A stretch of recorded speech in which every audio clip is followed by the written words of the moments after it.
Dear friends, thank you for being here. Welcome to the afternoon meeting. The first item of business this afternoon is a current affairs debate on the recent tension between Pristina and Belgrade. Speaking time is limited to 3 minutes for all members, except the first speaker chosen by the Bureau, who is allowed 7 minutes. In the debate, I call first Mr. John Howell. You have 7 minutes, Mr. Howell. Thank you, Madam President, and it's good to see you in the chair. I asked for this debate because I think it is important that the Council of Europe keeps an eye and keeps abreast of the tensions that there are in Europe. And nobody who has looked at Serbia and Kosovo over recent months can believe that there are no tensions. There are tensions. We need very much to be ahead of the game. And we saw with the case of Russia and Ukraine that we were not ahead of the game. We did not call for the expulsion of Russia after the invasion of Crimea. One of the things that we will need to look at, I'm sure, in this debate is Putin's role in Kosovo and in Serbia. And the reason we will need to look at that is to see whether the tensions that are arising in Serbia and Kosovo are due to a plan of his to take away from Ukraine alone the tensions and to spread the tensions a little bit wider. And if that is the case, we need to be aware of that, and we need to take action. There was, in 2013, an agreement signed by Serbia that said that Kosovo should be able to pursue any arrangements that it likes, whether that is the EU or, more importantly, that whether it is a membership of the Council of Europe. Of course, history does not allow us to look with favour on that. And my own government, and indeed myself, have been very supportive of the Kosovan position in this chamber. Firstly, to have seats here and to participate in our debates, and I hope to obtain full membership. The UK is firm that the Council must allow Kosovo's application to progress, and that suitability will be judged based on the evidence it provides and the way in which we assess that. Kosovo should make every effort to continue to meet Council of Europe principles, including by aligning its legislation further with the provisions within the Istanbul Convention, implementing the Constitutional Court decision on monastery land, and passing a new civil code consistent with its own constitution's references to marriage. But I understand that the decision to look at Kosovo's membership of this council has been deferred again as a result of some countries' activities. And that has been because it has been linked to the dialogue that is taking place with the EU for membership of the EU. I think we need to move away from that dialogue as much as possible. We need to show that the Council of Europe is separate from the EU and has its own values and its own principles against which it can be judged. And we welcomed the application as a sign of Kosovo's commitment to human rights and to those European values. And the UK encourages others to support the application and takes the view that this should not be held hostage to progress in the EU-led Serbia-Kosovo dialogue. So that is a very important point to make. A little while ago, maybe just a few weeks, there was a BBC report prepared on the uproar that occurred in Serbia over the Wagner mercenaries recruiting for Russia. And it was said that the Serbian president had opposed the Wagner attempts to recruit, and that this was a pivotal moment for him in deciding whether Serbia faced west or whether it faced continually east and took into account Russia. Now, if it does continue to take into account Russia, and if it does continue to have a view against Kosovo becoming a member, it has to explain why it has taken its actions that it has at the UN General Assembly. During the voting on 11 UN General Assembly resolutions in support of Ukraine's integrity and sovereignty and against the Russian occupation of Crimea, Serbia voted against 10 of these resolutions, along with Russia, and didn't participate in one of them. During the voting of the resolution of the Council of Europe on the cessation of membership of the Russian Federation to the Council, none of the 7 Serbian representatives participated in that vote. And I think that that is a sad indictment of the position that has taken place in Serbia. Tensions in Serbia and Kosovo have risen over the last few months in northern Kosovo, initially linked to a Kosovan demand for ethnic Serbs to carry Kosovo IDs and use Kosovo license plates. Tensions spiked in November and December, following the orchestrated departure of Serbs from Kosovo institutions and the imposition of roadblocks. I'm glad that that tension has been diffused.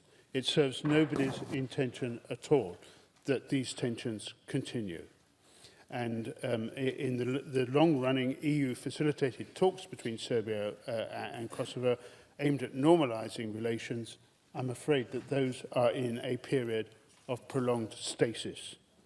No real progress has been made following interim agreements in Brussels, and prospects have been complicated by frequent changes of government.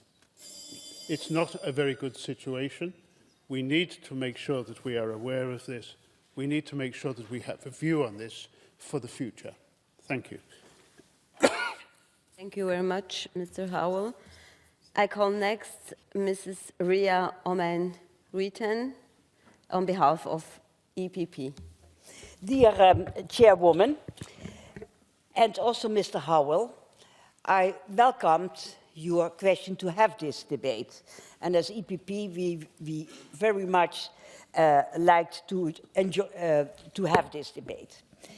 Because we are holding this debate today, because we are all deeply concerned about the turmoil and threats between Belgrade and Pristina, which instead of coming closer together, both sides, and you mentioned it, managed to create conflicts again and again, thereby undermining the peace and stability in the region.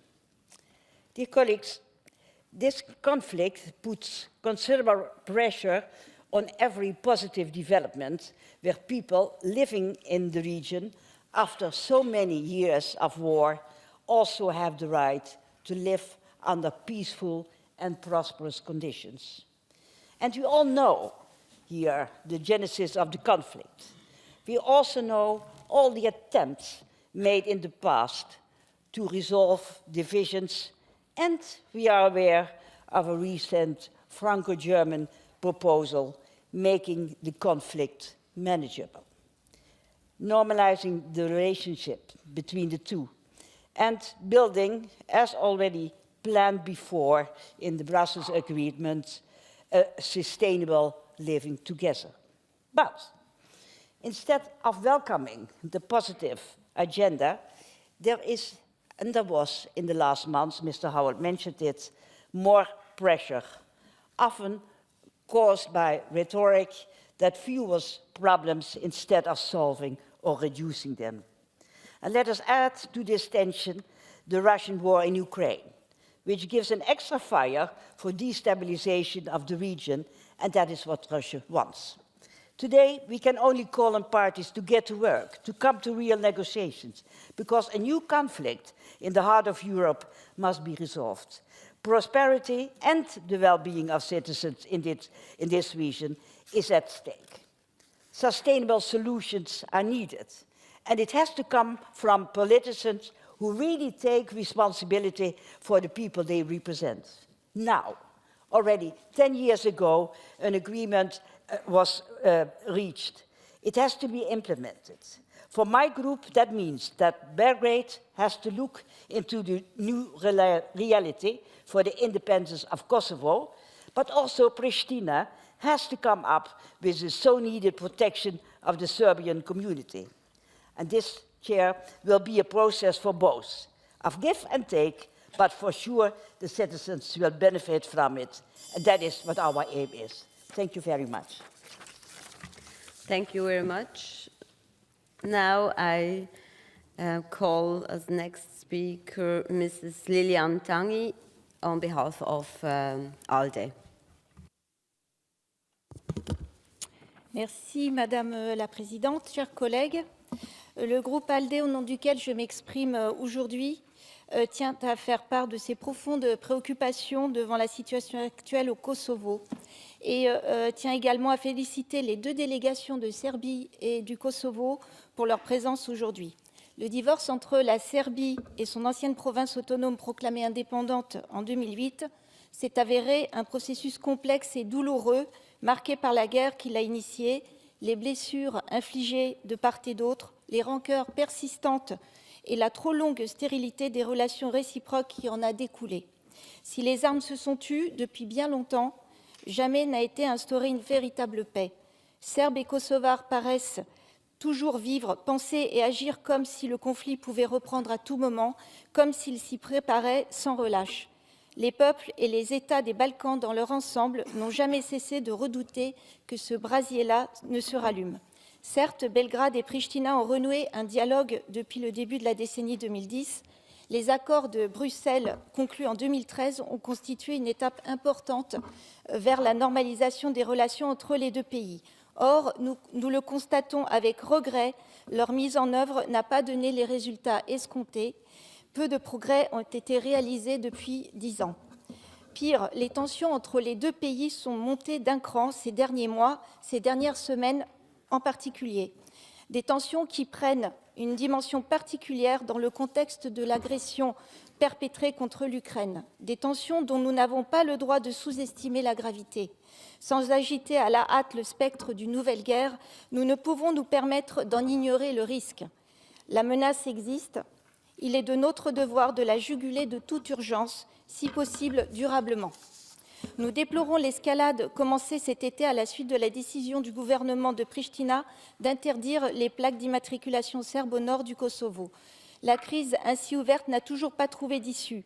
Depuis des mois, les accès de fièvre et les apaisements obtenus in extremis se succèdent, tandis que la KFOR peine à remplir ses missions.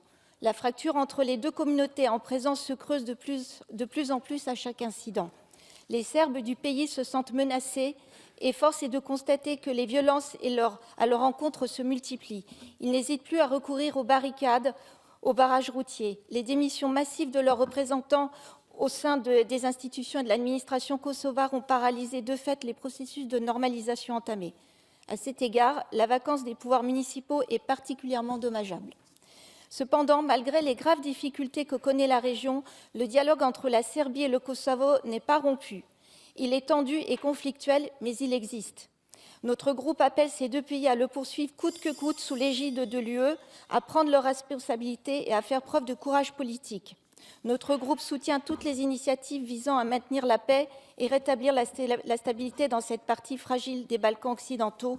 Le groupe ALDE approuve le nouveau plan de normalisation finalisé sous l'égide de l'Union européenne et des États-Unis et à l'élaboration duquel la France a pris une part conséquente. Je vous remercie.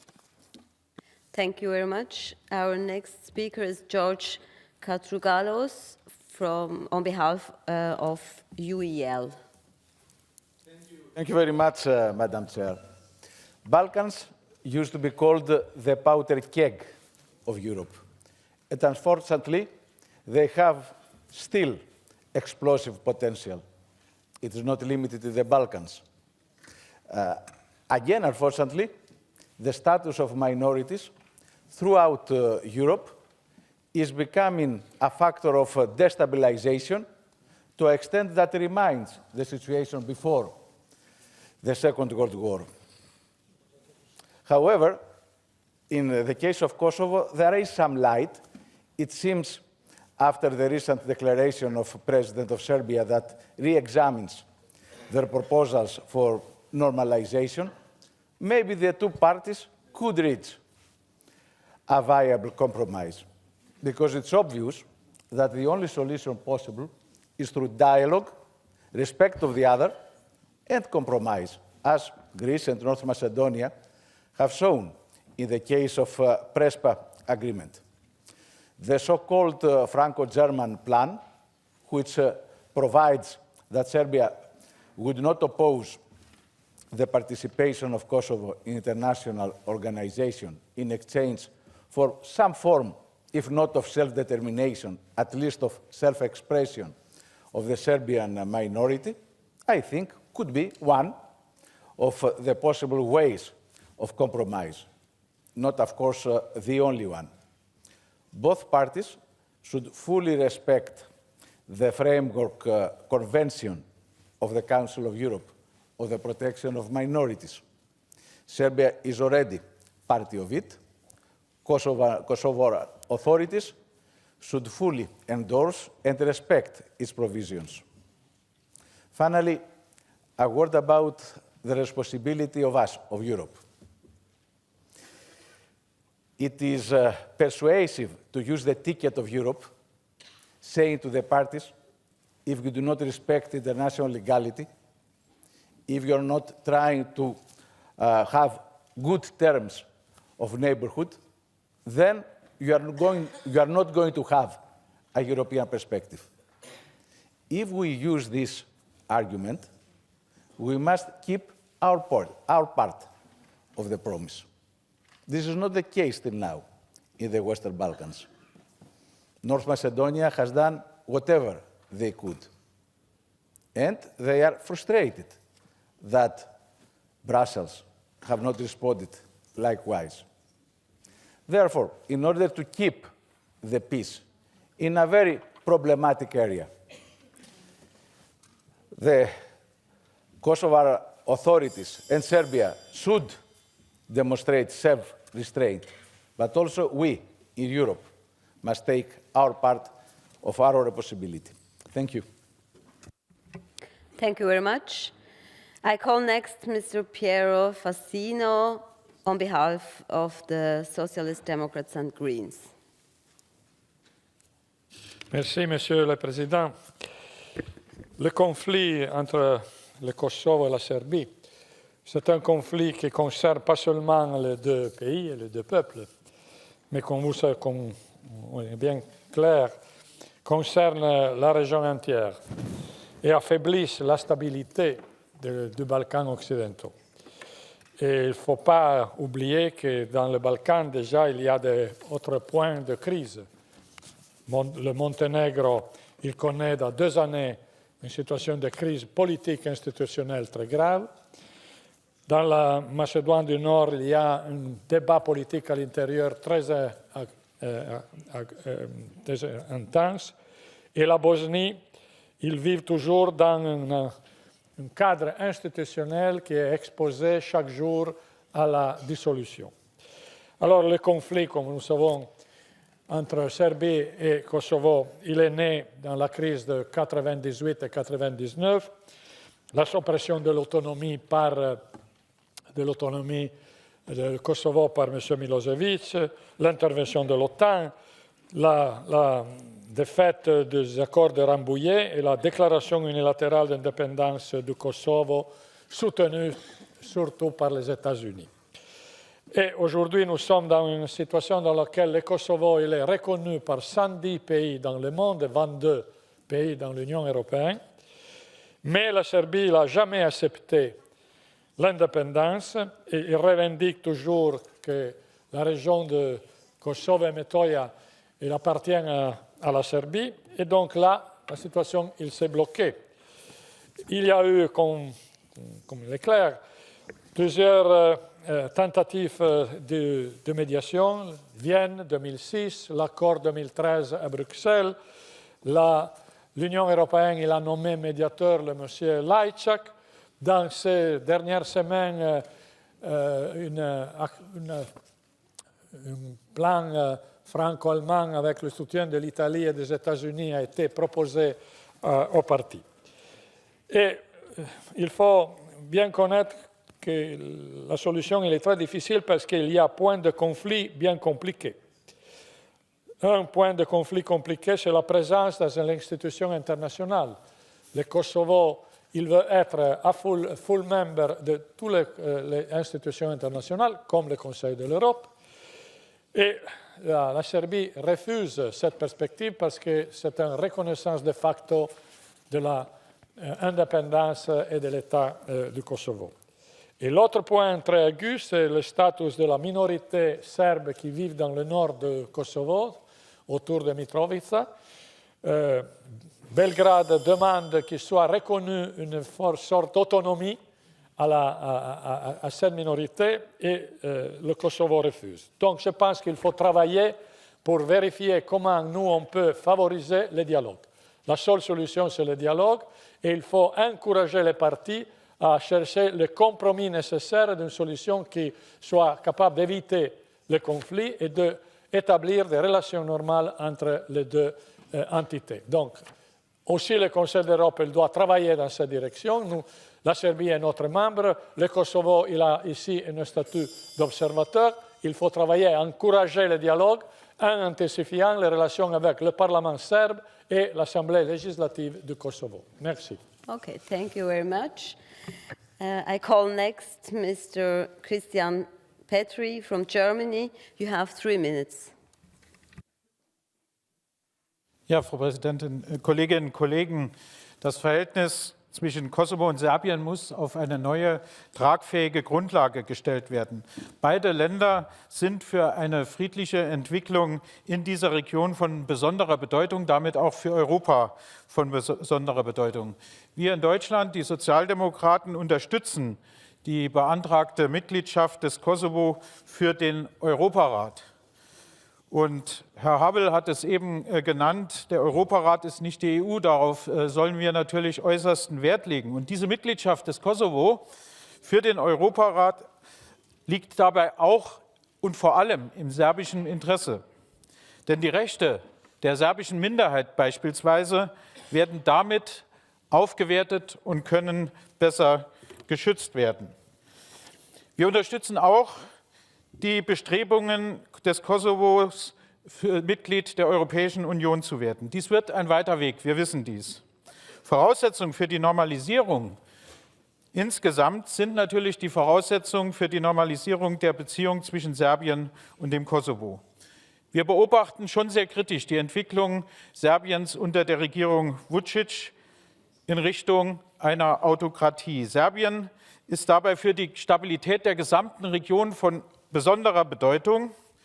Deshalb wenden wir uns gegen jegliche Bestrebungen der Destabilisierung dieser Region.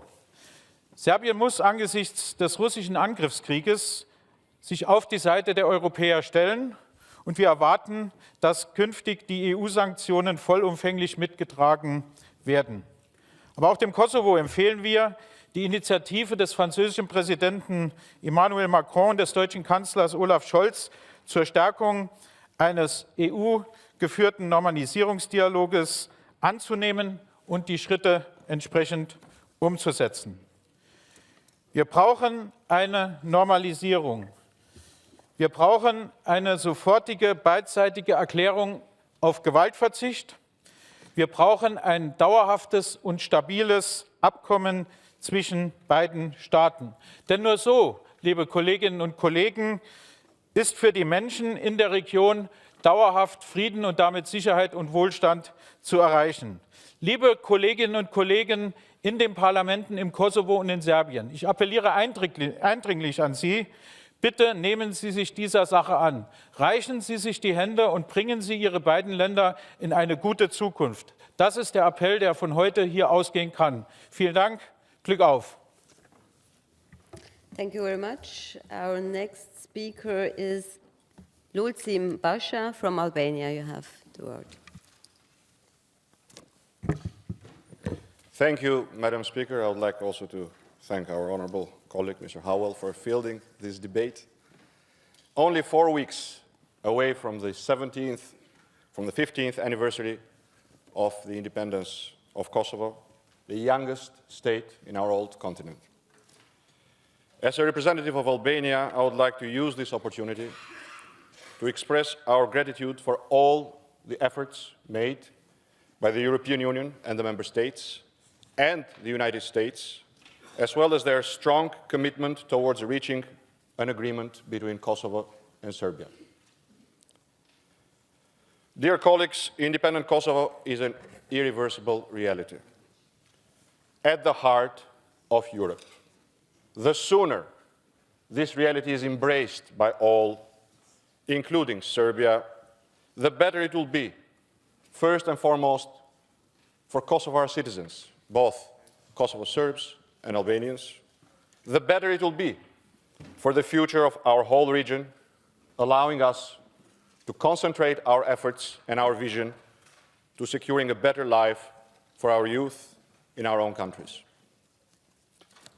Unfortunately, as the last events show, even today some still think that nationalist rhetoric will help them hold eternal power. Others find it difficult to separate from a bloody past. However, these dilemmas cannot hold the future of the region hostage. They should not hold Serbia's European future hostage. If representatives of Serbia here today are concerned about the rights of the Kosovo Serb minority, then let us join efforts together and welcome Kosovo as a member of the Council of Europe, allowing the blanket protection of human rights and minority rights that this honourable institution offers to all its members. I also have a call for the European Union member states that have not yet recognized Kosovo. 15 years after its independence and 1 year after Russia's aggression in Ukraine, it is time to put peace and stability, our peace and stability, the peace and stability of Europe first. Kosovo is a sui generis case, and it would be a grave mistake for any country to draw parallels with other situations.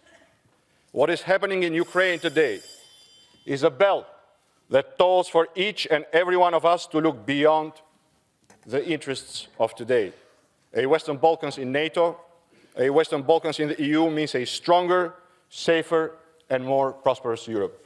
Let me finish, Madam Speaker, by wishing President Zelensky happy birthday on this day and wishing strength and good luck to him, thanking him for his leadership. Slava Ukraine. Thank you very much. I call next Mr. Oleksiy Goncharenko from Ukraine. Thank you very much. I think now we're discussing an extremely important topic, because if we really want security in Europe, if we really want not to have problems, aggression, if we really want to move forward, to be stronger, we need to fill all the gaps. We should not have any white spots on the map of Europe. And Kosovo, definitely, as an independent state, should become member of Council of Europe, should become member in future of European Union. I am absolutely sure about this. And the history of my country, of Ukraine, showed that when you are trying to make some buffers, between one country or another, one civilization and another, you just never will achieve this goal, because it's impossible. The only strength is in unity, and the whole Europe should be united. In the Council of Europe, the whole Europe should be united, moving ahead, and that is what we should do. First of all, I want to address all the colleagues, those countries which still has not recognized independence of Kosovo, to do this. Ukraine, my country, is one of them. I sponsored the bill to Ukrainian parliament to recognize independence of Kosovo, and I'm sure that will happen, and I'm sure that will happen quite soon, because that is the reality. And we need to name the things how they are. This is independent state. It already happened. And in the interest of everybody in this continent, just to accept the reality and to move ahead. And I want to address Serbs now and Serbia, and to say that it is in the best interest of Serbia to do this. Just to forget about these phantom pains, trying to have some revenge or things like this. That is just leading them to be pariah, leading them to be one of the poorest countries on the continent. And they should stop this. Just watch at the history. Germany, after the First World War, being full of revanchism, they received catastrophe of Second World War. After Second World War, Germany accepted the reality, accepted the peace in Europe, and became prosperous, wonderful country, with Germans happy in other states and Germans happy inside Germany itself. Serbia should make absolutely the same way. To build normal country, to go inside Europe, to become member of European Union, not to try to take back something which they think they lost. If even they think they lost it forever. And now it's time just to accept this and to move ahead, and not to give possibility to countries like Russia, like Russian bear or some other tiger or anybody else to use these divides inside Europe, trying to make chaos, trying to make bloodshed, trying to make problems to the free world. So let us move ahead. Let us say that Kosovo is Europe, that we are taking them into Council of Europe, and Serbia also moving the same direction, not giving any tyrants possibility to divide us. Thank you. Thank you very much. Our next speaker is Mrs. Clotilda Bushka from Albania. Well, thank you, Madam Speaker. Dear colleagues, coming from the Western Balkans, I believe that it is a legitimate argument to say that Albania is among the most interested countries in peace, stability, and prosperity in the region, thus among the most concerned about the increased tensions, especially between Serbia and Kosovo. We have proven that by encouraging a more sustainable regional cooperation and make use of all the possible means at our disposal, we bring all the countries of the Western Balkans closer together and with a better economic, social, and political cooperation. On the other side, I'd like to invite all the colleagues here to look at the recent events based on a simple equation. Why Kosovo would ever want to fuel tensions when by an admirable example is showing how in favor it is towards EU foreign and security policy, how at the strongest way possible it is condemning the Russian aggression against Ukraine and joining swiftly the sanction imposed by the democratic world on Russia, how constructive Kosovo has been in its aim to normalize the relation with Serbia by adopting measures in conformity with Brussels Agreement and by showing willingness to compromise, including on IDs, vehicles, registration plates, and postponement of elections, while the other party is doing the opposite to jeopardize the progress achieved. And colleagues, allow me to remind here that it is a paradox to argue and judge a sovereign country, to ask for so little, just basic things so their citizens are not frustrated and stopped at the borders as if they come from the moon and not from the center of our continent. I thank the Assembly for taking up this matter to show the concerns about the tensions between Serbia and Kosovo, but I'd like to invite the Council of Europe to pursue a harmonized approach when it comes to promoting the democracy and human rights. We cannot show concern about tensions there on one side and keep in the drawer for more than 8 months a simple request presented by Kosovo to this House. Are Kosovo people qualified to deserve the services of this organization or not? Can we please give them an answer? And this is the main concern because the longer Kosovo is held at the door and not permitted to enter our democratic structure, the greater would be the opportunities that third actors of so-called Wagner Group's types to jeopardize the stability of our region. We should not shy away from our responsibilities by just showing to our citizens in Europe that we care about the dialogue by organizing this debate, which is very good.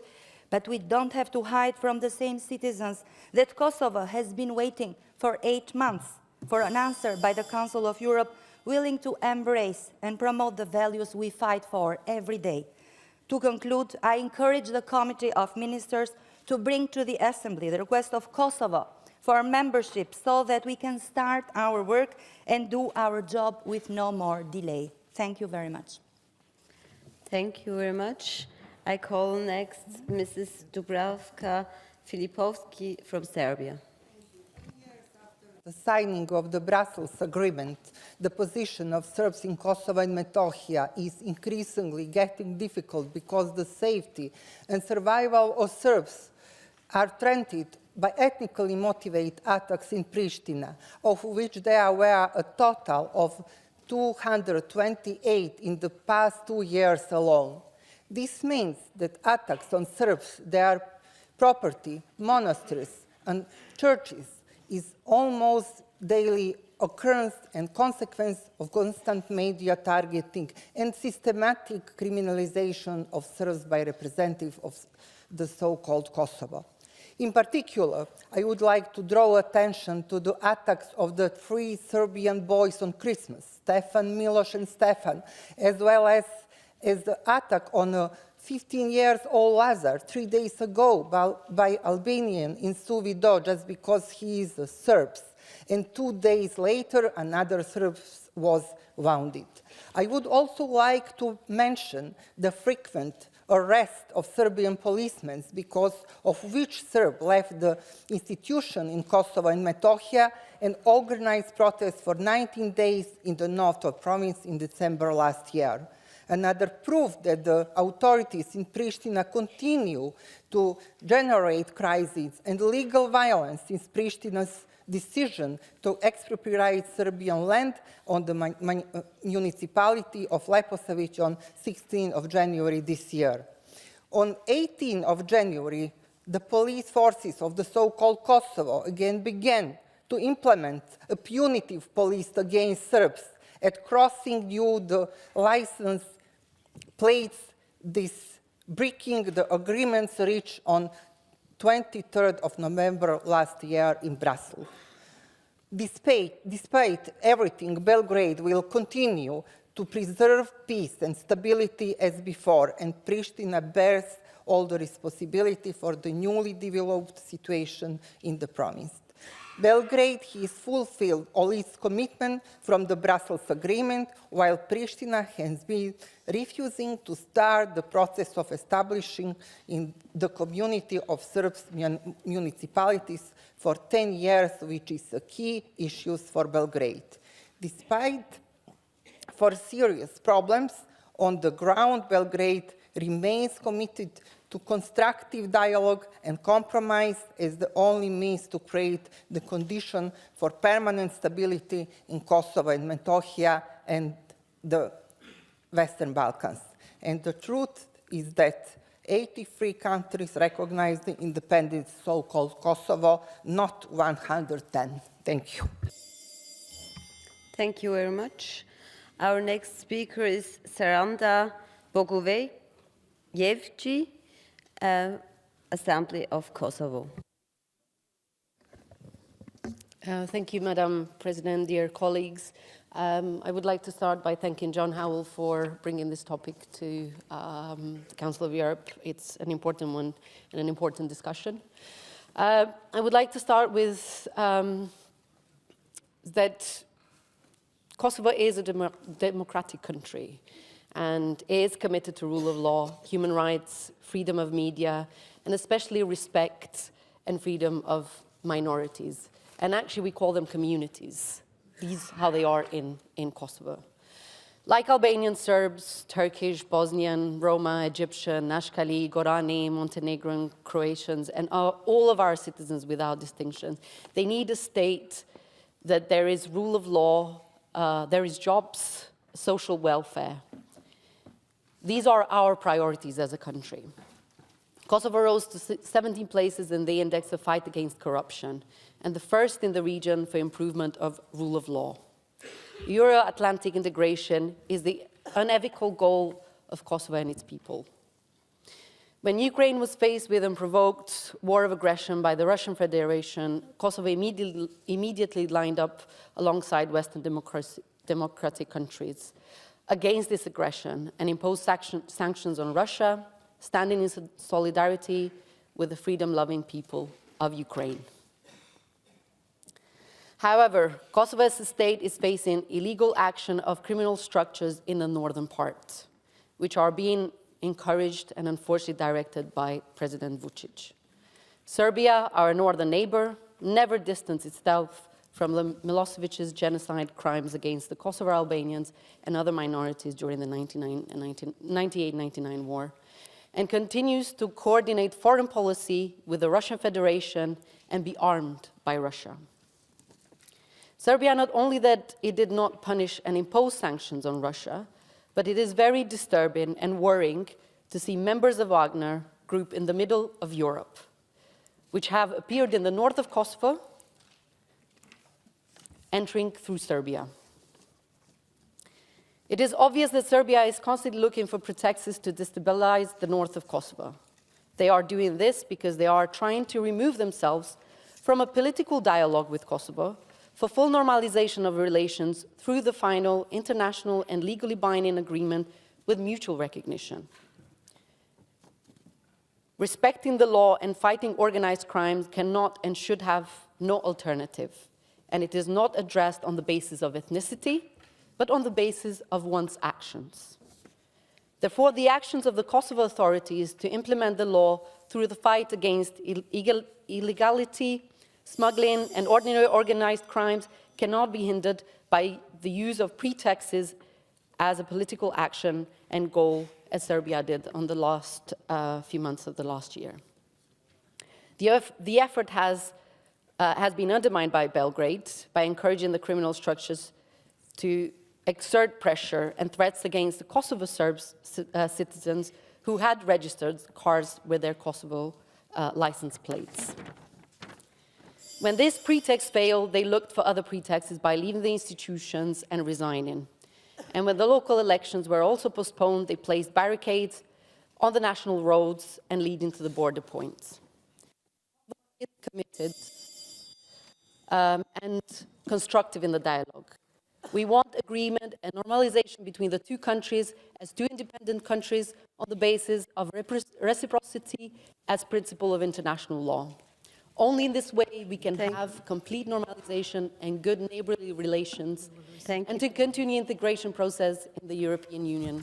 Thank you very much. Thank you. We are out of time. So we go on. I call next Mr. Ahmet Büyükgümüş from Turkey.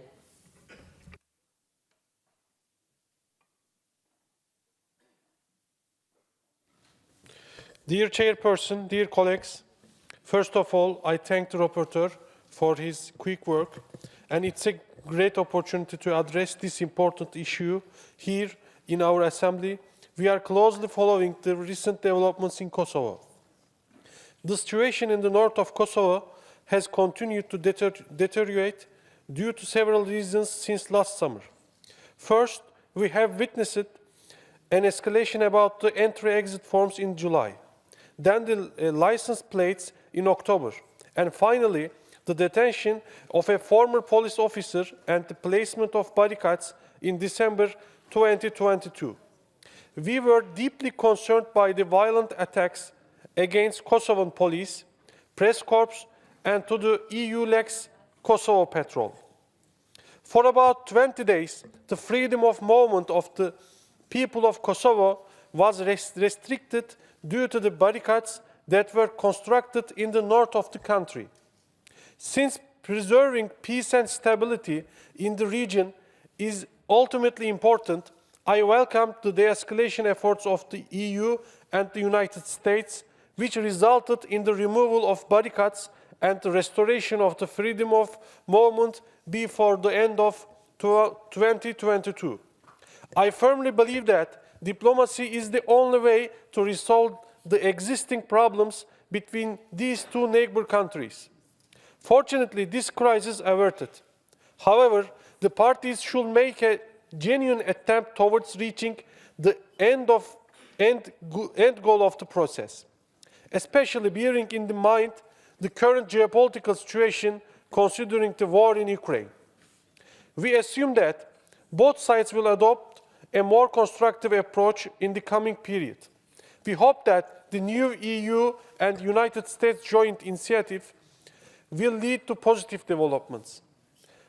Lastly, one point, I firmly support the Belgrade-Pristina dialogue process and all constructive initiatives that aims to normalization of relations between Serbia and Kosovo. I suggest that Council of Europe and the member states also should uphold this dialogue process in order to preserve the peace in the region. Thank you. Thank you also. Our next speaker is Mr. Domagoj Hajdukovic from Croatia. Thank you, Madam Chair. Excellent pronunciation of my name. Esteemed colleagues, it was mentioned here in the debate by the Greek colleague that Southeast of Europe or Balkans has been a powder keg or called a powder keg of Europe. I would put it a bit differently, that the Southeastern Europe has been an exporter of instability and unfortunately still is. We in Croatia and me personally and all of us should be concerned with the recent developments, the tensions rising, the messages we have been hearing in the public space. Needless to say, instability, and hopefully not armed conflict, will have effects not only on Serbia and Kosovo, but on the region and on the continent as a whole. If you need to see what are the real repercussions of an armed conflict, one doesn't, unfortunately, have to look very far from our continent. Precisely what is happening in Ukraine should be evidence why armed conflict should be avoided at all costs and that the dialogue and peace have no alternative. In the recent days, however, we have seen promising signals from Belgrade. However, judging by the past experience, allow me to be skeptical.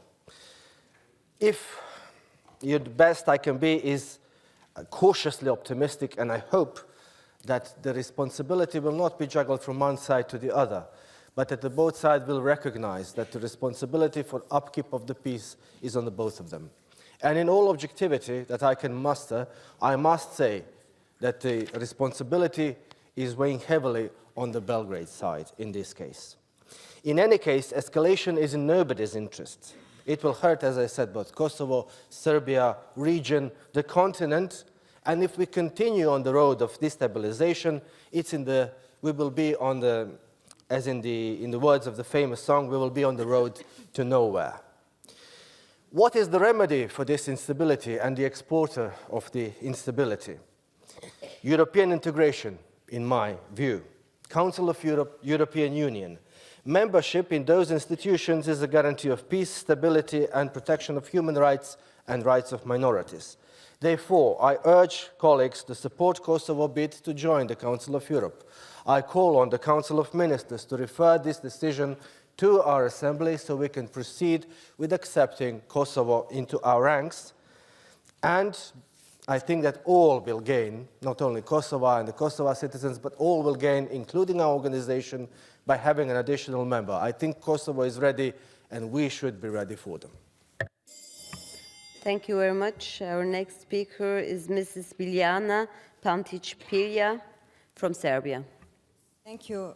First of all, the title of this topic is the rise of tension between Pristina and Belgrade, not between Kosovo and Serbia.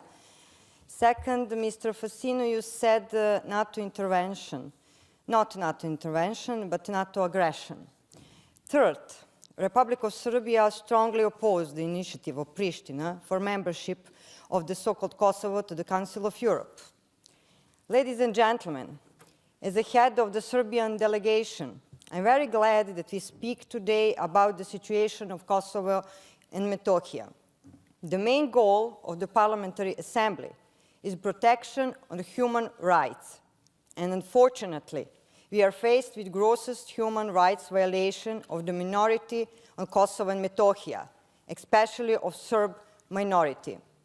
Here are some facts. 2 Serbian boys from the enclave Štrpce were shot on Christmas Eve by Kosovo security forces. Why? Well, just because they are Serbs. A young Serbian man was brutally attacked and beaten up on Christmas Day. The patriarch of the Serbian Orthodox Church, which has been based on Kosovo and Metohija since 13th century, for the first time in history, was prevented from entering Kosovo and Metohija and visiting Christians on Christmas. 2 days ago, another boy was beaten up, and 1 man was shot by Rosu forces. Do you have all this in mind when you speak about the tensions? Serbs did not go to the barricade because they are angry, but because they are powerless and they do not know what to do anymore. Unfortunately, either EULEX or any of you who deeply cares for the protection of human rights did not raise your voice about these events. You have double standard again. Serbia is committed to continuation of the dialogue, but Pristina has to apply all signed agreement. In the first place, to form the community of Serbian municipality and to prevent all ethnically motivated attacks. Or maybe you support the final oppression and banishment of all Serbs from Kosovo and Metohija. Finally, I will repeat what you all often say. Respect for territorial integrity and sovereignty is a requirement of peace. Thus, this applies for Serbia as well. Živela Srbija! Thank you very much. Now our next speaker is Arta Bilali Zendari from North Macedonia. Thank you, Madam Chair. The Republic of North Macedonia is deeply concerned and following with big concern the recent developments in Kosovo. The reason for this concern, besides because of our specific relations and connections with people of Kosovo, comes also for 3 other reasons. Both countries are our neighbors. We are already part of NATO, and alliance and security and stability of the region is one of our priorities. And we are actually presiding with the Organization for Security and Cooperation in Europe. North Macedonia strongly supports the dialogue between Kosovo and Serbia with the intermediation of the European Union and the United States up to a comprehensive agreement between parties. Status quo position must not remain because it does not help to the region, but it helps to the third forces that are interested and focused on in the Western Balkan region. We encourage the parties, Kosovo and Serbia, to come to a mutually recognized agreement by continuing the dialogue as only solution and tool for stable and safe region. There is no alternative besides mutual recognition and integration in the European Union. A quite specific momentum that must be mentioned is that those tensions are taking place in a very specific time, in a time when a French-German proposal as an EU proposal is given as a solution for the problem that would bring peace, sustainable peace for the parties as well as for the region. Western Balkans needs peace, sustainable peace, stability, security, integration, and Serbian authorities must return to the dialogue for the normalization of relations with mutual recognition at its center and resolve all issues peacefully. Sovereignty and independence of Kosovo are internationally recognized, and no one can undo that. They are reality. They are being respected from the democratic world, and Kosovo is standing with democracy and democracies in a time in which the war has returned to Europe. Dear members, dear colleagues, the pictures from the recent history, like the massacre of Rechaku, like the massacre of Meha, and so on, that took place in Kosovo, does not allow us to stay neutral in these tensions. That's why only dialogue and integration can be a tool for problem solving, and the Council of Europe can lead to this process by accepting Kosovo as a full member of the Council of Europe as soon as possible. Thank you. Thank you very much. I call next Mr. Davor Ivo Stier from Croatia. Thank you, Chair. Dear colleagues, this is an important issue in itself, but it's even more important given the geopolitical situation we are in now in Europe. Mr. Putin would love to have now a new conflict in the Western Balkans.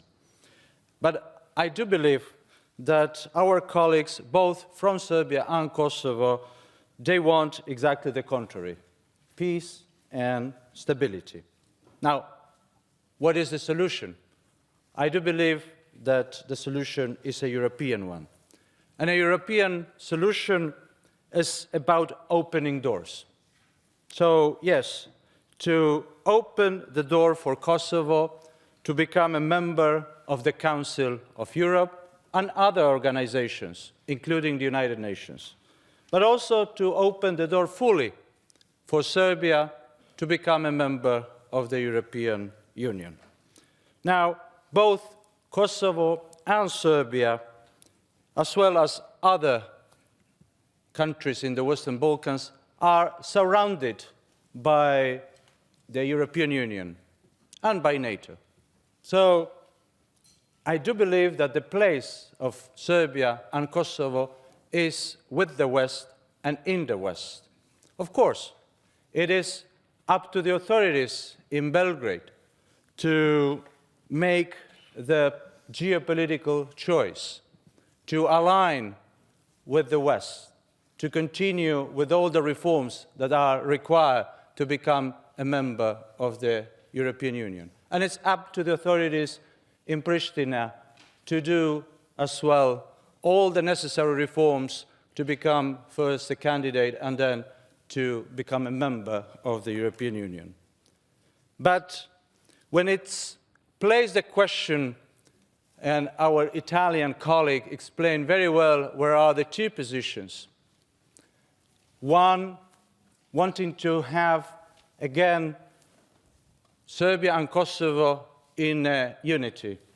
The others wanted to have two independent nations. Well, the European solution means, and I certainly look forward to that solution, to have Serbia and Kosovo together again, but this time as two member states of a united Europe, as two member states of the European Union. Thank you. Thank you. Our next speaker is Mr. Vesnik Tahiri from Assembly of Kosovo. Very much, Madam Speaker, ladies and gentlemen. I would like to begin my speech by saying that the Republic of Kosovo stands firmly and is fully committed to the values and principles of the Council of Europe. We have incorporated, although we are not a member, all the human rights chapter of Council of Europe within our constitution and our legislation. And we are waiting to be the 47th member that our citizens are eligible to reach to the Human Rights Court in Strasbourg. As a country, in the last 10 years, we have been strongly committed to dialogue. We have been frank and sincere, although we had a really serious and terrible war. The government of Kosovo, including the opposition parties, and I'm from the opposition parties, they fully support the dialogue process. They fully support normalization and reaching a final agreement, which is a legally binding document that will enable Kosovo and Serbia to reach European Union.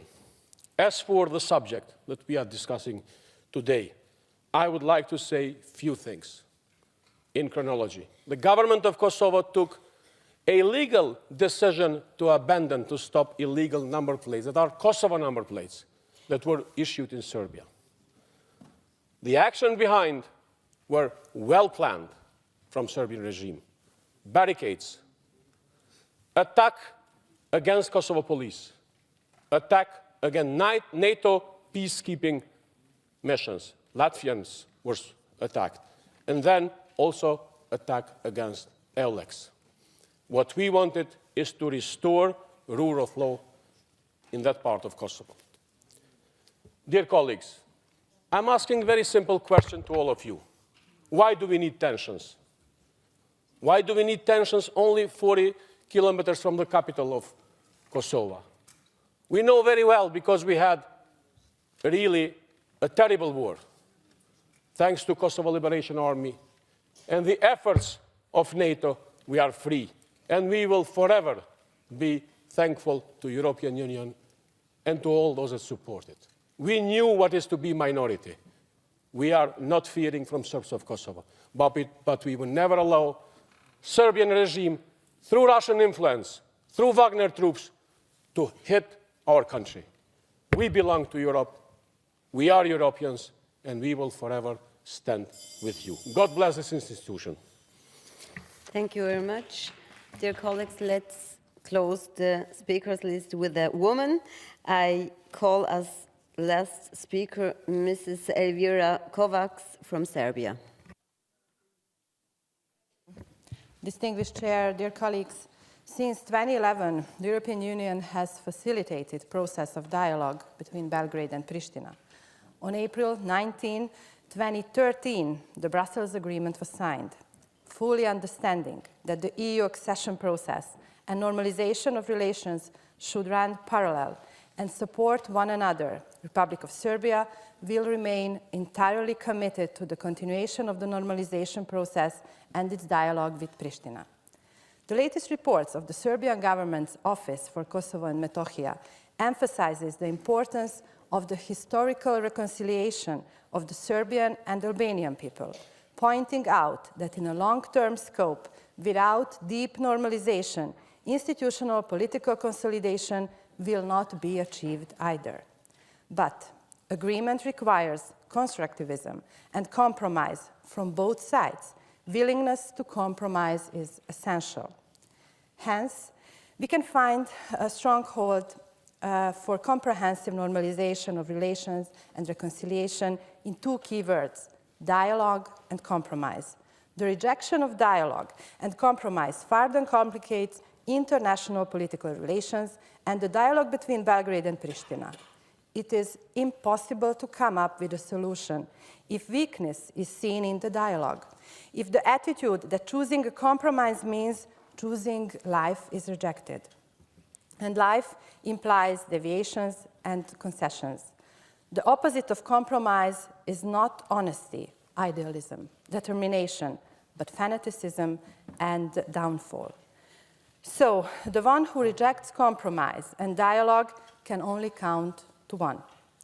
Belgrade has fostered constructive approach in dialogue with Pristina, trying to reach compromise solution, while the other side does not want to reach an agreement. Dialogue has reached its turning point. Either the community of Serbian municipalities will be formed or it will sink into irrelevance. We are witnessing the culmination of the long-term crisis of the dialogue. The dialogue has essentially not progressed due to Pristina's lack of action.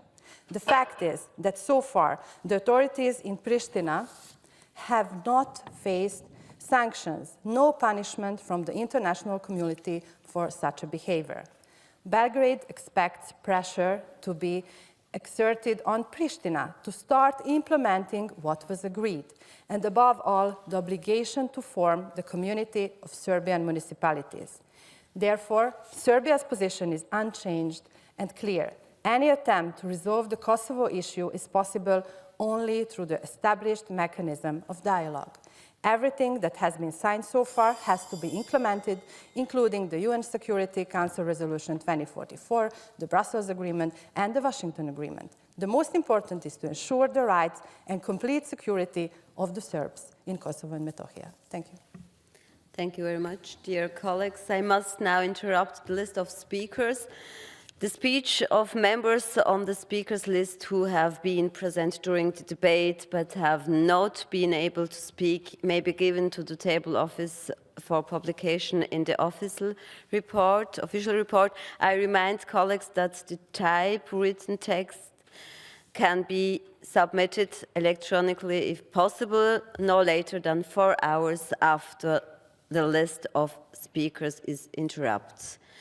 I remind you that at the end of a current affairs debate, the Assembly is not asked to decide upon a text, but the matter may be referred by the Bureau to the responsible committee for a report. Thank you very much. Thank you.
Good evening once again.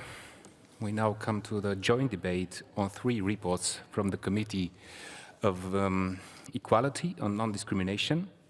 The first is titled The Istanbul Convention, Progress and Challenges, document number 15673, presented by Mrs. Zita Gurmai.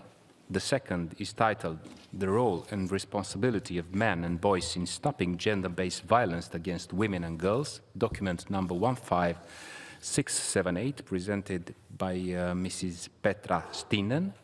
And the final one is titled Finding Solutions for Martial Captivity, document number 15679, presented by Mrs. Margaret de Boer. In order to finish this item by 8 p.m., we must interrupt the list of speakers at 7:45 p.m. to allow time for the replies and, of course, for the votes. I call Mrs. Gurmai, rapporteur, to present the first report. You have 7 minutes now and 3 minutes at the end to reply to the debate. Please.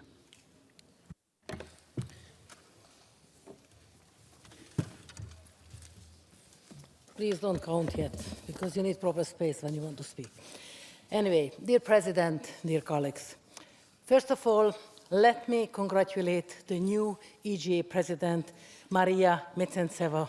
I'm very thankful that Ukraine ratified the Istanbul Convention and welcome the dedication of our Ukrainian friends to the values we all share, and I can assure that our continuous support in the fight against the Russian aggression.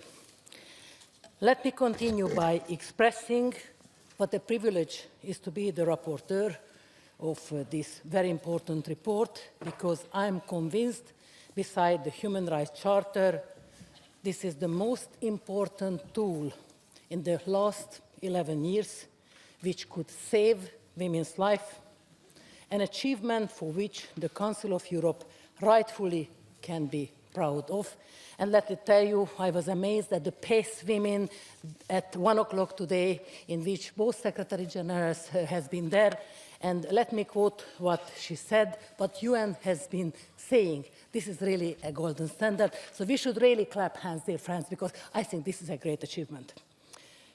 And of course, as I told you, this is really a tool with a clear aim to help women everywhere, to provide safety for everyone, even to those who could not ask for help until its creation.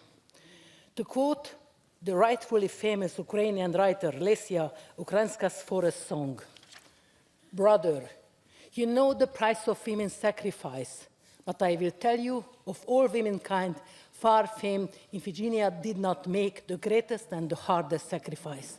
So many harder sacrifices, though unfamed, are made by women who leave not even a name to them."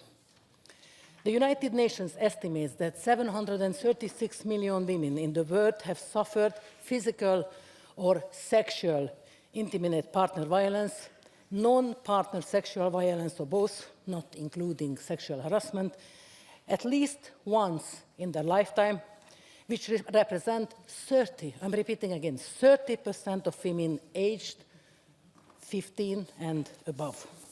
There are many figures I could quote, all of which I'm sure are much lower than the real number of women and girls suffering from violence.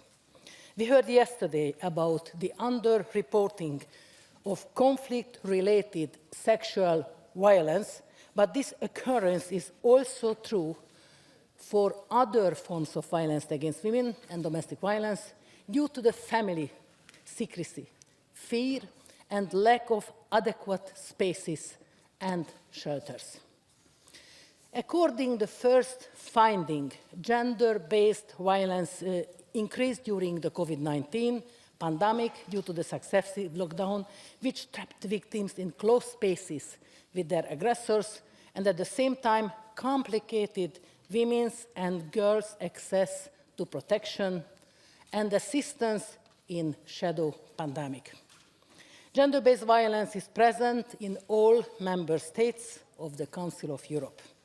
It is a consequence of persistent inequalities between individuals and groups at all levels. Of course, men and boys, and I'm super proud to sit next to my great friend who did an excellent job, and I'm very happy to be the trio of this amazing three very, very tough report. At the risk of violence is multiplied by social and intersectional factors such as disability, ethnic origin, and sexual orientation, and we had so many public hearings. I think we really learned a lot from them. The realization that women and girls in all their diversity are disproportionately affected by gender-based violence led the focus given to them in the Istanbul Convention. The Convention has been in force since 1st of August 2014 and now counts 37 ratifications and 8 signatures, not yet followed by ratification, which is a more than honorable score, but a score which must be improved. Dear colleagues, while preparing this very rich report, the more I spoke to experts, national authorities, and civil society, the more I realized the value of the Istanbul Convention for every of us, everyone in the society, from individual women to government, from non-governmental organizations, and of course, parliamentarians like us. Other international organizations, including the UN and the European Union, also recognize the comprehensive framework for protection against gender-based violence the Convention provides us. As often happens, I have heard the most praise for the Convention from people outside of our organization. It was also mentioned today at the Best Women today by the Secretary General. The in-depth studies in advance of ratification, the assessment of implementation by state parties, and the valuable analysis of emerging tendencies such as, for instance, online violence and issues with custody, carried out by the independent monitoring body, the GRAVIO, are a reference and a guide for improving policies and practices all levels. In brief, the Convention on the Protection and Prevention of Violence Against Women and Domestic Violence has been the best international framework for protecting women from gender-based violence and preventing domestic violence since its inspection. Having both ears to the ground throughout Europe, the Istanbul Convention is able to adapt to the new phenomenon and new ways in which women are attacked and the new violation of women's rights that are, of course, human rights. In over a decade since its opening for the signature, the Convention has considerably influenced changes in national laws, has given greater visibility to the ever more urgent need to address gender-based violence, and brought changes in policies throughout Europe. The Convention also concerns us as parliamentarians even more than other international treaties, as it provides in its Article 70 for our active engagement in its promotion and implementation as politicians and lawmakers. However, dear colleague, despite all this achievement, alarmingly high level of violence and tragic femicides persist, harming and killing women and girls in all their diversity, especially in the context of intimate partner violence. This is why I have called on the member states not yet having ratified the Istanbul Convention and also on the European Union to ratify without delay.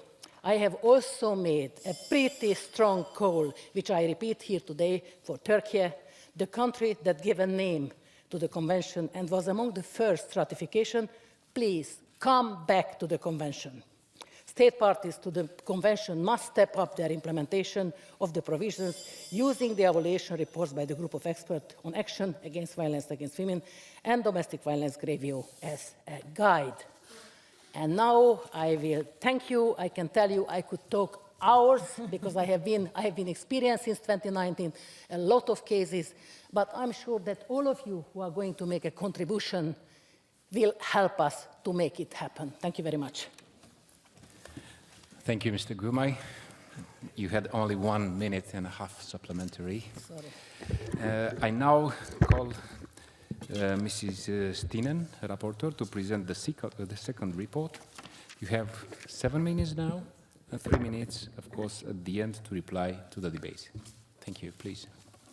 Thank you. Thank you, Mr. President. Thank you, dear colleagues. Thank you, colleagues from the Secretariat, and great to have Maria here as well.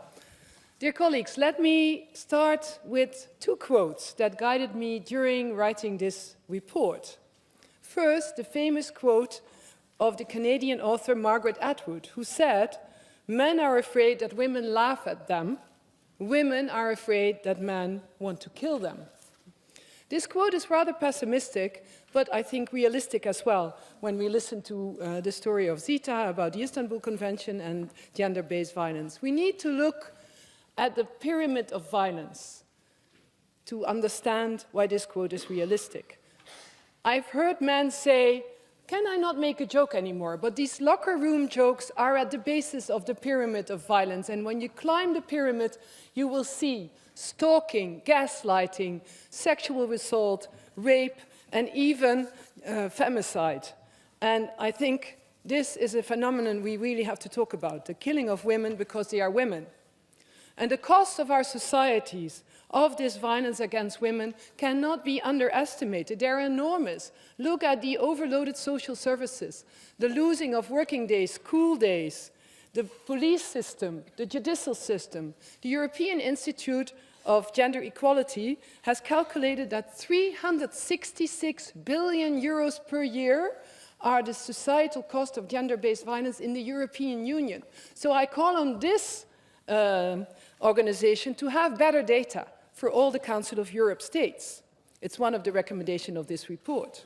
So we're not talking a soft issue here.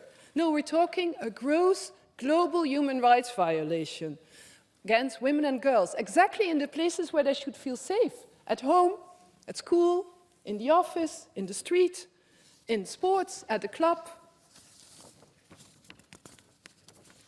My pages are stuck.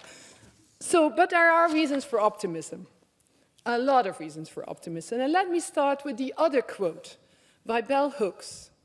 She wrote a book which I would recommend to everybody, The Will to Change, Man, Masculinity and Love. And she wrote about patriarchy the following. I start the quote. To end male pain, to respond effectively to the male crisis, we have to name the problem. We have to both acknowledge that the problem is patriarchy and work to end the patriarchy. If men are to reclaim the essential goodness of male being, if they are to regain the space of open-heartedness and emotional expressiveness that is the foundation of well-being, we must envision alternatives to patriarchal masculinity.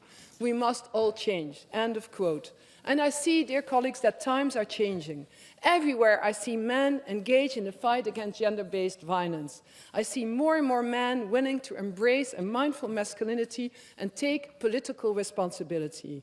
I do see men in the media, social media, online, who are a little bit tired about this and say, I can't be a real man anymore.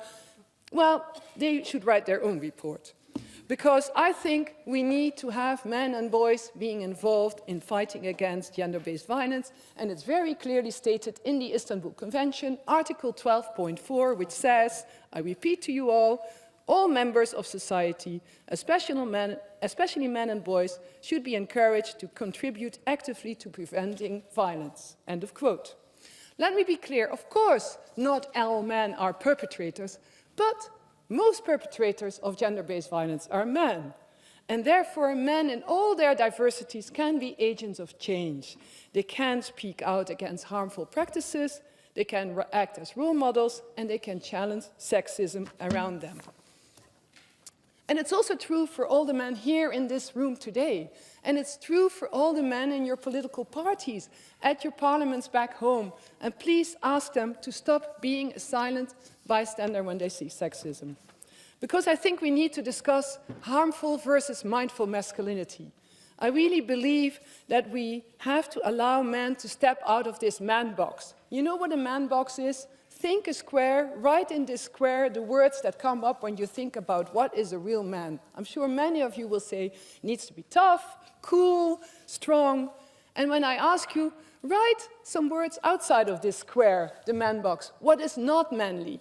Probably many of you will think of, too emotional, a mommy's boy, soft. And I think we should stop this. We should not put people into the prison of patriarchy. And I think we should allow men to be stepping out of this man box. So how can we do this? Of course, it's education. But we always talk about education in this room. But I think we also need to look at our roles as parents and as caregivers. How do we raise our girls? How do we raise our boys? Can we allow them to step outside of this man box? And I would like to recall the expert meeting we had with Ivan Jablonka, the French author of Des Hommes Justes, or rather, in English, How to Be a Good Guy. This is the question, ladies and gentlemen, my dear colleagues. How can you help the man around you to be a good guy? It's really remarkable, even Jablonka said this, that men are at the forefront of every single revolution except the feminist one. Why is that?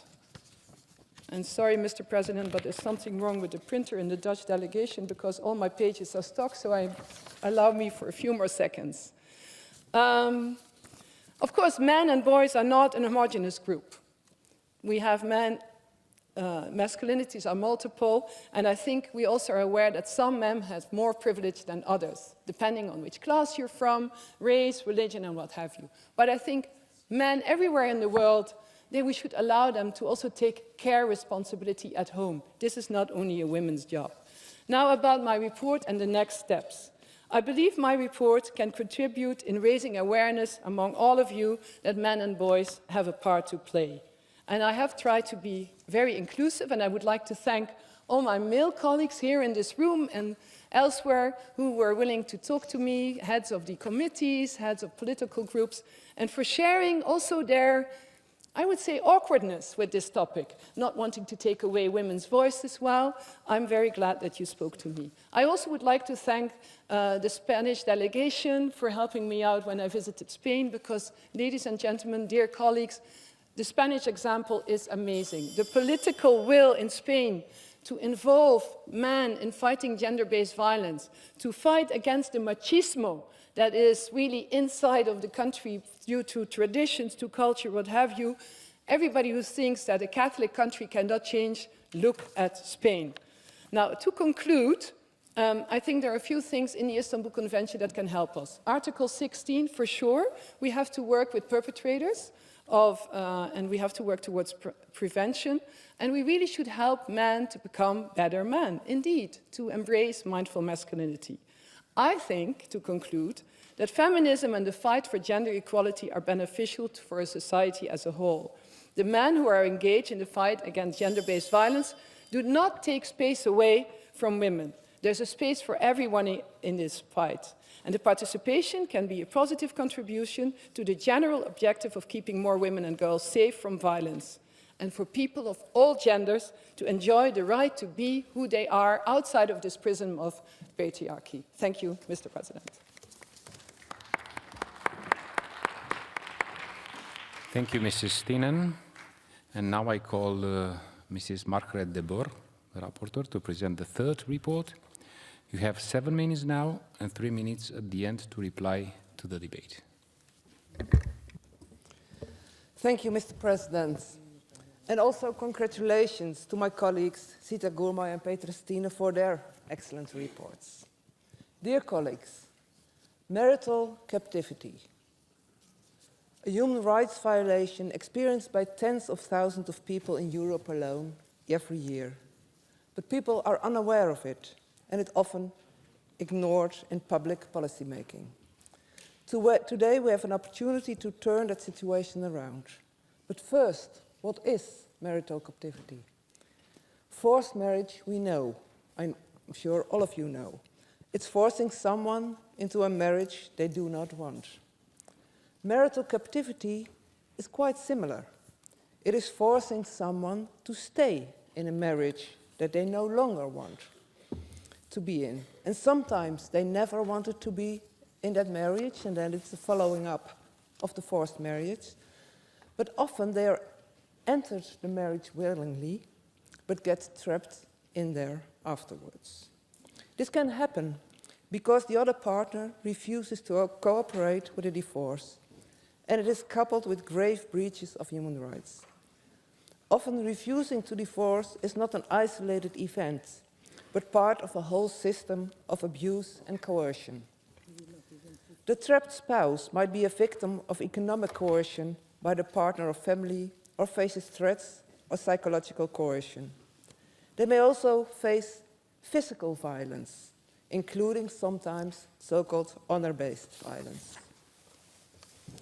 All these are forms of gender-based violence, and they violate either the Istanbul Convention or the European Convention on Human Rights, or both. As legislators, as politicians, we must act to prevent such situations from arising and find solutions for tackling them when they do so. To do this, we must understand the different legal and practical circumstances in which marital captivity can arise. Sometimes there are legal obstacles to get a divorce because the law of the country does not accept a no-fault divorce, or because a divorce is not recognized in the country where people originally married. In other cases, a person is not legally married. Either they never held a ceremony recognized by law, or they did marry legally and later got a civil divorce, but they are in a religious marriage, which cannot be ended or cannot be ended without the cooperation of the other partner. Even when it's legally possible to get a divorce, people can still be trapped in a marital situation. And this might be because their family or community, religious or not religious, does not accept the divorce, and they face exclusion or physical violence if they leave their spouse, or even much later when they begin a new relationship. I want to be clear about religion and marital captivity. I described in my report how some interpretation of religious law or text can make it easy for one partner, often the husband, to refuse a religious divorce.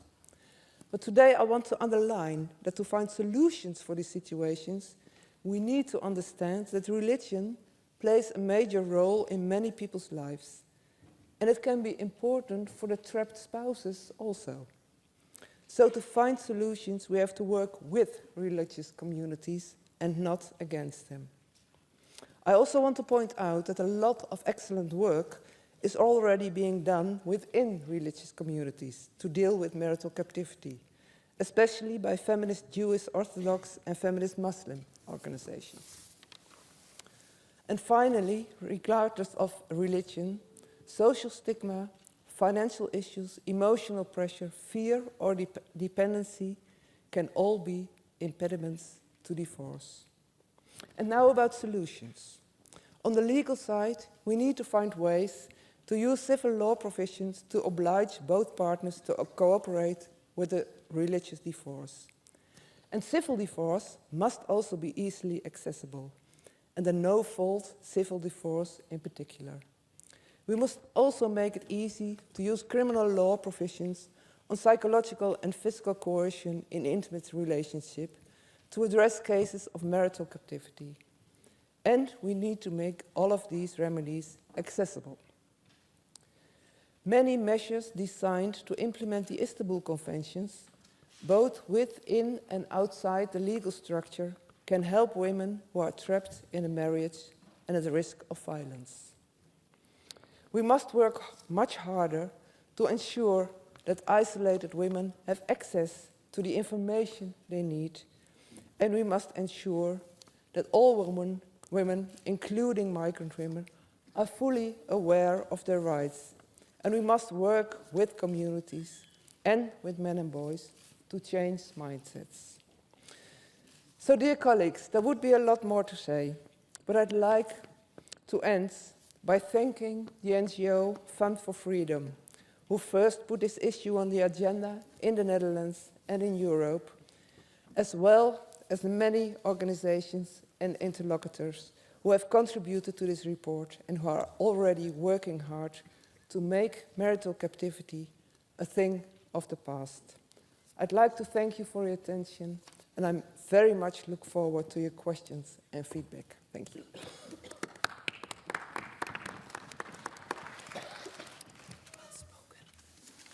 Thank you, Mrs. De Boer. Now we will go on with the interventions of the speakers in behalf of the political groups. And the first speaker is Mrs. Lesia Vasilenko from the Ukraine, which will speak in behalf of the ALDE group. Thank you, President. Doesn't your husband beat you? Stop sulking, wipe away your tears, and this is just like home. Doesn't your husband beat you? This is a question paramedic Yulia Payevska, better known as Tyra, was asked by her female medical carer when she was brought in after yet another round of violent interrogations in a Russian prisoner of war detention center. I mean, doesn't your husband beat you? So light-heartedly asked in such an earnest surprise, as if it were the norm. Except there are no as-ifs in societies like Russia, where the culture of machismo is nurtured and male dominance is glorified, where the support of a patriarchal order is cultivated by the church in preschool and seeps through in every aspect of private and public life. And the result? Poverty of the majority of the population, populism on the rise, authoritarian rule, an aggressive war, and support for terrorist groups and movements such as the Wagner Group. Also, increase in domestic violence and the general deterioration of society. I could go on, of course, with this list of downsides that stem from gender inequality, but the picture is more or less clear, right? So I will continue with another example, which quite frankly I find shocking. 74% of Russians support the war in Ukraine. This comes from a survey which I trust. But the shocker is not the statistics. My friend, who coordinated the surveying, shared that most of the respondents were women. The logical question that I had to ask was, of course, how and why? And the answer came from an in-depth interview from one of these women. She said, "My husband beat me for years and boasted about this to all of his friends. And now I want him to go off on this war and prove how much of a man he really is." For me, these two cases are absolutely mind-blowing in the worst possible way. My brain just refuses to register this information, as probably most of you have trouble with as well. However, in 2017, instead of ratifying the Istanbul Convention, Russia actually legalized domestic violence. And the result, in 2018, 60% of the women in Russia who were killed at the hands of their partners. That is 14,000 killed women in total. And sad as it may be, these examples are a mere taster of the reality of societies that denied the importance of gender equality. So let us have no doubt. Ratifying the Istanbul Convention really does make a difference. But ratifying alone is not enough. To prevent cases from disintervention seeping into daily life, norms of the Convention must become daily practice and shape the values our children, girls and boys both, are taught in school and brought up with at home. I end by thanking all three rapporteurs, Zita, Petra, Marguerite. You provided this assembly not just with profound insights into gender equality, but also with clear guidelines for all of us, men and women both, to take away. I wish us all a fruitful discussion. Thank you. Thank you. Our next speaker is Mrs. Nikki Aiken from United Kingdom, which will speak in behalf of the Conservatives. Please. I welcome all reports tabled and this debate today. Equality between men and women is recognised as a principle in international law, articulated by the United Nations from the 1948 Universal Declaration of Human Rights onwards. Yet, over 70 years later, in too many ways, women are still not equal to men and are facing the same problems of generations gone. Nowhere is this clearer than the domestic violence and the threat of sexual violence that women and girls still face. In the United Kingdom, I think there's been tremendous progress has been made, such as the marital rape being legislated against with the Sexual Offences Act 2003. But legislating to criminalise gender-based violence is not enough. We need societal, attitudinal change. That is why I fully support the Istanbul Convention, as it obliges signatories to encourage members of society, especially men and boys, to contribute actively in preventing all forms of violence against women and girls. And I'm proud to see the United Kingdom has ratified the Convention last year. Nevertheless, we must never rest, and we must continue to act to protect women and girls in every way. And as the Istanbul Convention states, we need to educate and inform boys and girls of all ages, ethnicities, nationalities, that violence against the female sex will never be tolerated. We cannot just continue to advise our daughters on how to act to avoid detention. This will never dissuade men to act badly. Instead, we must equally focus on efforts to ensure that our sons, brothers, fathers and all males respect women and understand the importance of treating everyone with respect and dignity. Men and boys are crucial partners in safeguarding women's rights. Gender-based violence is rooted in gender inequality. We can clearly see the correlation between women's rights in a country and its levels of violence and domestic abuse. Women around the world should be empowered to live their lives without concern about the basic freedoms, wearing what they choose, including whether they cover their heads or not. And I take this opportunity to salute the brave Iranian women and their men for standing up against the tyranny of their own government.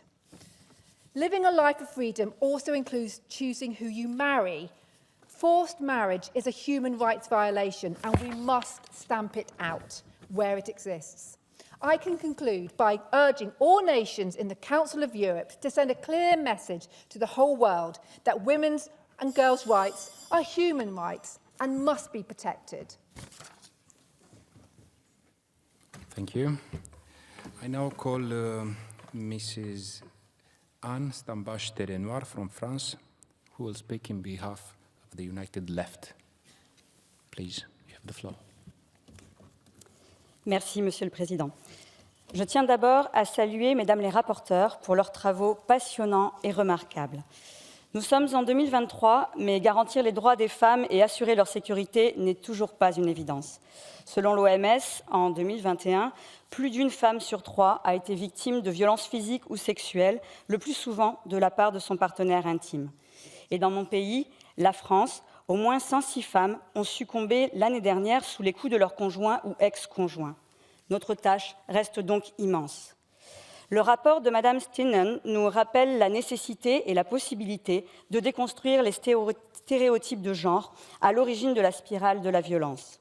Celui de Mme De Boer propose, lui, des pistes pour lutter contre les situations de captivité maritale, qui sont une atteinte à l'indépendance et à l'autodétermination des personnes.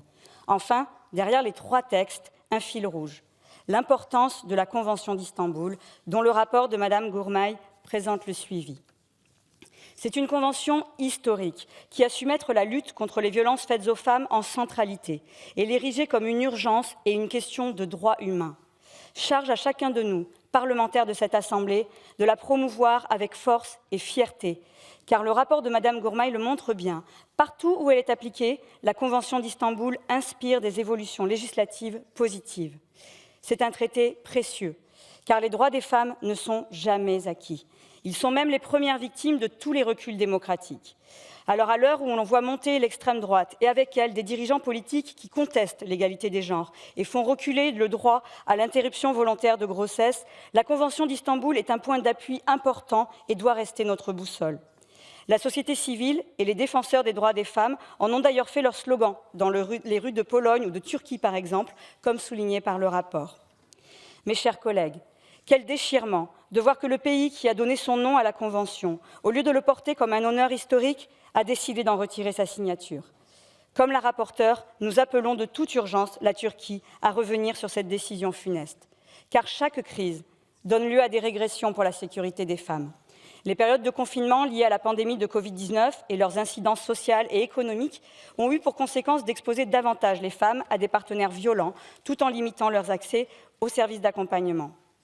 La hausse des inégalités, les situations de crise humanitaire et de déplacement, aujourd'hui la guerre en Ukraine, comme tous les conflits armés en cours, amènent violences physiques et sexuelles envers les femmes.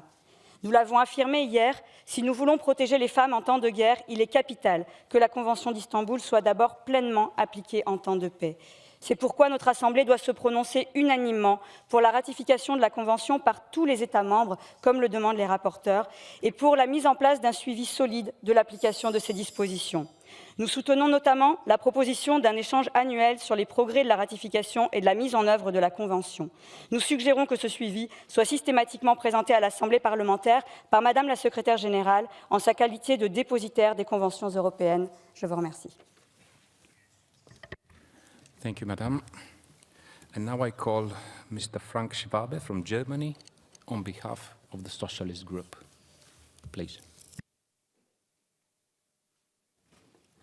Thank you very much, Mr. President. On behalf of the Socialists, Greens and Democrats group, I would like to thank the 3 rapporteurs, Zita Gomay, Petra Stinen and Margaret de Boer, for this very excellent, important reports. I would like to quote from Petra Stinen's report. The Assembly recognizes the responsibility of men and boys in preventing and stopping gender-based violence against women and girls and urges them to be proactive in this regard. And this is why I speak in the name of my group, to show that a debate about gender-based violence is not a debate just for women. There's a common responsibility, and especially a responsibility for men, in the sense of he for she, the excellent campaign from UN Women. Petra Steen interviewed me in preparation of this report, and we thought about why it's so rare that men and boys deal with these questions.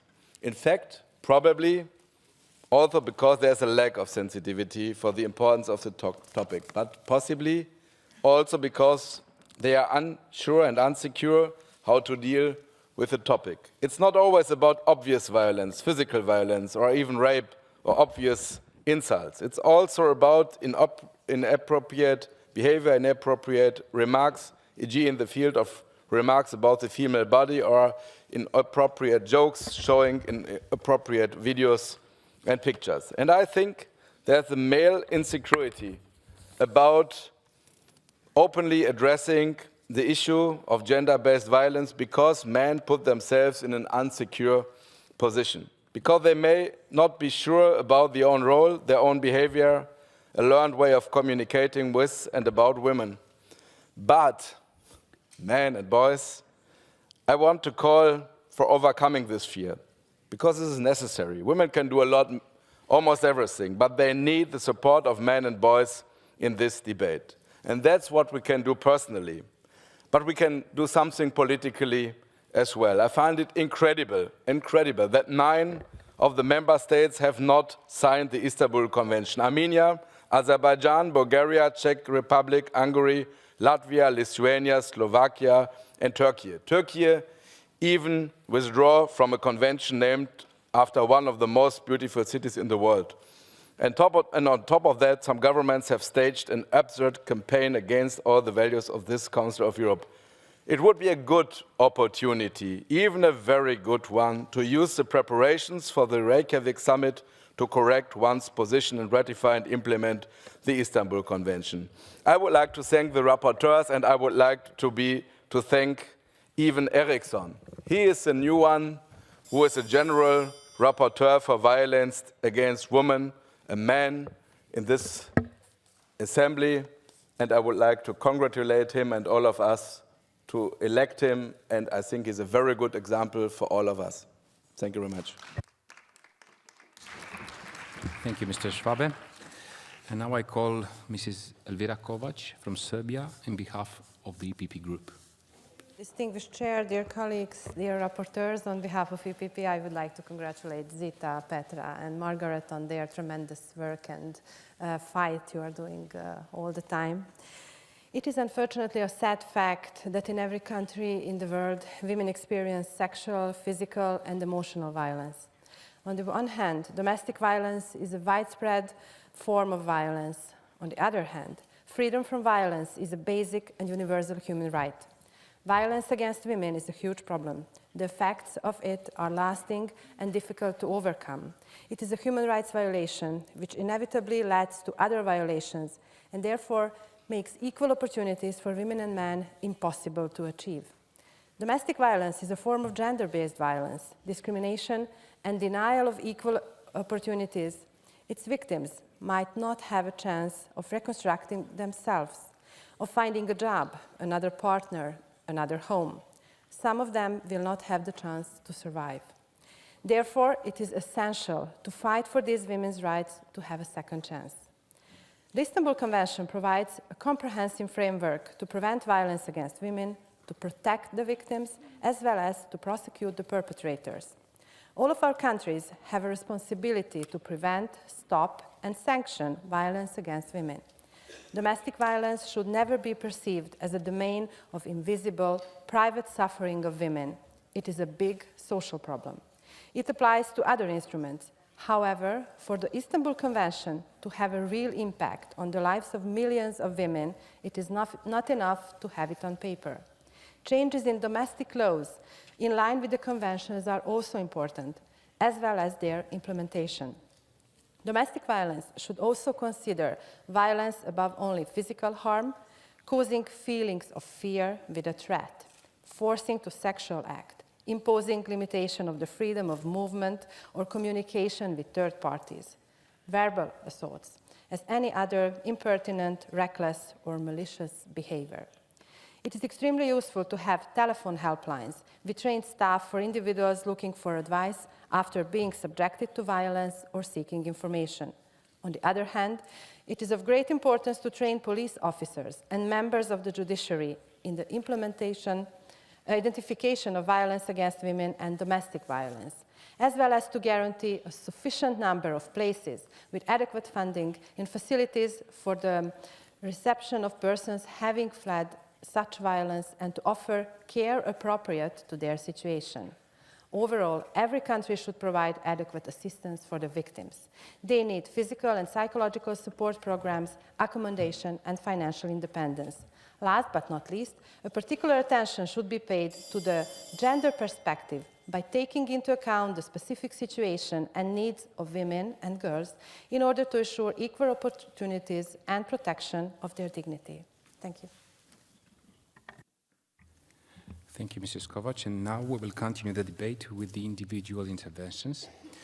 I remind you that you have 3 minutes for each intervention.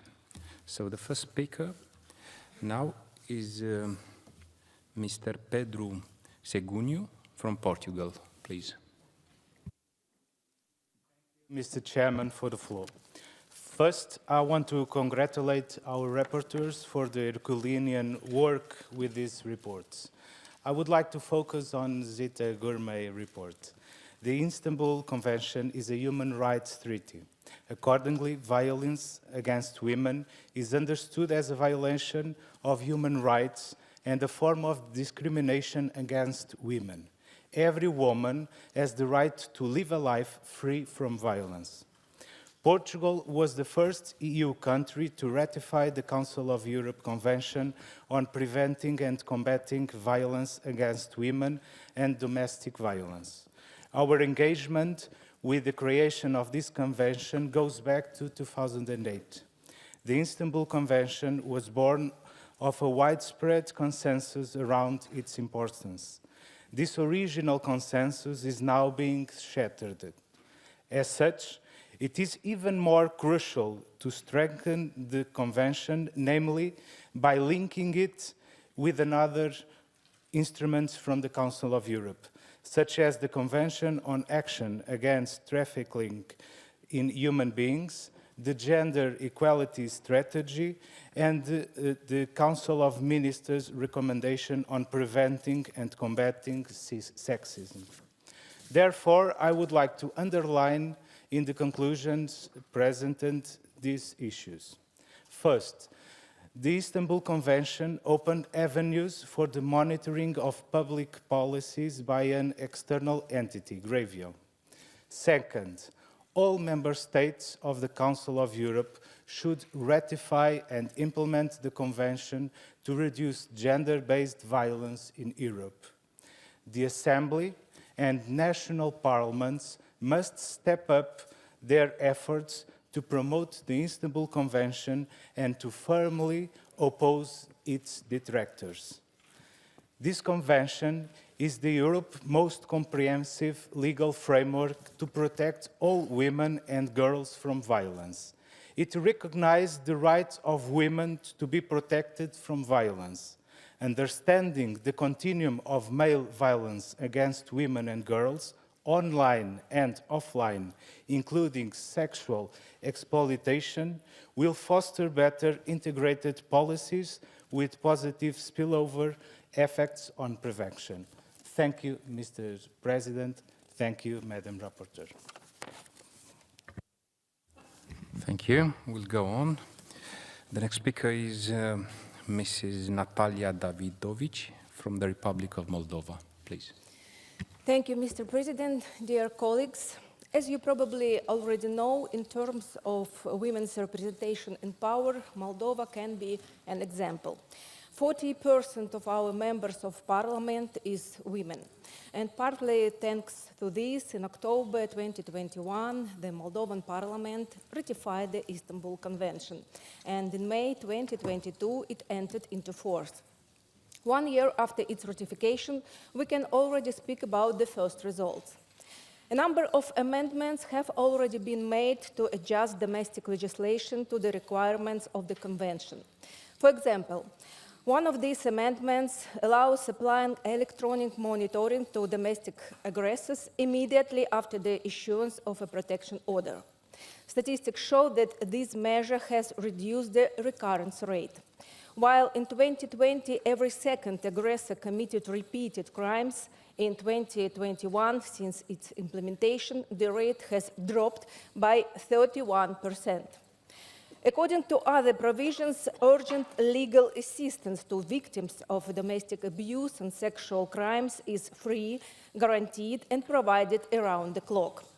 Last year, out of 1,320 cases of state-guaranteed legal aid, 85% were victims of domestic abuse. Liability for family violence has been toughened while adding new aggravating circumstances, like premeditated actions against minors or pregnant women and exploitation of the victim's helpless state. Now it is up to the court, but we plan to make it mandatory that all offenders convicted for domestic assault are required to undergo a correction program for aggressive behavior. The Ministry of Interior is creating a Center for Family Justice, which will ensure cooperation under one roof of specialists from the police, justice, healthcare, and social protection agencies, following the model of similar centers in Europe and the US. Also, a draft methodology for the work of operative investigation teams in cases of sexual violence was developed. The ministry also created an interdepartmental mechanism to analyze cases that resulted in serious injury or death of the victims.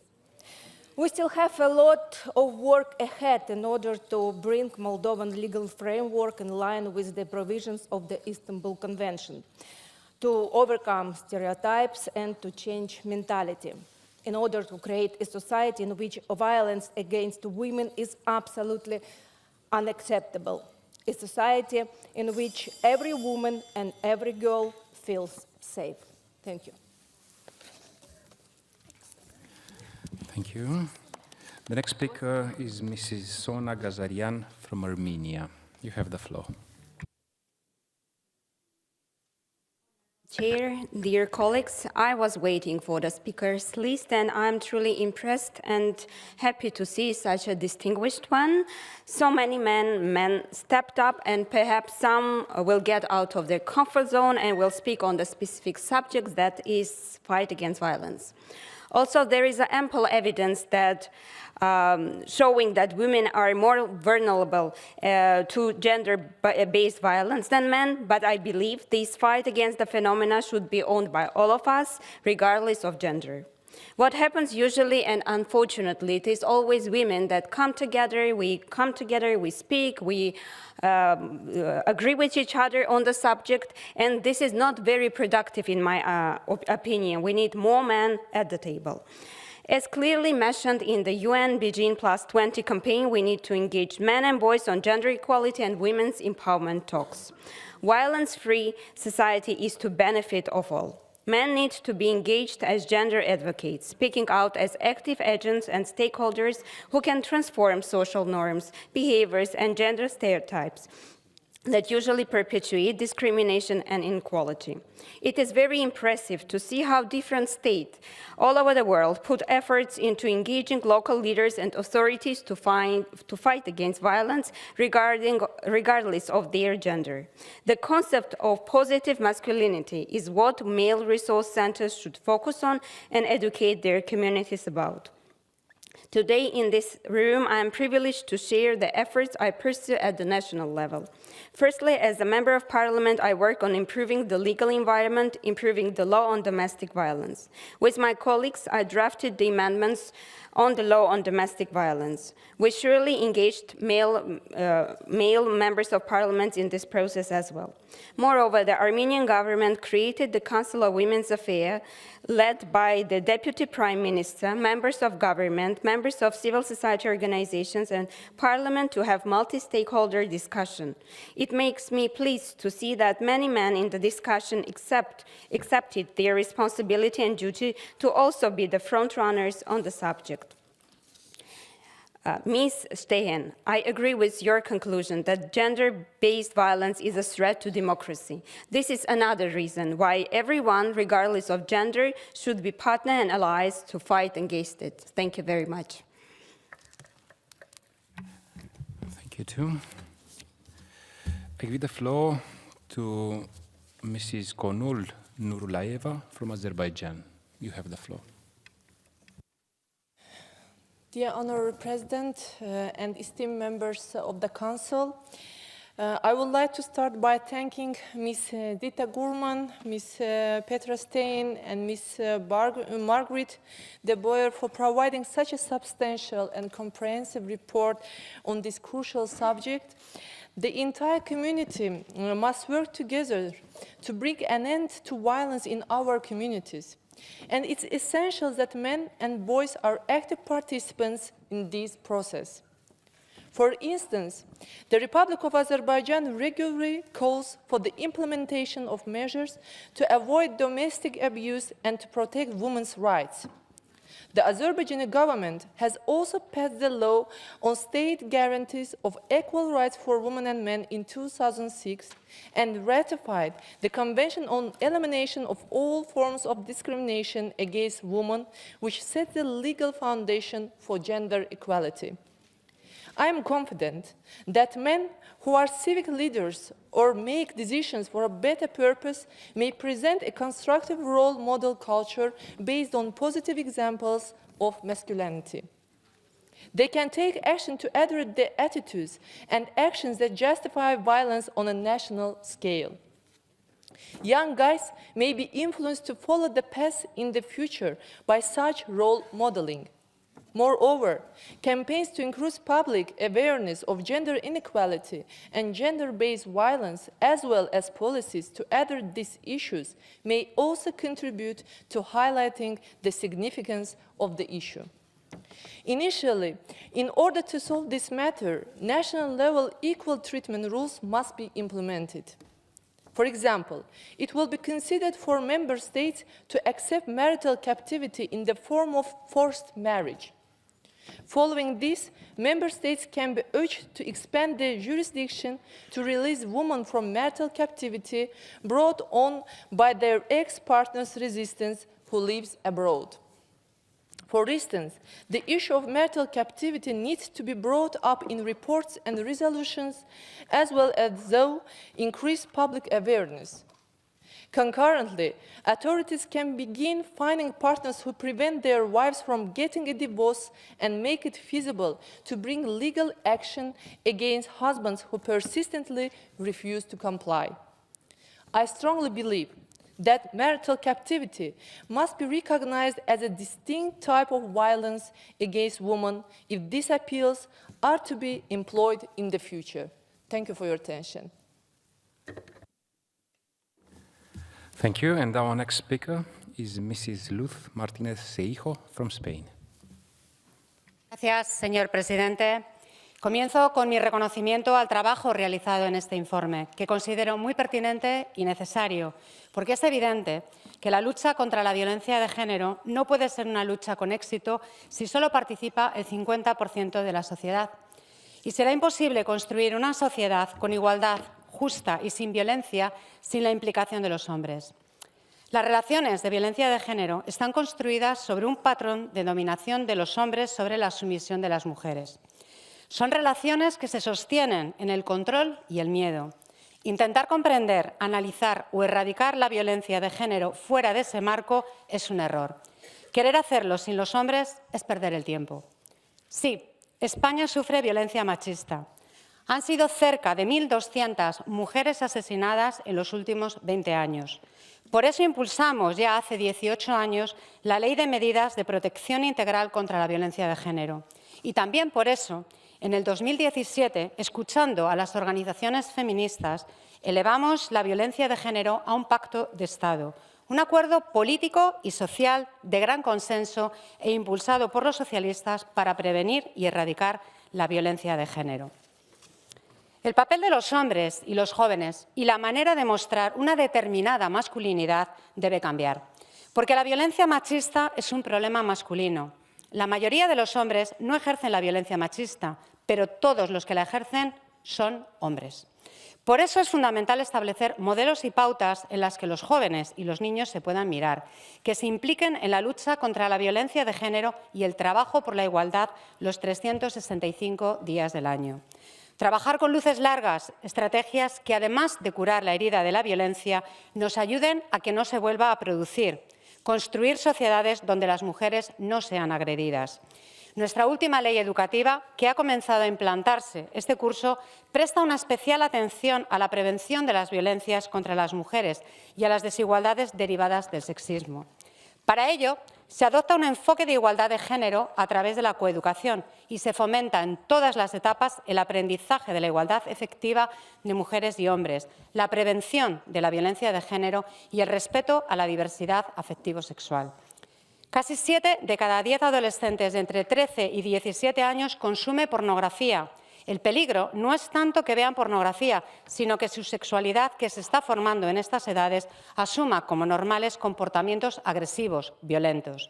Por eso existe la necesidad de la coeducación, del respeto entre iguales, de incorporar de forma más decidida la educación afectivo-sexual en la familia y en el círculo escolar.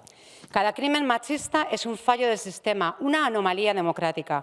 Por eso, en España y en el resto de países necesitamos que los hombres se implican, que asuman un papel activo, recriminando actitudes machistas y acompañándonos a las mujeres en esta lucha diaria. Muchas gracias. Thank you very much. And now I give the floor to Mrs. Emine Nurgunay from Turkey. Thank you, Chair.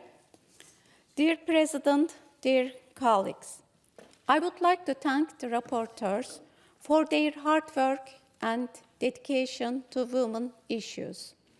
Mr. Zita Gourmet has visited Turkey on the context of her report on Istanbul Convention. Our Secretariat and relevant authorities worked with Ms. Gourmet in close cooperation for a smooth visit, and she met with many government officials as well as civil society organizations of her choosing. I myself participated in the working lunch with Ms. Gourmet in the Turkish Parliament, and I believe that it was a fruitful exercise for us as well as for Ms. Gourmet. Although Ms. Gourmet states in her report that authorities and civil society are on opposite sides of the discussion on this issue in Turkey, the goal is the same for all actors: effectively protecting women and girls from all kinds of violence. I personally support Istanbul Convention. However, Turkey's decision to withdraw from Istanbul Convention does not mean that our efforts in preventing violence against women or the achievements made in women's rights have all gone to waste. One of the most useful tools in Turkey's fight against violence against women is an application called KADES. It is an emergency response app prepared by the Ministry of Internal Affairs. The app aims to prevent violence against women and help women quickly reach the police emergency call center with a single button.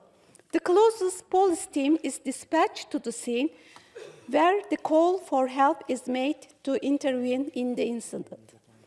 By the end of 2022, as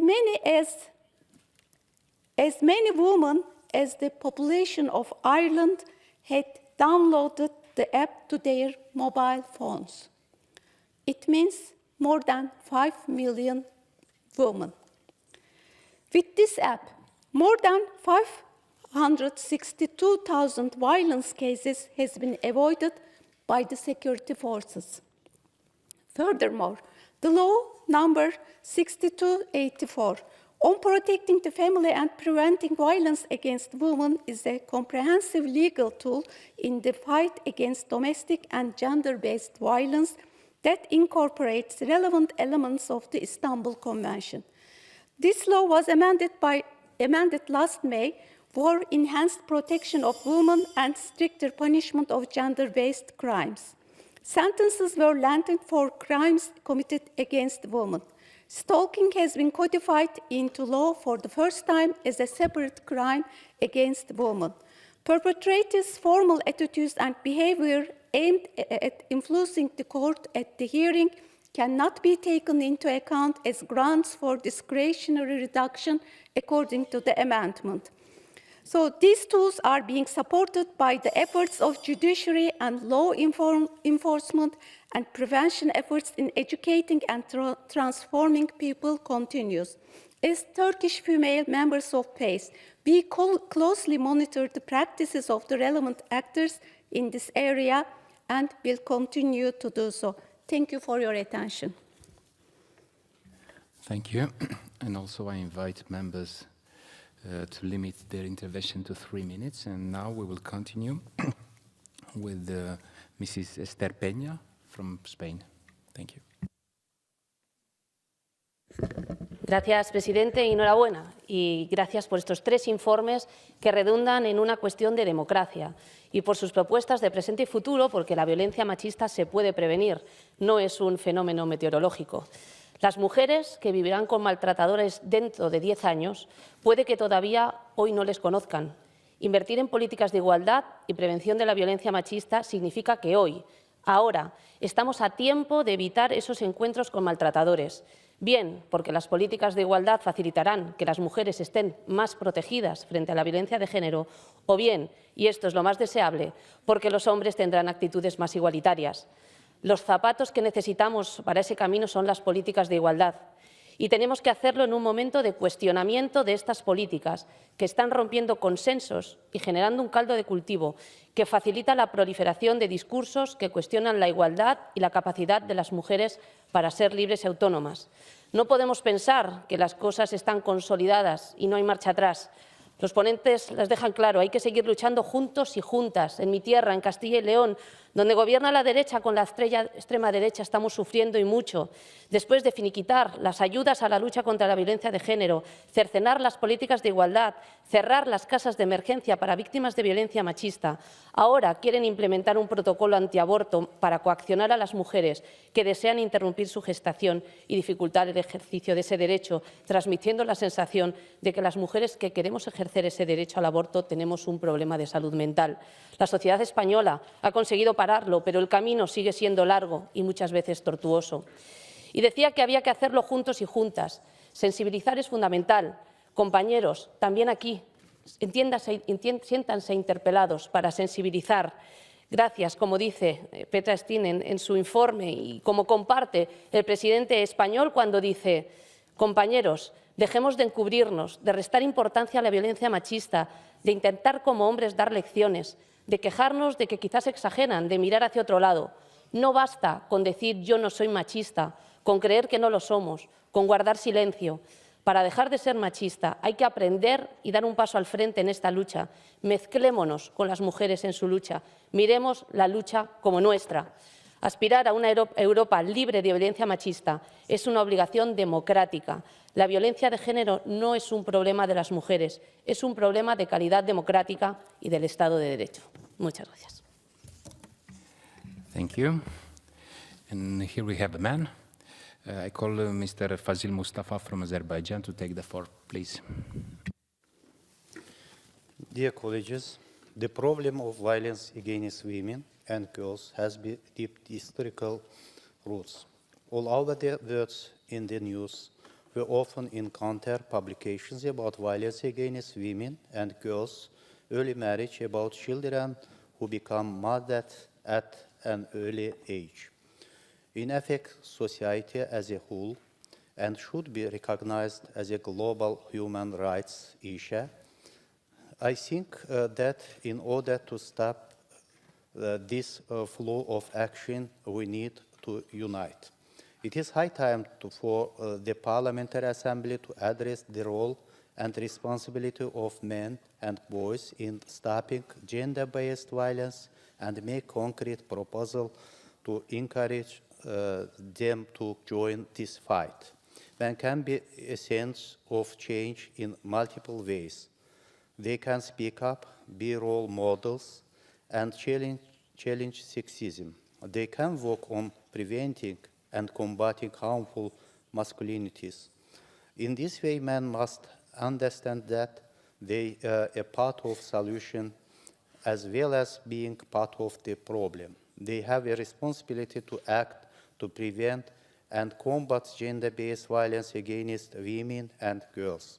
Men can be positive role models, act as agents of change, and use their influence among peers. They can speak out against harmful practices and challenge sexism. Gender equality education lays the foundation of a society free from violence.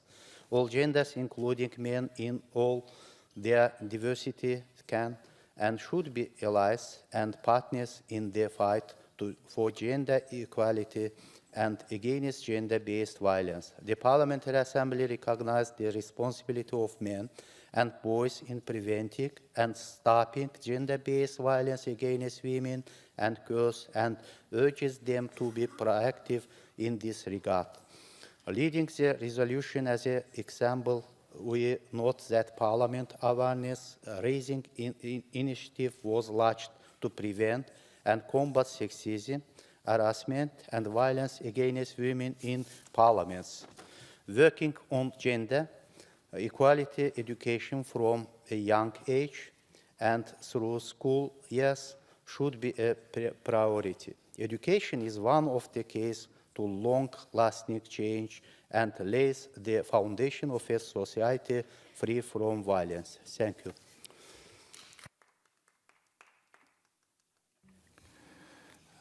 Thank you. I now call Mr. John Howell from United Kingdom.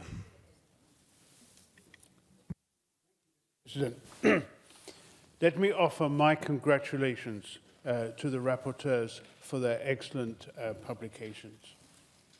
But I stand here ashamed of my own country. I'm ashamed of the UK. Many of you will have seen over the last few days the stories that have been running about the police force. And you will have seen today, perhaps, that the head of the Met Police in the UK has said that 2 or 3 police officers every week will appear in court to answer charges. It is quite right that they should, but it is absolutely terrible that I have to stand here and represent a country where the police have such lack of culture that they can go ahead with that. And it's not just the police force. It's not just the police force, because there are other examples in the fire service, there are other examples in the Royal Navy, and there are examples in the army as well. Now, I support the Istanbul Convention, and I support it wholeheartedly. And before I come on to say what I've done for the Istanbul Convention, let me say that there are 2 things that I would mention that I think that this Council should take seriously. Firstly, and I have made this comment before, we should appoint a champion of the Istanbul Convention to be able to go out and to persuade those countries that have not ratified it to ratify it. And secondly, as the monitor, as the rapporteur for Turkey, for the monitoring committee, let me say that we always raise the situation of the Istanbul Convention when we are on a visit to Turkey to be able to get them to change their mind. I spent a lot of my time persuading the UK government to ratify the Istanbul Convention. And I'm very pleased that they have done so, and I look forward to receiving a delegation from this council later in a couple of months' time to be able to take that forward. Because fundamentally, I agree with what Frank Schwaber said, that men have to play a part in this. We have to play a part to educate, to be able to persuade people to treat women with respect and dignity so that we can all live a safer and happier life. And if we can do that, and we can do that speedily, then I will be very happy. Thank you. I invite now Mrs. Petra Bayer from Austria to take the floor. Thank you very much, Mr. Chair. Violence has many faces. It can be systematic, economic, psychological, emotional, physical, sexual, or any combination you could consider. And I want to thank the three rapporteurs. You shared the figures with us, the alarming figures. Margaret, Petra, Zita, thank you very much for this work, for this really great work. And I know how emotional it can be to work on violence, especially after my report yesterday on conflict-related violence. Violence, gender-based violence, causes stigmatization and marginalization, and violence leaves scars on bodies, on souls, on minds. And we know that it's a global phenomenon. It's not a European one, it's everywhere in this world. And the damage is not to quantify in reality. So what I would suggest is that PACE calls on the World Health Organization to declare gender-based violence as a global pandemic, because it is a pandemic. It hurts women. Billions of women are hurt by different forms of violence. And we know that in case WHO declares something a pandemic, a global emergency, then governments are forced to act, are forced to react at last. And they have to act and create a legal environment that makes it possible to prosecute perpetrators. They must act to provide enough money for the support for victims, for those NGOs and those initiatives that counsel and support victims. They must foster the access to sexual and reproductive health and rights services, which are manifold as well. They have at latest act on balance the unbelievable imbalance of power between genders, and I think that's one of the root causes of violence against women. And in a nutshell, they should, of course, ratify the Istanbul Convention. We saw that when a global emergency is declared, that governments are able to act, and are able to act quickly and effectively, or at least most of them. And I think that we really need this urgent action to be taken. We need a world that comes without gender-typic stereotypes, without misogyny, without patriarchal structures, and without the ignorance. And I'm deeply convinced that a world without violence is a better place to live for everybody, men and women alike. Thank you. Thank you. And our next speaker is Mrs. Dubravka Filipovski from Serbia. Our colleague Zita Gurmai reports, of course, with Margaret and Petra. It's very important because violence against women has increasing worldwide during COVID-19, but also as a result of many conflicts in which women are the primary victims.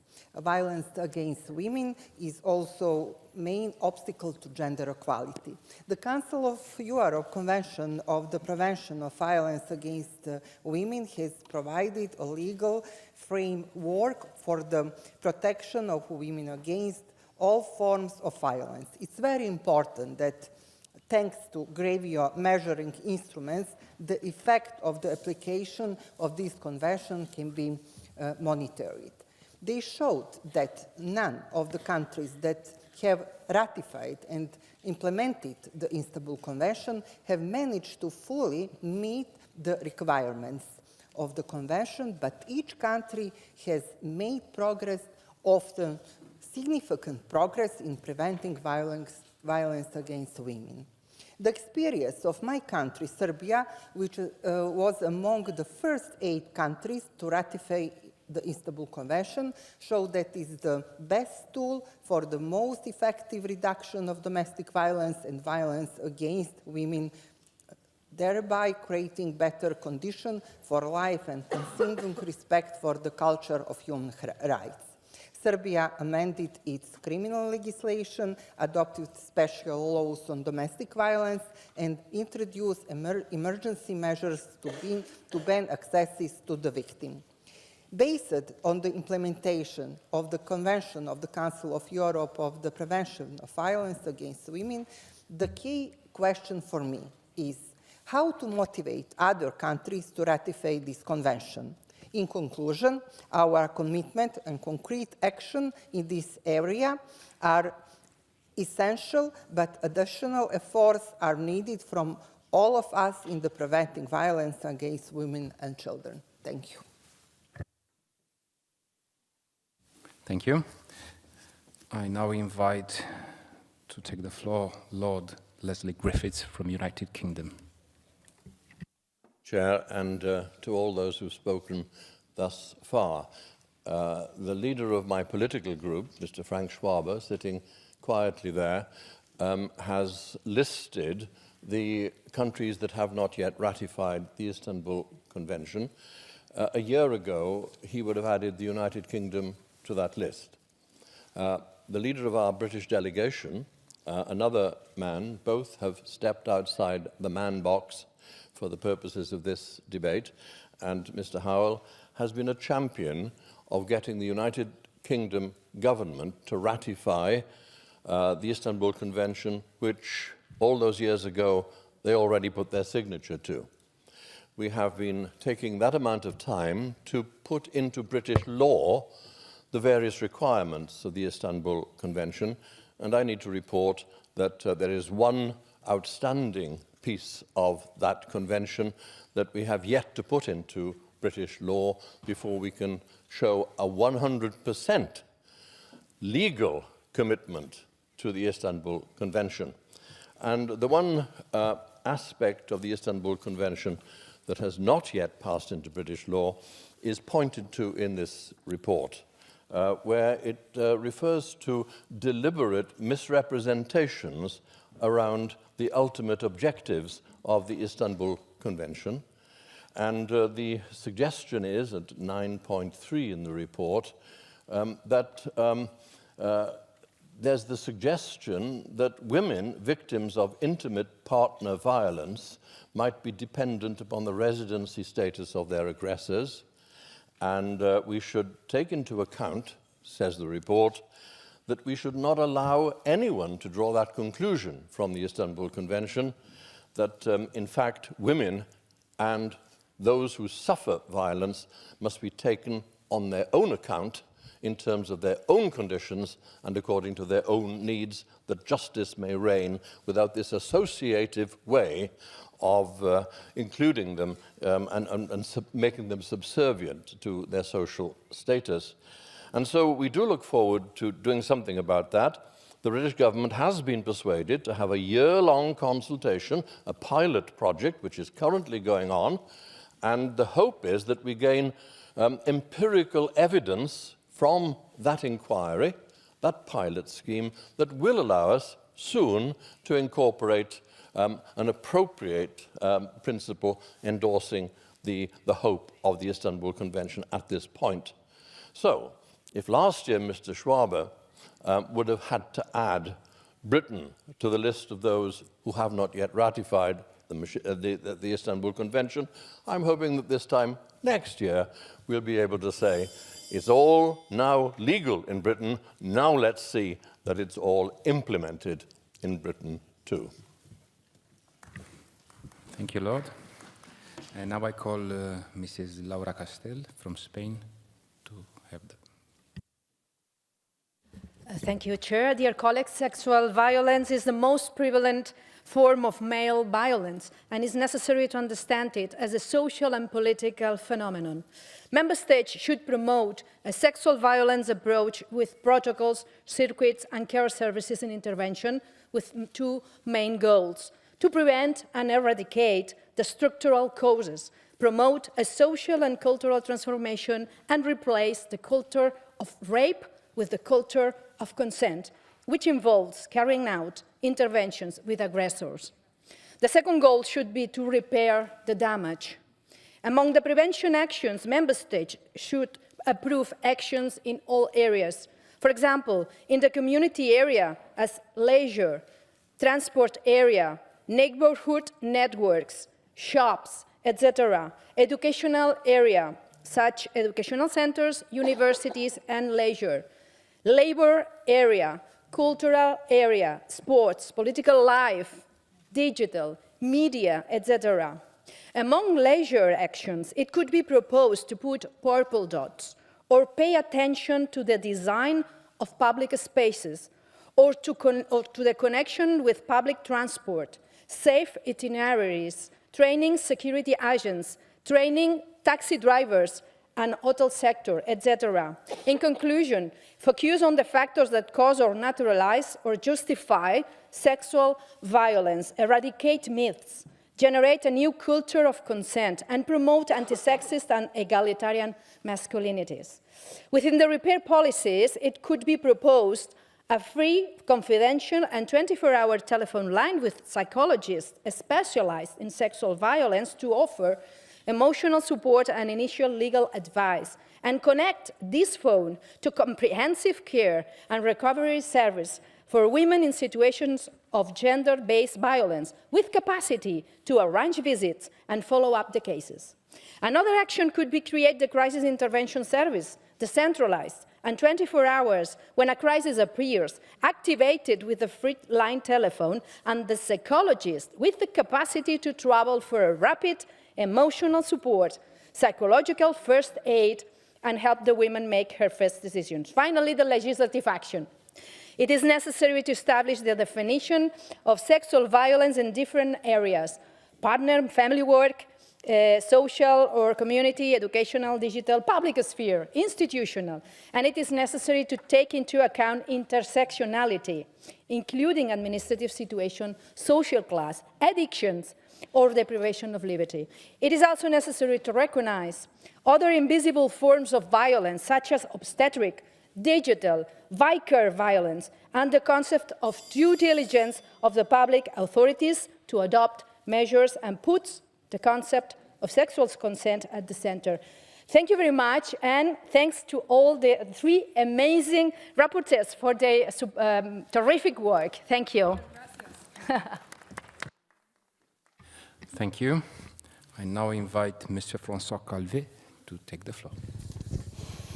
Monsieur le Président, mes chers collègues, je remercie les rapporteurs pour ces trois rapports qui nous permettent de débattre de la situation des violences faites aux femmes et de la mise en œuvre de la Convention d'Istanbul.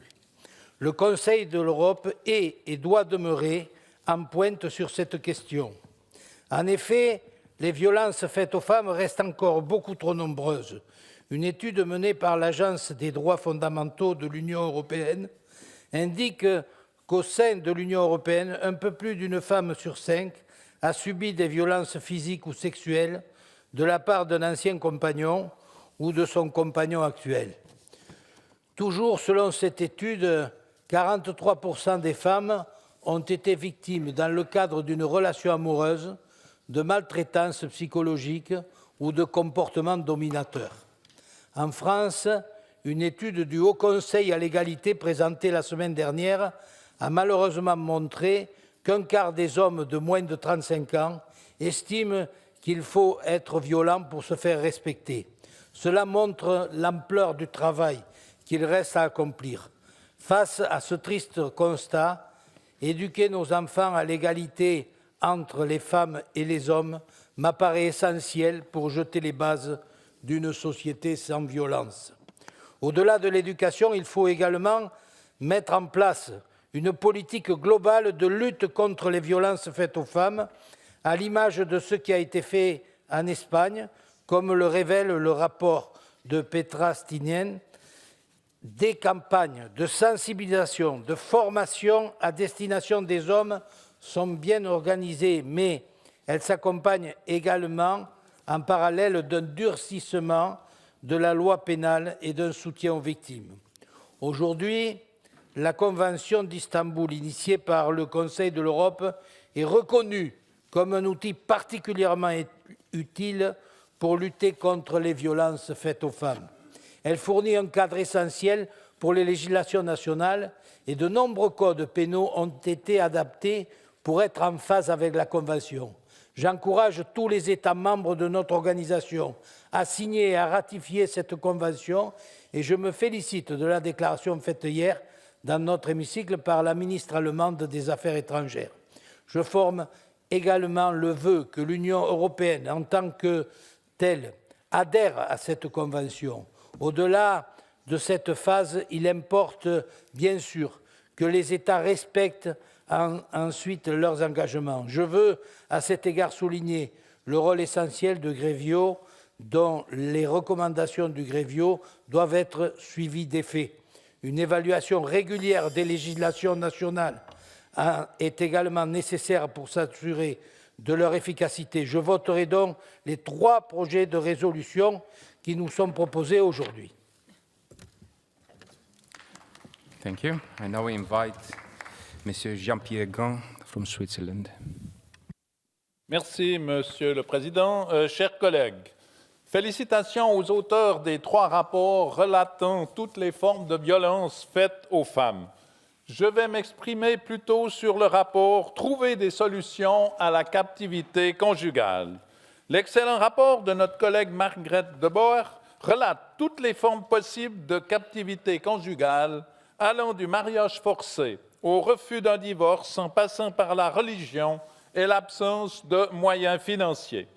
Le mariage forcé est l'union de 2 personnes dont l'une au moins n'a pas donné son libre et plein consentement au mariage. L'union de 2 personnes dont l'une n'a pas 18 ans constitue également un mariage précoce et forcé aux yeux de notre Assemblée parlementaire. Pour s'attaquer efficacement au problème de la captivité conjugale, il est essentiel de bien cerner toutes les situations possibles. Un ou une partenaire qui refuse de libérer son ou sa conjointe des liens du mariage est une forme de captivité et un moyen de contrôle à son égard. Le ou la conjointe piégée n'a pas la possibilité d'entamer une nouvelle relation pour un nouveau mariage. Pour cette situation, c'est la négociation qui est la solution la plus plausible. Pour ce qui est du mariage forcé ou arrangé, la situation est différente. Cette forme de mariage doit être fermement combattue et c'est pratiquement toujours la fille qui doit se plier à la volonté de sa famille. Cette forme de mariage forcé est d'une part une atteinte à l'intégrité morale pour la jeune fille et la prive très souvent de poursuivre des études secondaires et un accès à une notoriété future.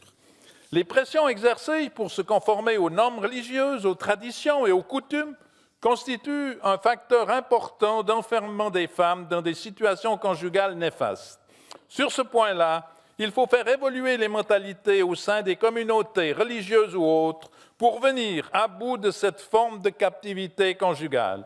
Il faut faire clairement savoir que la religion, la tradition ou la coutume ne peuvent en aucun cas servir d'excuse pour contraindre des femmes à cette captivité. Une autre forme de captivité conjugale, sous une forme plus cachée, est financière. En privant sa conjointe de moyens financiers et en contrôlant toutes ses dépenses, la femme est captive de son mari. Pour éviter cette forme de captivité, c'est favoriser le travail rémunéré pour les femmes qui, en touchant un salaire, peuvent se libérer financièrement. Comme nous pouvons le constater, la captivité conjugale sous diverses formes peut toucher n'importe qui et dans tous les pays. Du fait de la grande diversité des formes de cette captivité, il faut trouver différentes solutions qui vont de l'interdiction au mariage forcé à la persuasion pour le refus de divorce, au changement des mentalités dans certaines communautés religieuses ou autres. Et pour l'autonomie financière de l'épouse, c'est le partage des tâches, ainsi qu'une bonne formation lui permettant, par un travail bien rémunéré, d'accéder à cette autonomie. Pour toutes ces formes de captivité, il est essentiel que l'ensemble des mesures de prévention et de soutien prévues dans la Convention d'Istanbul soient mises à disposition des femmes. Nous devons aussi inciter les États membres du Conseil de l'Europe à mener des actions de sensibilisation active sur ces différents problèmes. Merci pour votre attention. Thank you. I'll now invite Mrs. Sevinch Vatalieva to take the floor, please. Thank you, Mr. Chairman. Ladies and gentlemen, first of all, let me congratulate the three ladies reporters for the important issues they are raising in their reports. Ladies and gentlemen, I think that gender-based violence is a well-known issue in all our countries that is primarily committed by men as well as by community members and people who tolerate harmful masculine behaviors. The entire community must work together to put an end to violence in our neighborhoods, and it's important that men and boys are active participants and change agents. On the same scale, fighting against systemic forms of violence as well as individual acts of violence is essential, since violence doesn't happen in a vacuum, but rather in a society that supports and encourages it. Men's gender-based violence against women and girls is largely a result of women's subordinate status in society, as a result of cultural and traditional norms, and it is intended to, or has the unintended consequence of maintaining male power and control over women. There is also lots of proof that gender inequality, along with the economic hardship and dependency it causes, feeds gender-based violence and abuse. Our purpose is to create a more gender-equitable society with healthier gender roles for women and men in order to fulfill its economic, social, and development goals. Strategies must engage men and significantly alter men's attitudes and behaviors, which are frequently discouraged by negative views of masculinity, in order to be effective. Men must also empower women. I think that there is no better support for women than a support of a man. Women and children frequently experience gender-based violence as well as other types of violence such as harassment and damaging traditional practices. But there have been a lot of conscious initiatives to deal with this issue. The majority of these initiatives relied on women to act as change agents. It's not only women who have to fight for gender equality. Changes are being made, and gender transformative programs now seriously consider the contribution of men and boys to eradicating patriarchal norms, gender inequity, and gender-based violence. Numerous programs have been created all over the world to encourage men to take an active role in raising their children well. We have to confess that women made a long and complicated way to speak loudly about their rights, about equality, and women all over the world have long taken the lead in campaigns to reduce violence, and today more and more males are now joining the women's movement. There is a clear understanding that men, as fathers, as friends, as decision makers, as community and opinion leaders, can play a critical role in speaking out against violence against women and making sure that the issue receives the attention it deserves. Men can be important beneficial role models for boys and young men by exhibiting healthy masculinity. To include men in the endeavor to end violence against women helps in breaking gender stereotypes, increasing understanding of abilities of women, their ambitions, their rights, thus eliminating gender-based violence. Thank you. Thank you. I now invite Mrs. Saranda Bogujevci from the Assembly of Kosovo to take the floor. Thank you, dear Chair. I would like to start by congratulating and thanking Zita, Petra, and Margaret for fantastic reports, and really important ones. I think this week we've had some really important topics that have been discussed, and I do hope that more attention will be kept throughout these topics, because it is a problem that it's global, and it's a very big problem, and we have to find ways to find a solution. Now, sort of in this circumstance, the first thing you sort of go, I come from the governing party. The Ministry of Justice has taken concrete steps in tackling domestic violence and violence against women. I have to say that we feel proud that we have ratified the Istanbul Convention, even though we are not a member of the Council of Europe. Yet we are changing our legislation in accordance with the Istanbul Convention. So all of these, specific steps have been taken. But what I've realized is, as a legislator, when we're working on these laws and when we're looking at mechanisms put into place, you find that a lot of the times there are good laws and there is this willingness, and of course there's more encouragement for other countries to ratify the Istanbul Convention. But when it comes to implementation, what are we doing? What mechanisms are we putting into place to make it work? And we have many discussions throughout these changes that we are making. And the problem that I have found is, unfortunately, a lot of the times it's in relation to our mentality. And it's in relation to how we've been raised, what's the role of boys and girls to start with in their own families, let alone in society, and then how that affects society and how it affects the way that we are raised in our societies. And I think we need to look at this more closely in how we address it, because I really think it's important to have better understandings ourselves, and then how we portray that within our families, but then further on in society, and how we have this conversation. What is the norm? When we have these discussions, even in sort of the most, if we say, open-minded environments, there's always this aspect of, yes, but you women have enough rights, and but you have this and you have that. And there's no clear understanding what it means to be equal and to be treated equally. And I think we have to really seriously think about how we have these conversations, to start with our families and in our societies, to make that change and to change that norm. And I think then we will be able to eliminate this aspect of violence against women specifically. Thank you. Thank you. And our next speaker is Mr. Laszlo Toroszkai from Hungary. Thank you, Mr. President.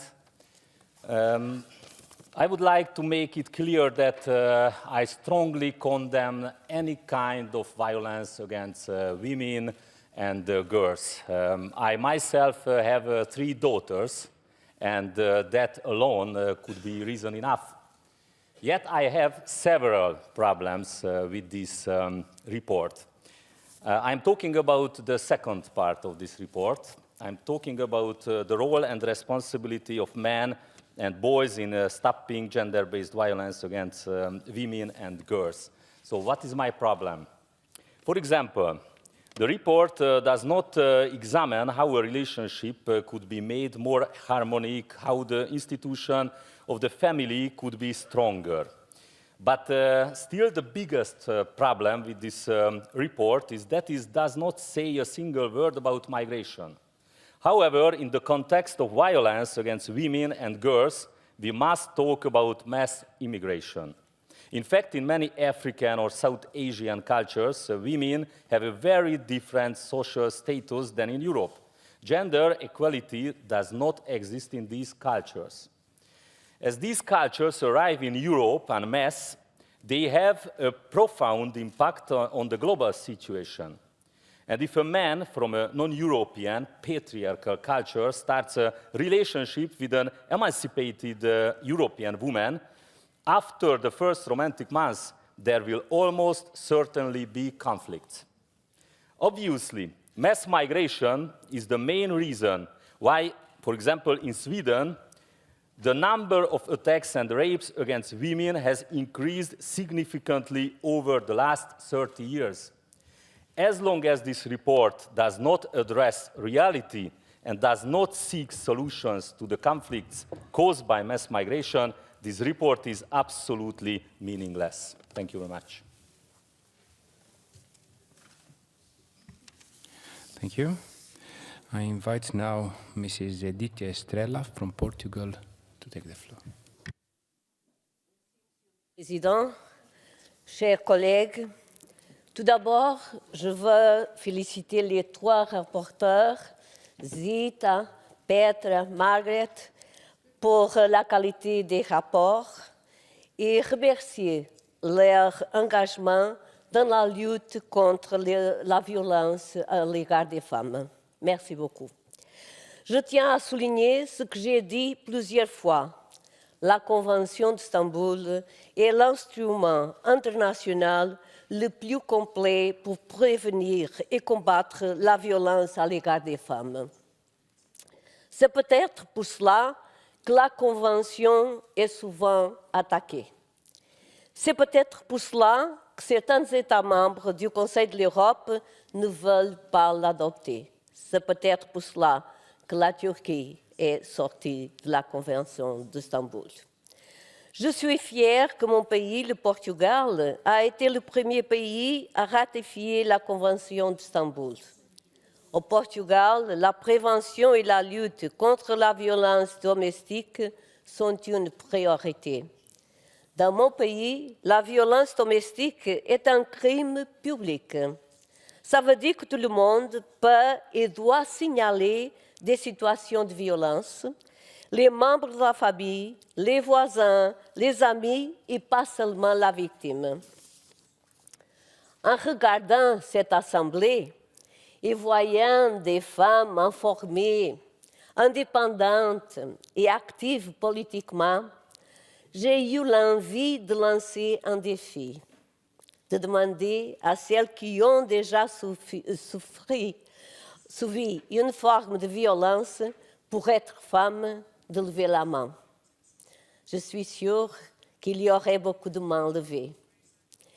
En fait, combien d'entre nous, femmes politiques, n'avons pas été victimes de violences psychologiques, d'harcèlement sexuel ou même de violences physiques? Combien d'entre nous, lors des campagnes électorales ou dans l'exercice des fonctions pour lesquelles nous avons été élus, n'avons pas été humiliés, menacés, diffamés directement ou via les médias par des adversaires? Je suis en politique depuis longtemps et c'est pour ça que je parle de tout ça. Je suis d'accord avec le secrétaire général des Nations Unies, António Guterres, ancien Premier ministre du Portugal, lorsqu'il dit que la violence contre les femmes est un affront moral à toutes les femmes et les filles et que nous tous, une marque de honte sur toutes les sociétés et un obstacle majeur au développement inclusif, équitable et durable. La violence à l'égard des femmes devrait nous couvrir de honte et nous inciter à agir avec courage pour que plus aucune femme ne meure parce qu'elle est née femme. Chers collègues, n'oubliez jamais, les femmes et les filles ont le droit fondamental de vivre sans violence. Nous sommes toutes et tous appelés à ce combat contre la violence de genre, un combat qui doit être mené tous les jours de l'année, ensemble et unis, femmes et hommes, gagnons le combat contre la violence. Merci de votre attention. Thank you. And now the next speaker is Monsieur Bertrand Buix from France.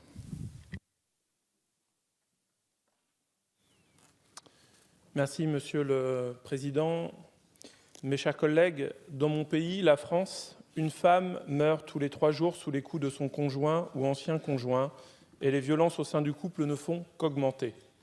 Je suis sûr qu'il en est de même chez la plupart des pays que nous représentons dans cette Assemblée. Et encore, ces meurtres ne sont que la partie émergée de l'iceberg. Les violences envers les femmes prennent en effet des formes variées, de la violence d'un partenaire intime aux mutilations génitales féminines en passant par la cyberviolence qui est en pleine croissance. Quelle que soit leur forme, où qu'elles se produisent, les violences tirent leur origine d'une cause principale, l'inégalité entre les sexes. Elles ont de lourdes répercussions pour les victimes et représentent un lourd fardeau pour les sociétés. Pourtant, et au moins depuis 5 ans, le monde se mobilise davantage. C'est ainsi que le président de la République française, Emmanuel Macron, pour une société plus égalitaire, vient de faire de cette journée du 25 janvier une journée nationale contre le sexisme et j'invite aujourd'hui tous les membres du Conseil de l'Europe à nous rejoindre sur cette journée. Le combat contre ces violences a permis des avancées réelles. Le Conseil de l'Europe est unanimement reconnu comme étant à l'avant-garde avec son outil phare, la Convention d'Istanbul. Cette convention a 3 atouts majeurs. Elle traite de la violence envers les femmes dans toutes ses dimensions, étant ainsi à incriminer un large ensemble d'infractions. Bien qu'il s'agisse d'un instrument d'origine régionale, la Convention d'Istanbul est d'emblée ouverte à tous les pays. Elle a une vocation universelle. Enfin, elle a une dimension contraignante puisqu'elle oblige à des aménagements des droits internes des États. C'est pour ces raisons que nous ne pouvons qu'inciter les pays membres de notre organisation qui n'ont pas encore ratifié ou même signé la Convention de le faire. Il en va de notre crédibilité sur cette question essentielle. La France, comme je vous l'ai dit en introduction, est encore loin d'en avoir fini avec ce fléau. Je voudrais cependant conclure avec une petite victoire remportée la semaine dernière. En effet, notre Assemblée nationale a adopté à l'unanimité une proposition de loi du Sénat créant une aide universelle d'urgence pour les violences d'origine conjugale. En effet, la règle est aujourd'hui celle de l'éloignement du conjoint violent. Or, la démarche n'est pas adaptée aux situations d'urgence qui nécessitent une protection immédiate. Ainsi, la dépendance financière constitue aujourd'hui un frein majeur qui dissuade les victimes de quitter le domicile conjugal. Cette aide, votée à l'unanimité, permettra peut-être une meilleure protection avant qu'il ne soit trop tard. Notre session et ce débat permettra, je l'espère, de réfléchir à ce qui fonctionne dans nos différents pays afin de le généraliser. Je vous remercie toutes et tous. Thank you. And our next speaker is Monsieur Christophe Lacroix from Belgium. Voilà, merci beaucoup, Monsieur le Président, de me donner l'occasion de parler. La Convention du Conseil de l'Europe sur la prévention et la lutte contre la violence à l'égard des femmes et la violence domestique, également connue sous le nom de Convention d'Istanbul, existe depuis presque 12 ans et est malheureusement très souvent remise en cause par différents États, pourtant membres du Conseil de l'Europe et de l'Assemblée parlementaire. Je remercie donc vivement mes collègues Zita Gurmai, Petra Stinen et Margrethe de Boer de remettre en perspective cette question dans leurs excellents rapports sous des angles différents mais complémentaires. Car oui, il s'agit d'une situation préoccupante, car cette convention est le premier et jusqu'à présent le principal instrument juridiquement contraignant offrant un cadre global pour lutter contre la violence à l'égard des femmes et la violence domestique. Et je pense qu'effectivement, après avoir entendu mon collègue hongrois, qui a craché sa haine sur les étrangers, et en stigmatisant les étrangers, notamment les immigrés, les réfugiés, comme étant ceux qui commettent des violences à l'égard des femmes, je voudrais quand même lui rappeler qu'il devrait ouvrir les perspectives et son regard sur le monde, et s'apercevoir que le patriarcat est une invention essentiellement occidentale et historiquement occidentale, et qu'à travers le monde, il y a des sociétés beaucoup plus inclusives où les femmes jouent un rôle bien majeur que dans nos pays encore aujourd'hui au XXIe siècle. Alors mon pays, la Belgique, a toujours porté une position ambitieuse pour l'égalité des genres et les droits des femmes et des filles sur la scène internationale, mais aussi dans sa politique nationale, tant au niveau fédéral que régional et communautaire. Il faut continuer à travailler, les chiffres sont accablants. Amnesty International nous révèle qu'à l'échelle mondiale, le nombre de jeunes filles et de femmes qui ont subi des violences sexuelles ou physiques de la part d'un partenaire intime en 2020 s'élève à 243 millions, soit une femme sur 3. Parmi celles-ci, les mineurs d'âge représentent presque 50%. Nous ne parlerons pas des violences gynécologiques obstétricales, le revenge porn ou encore le cyberharcèlement. Et on dénombre pas moins de 24 féminicides dans mon pays, la Belgique. Mes chers collègues, vous l'aurez compris, j'insiste vigoureusement, très vigoureusement, pour que cette question reste une des priorités fondamentales de notre Conseil. C'est un travail de tous les jours, c'est un travail de toutes nos forces. Nous devons poursuivre constamment cette lutte. Nous devons rester vigilants par rapport à certains discours qui sont tenus dans cette Assemblée et nous devons veiller effectivement, et je rejoins mon collègue français qui s'est exprimé avant moi, nous devons faire en sorte que tous les États membres du Conseil de l'Europe ratifient cette Convention d'Istanbul. Je vous remercie pour votre attention. Thank you. Next on the list is Mrs. Eva de Croix from Czech Republic. The floor is yours. Thank you very much, Mr. Chair.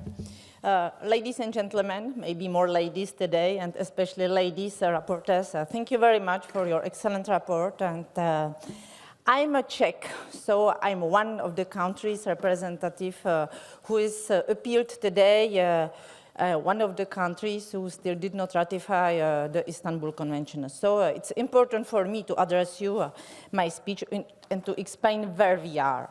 So first of all, please, it's very crucial for me to explain here and to really underline that the issue of legal regulation of domestic violence and prevention is a very priority for the Czech government. Me personally, I'm a member of the working group in cooperation with the Ministry of Justice and Office of Government is preparing legislation to increase the legal standard of domestic violence. It's huge, complex, and very important legislation. I even dare to say that we are fixing the legal standard even higher than Istanbul Convention oblige us.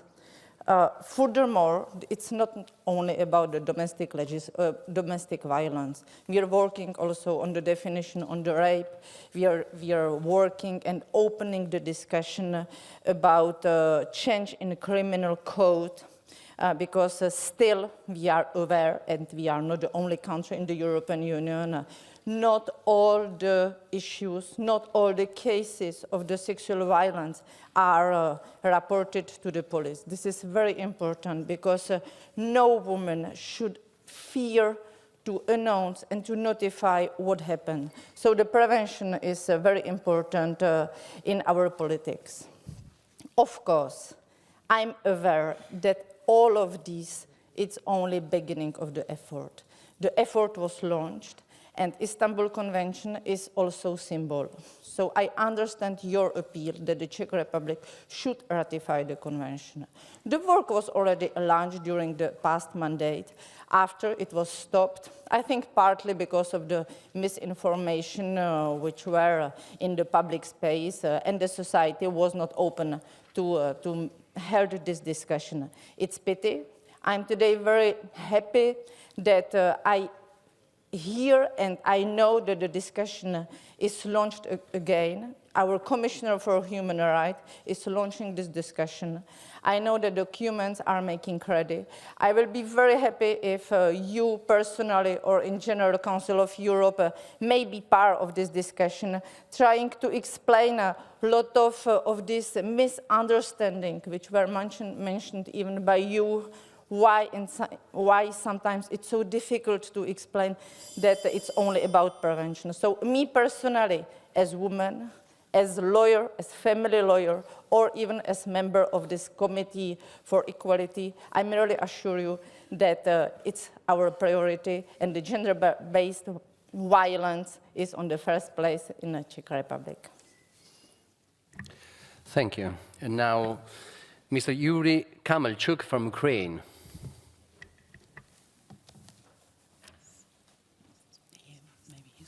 Maybe it's not here, so Mr. Ivan Eriksen from Norway.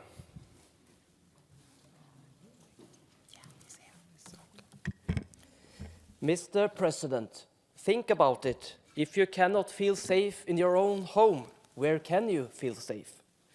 The fact is that each and every day, thousands of women and girls are exposed to gender-based violence and often domestic violence.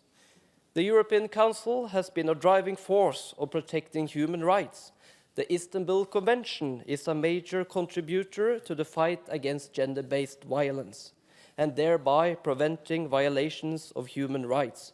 Therefore, I wholeheartedly stand behind our Assembly, urging the member states that have not ratified the Istanbul Convention to do so. In this regard, I would like to emphasize that the Convention shall apply in times of both peace and war. There is war in Europe, and women and girls are particularly vulnerable. In yesterday's debate, we heard stories of how women and girls were subject to rape and sexual violence both in Ukraine and other armed conflicts. Furthermore, we know that there is potential for increased gender-based violence after a war has ended.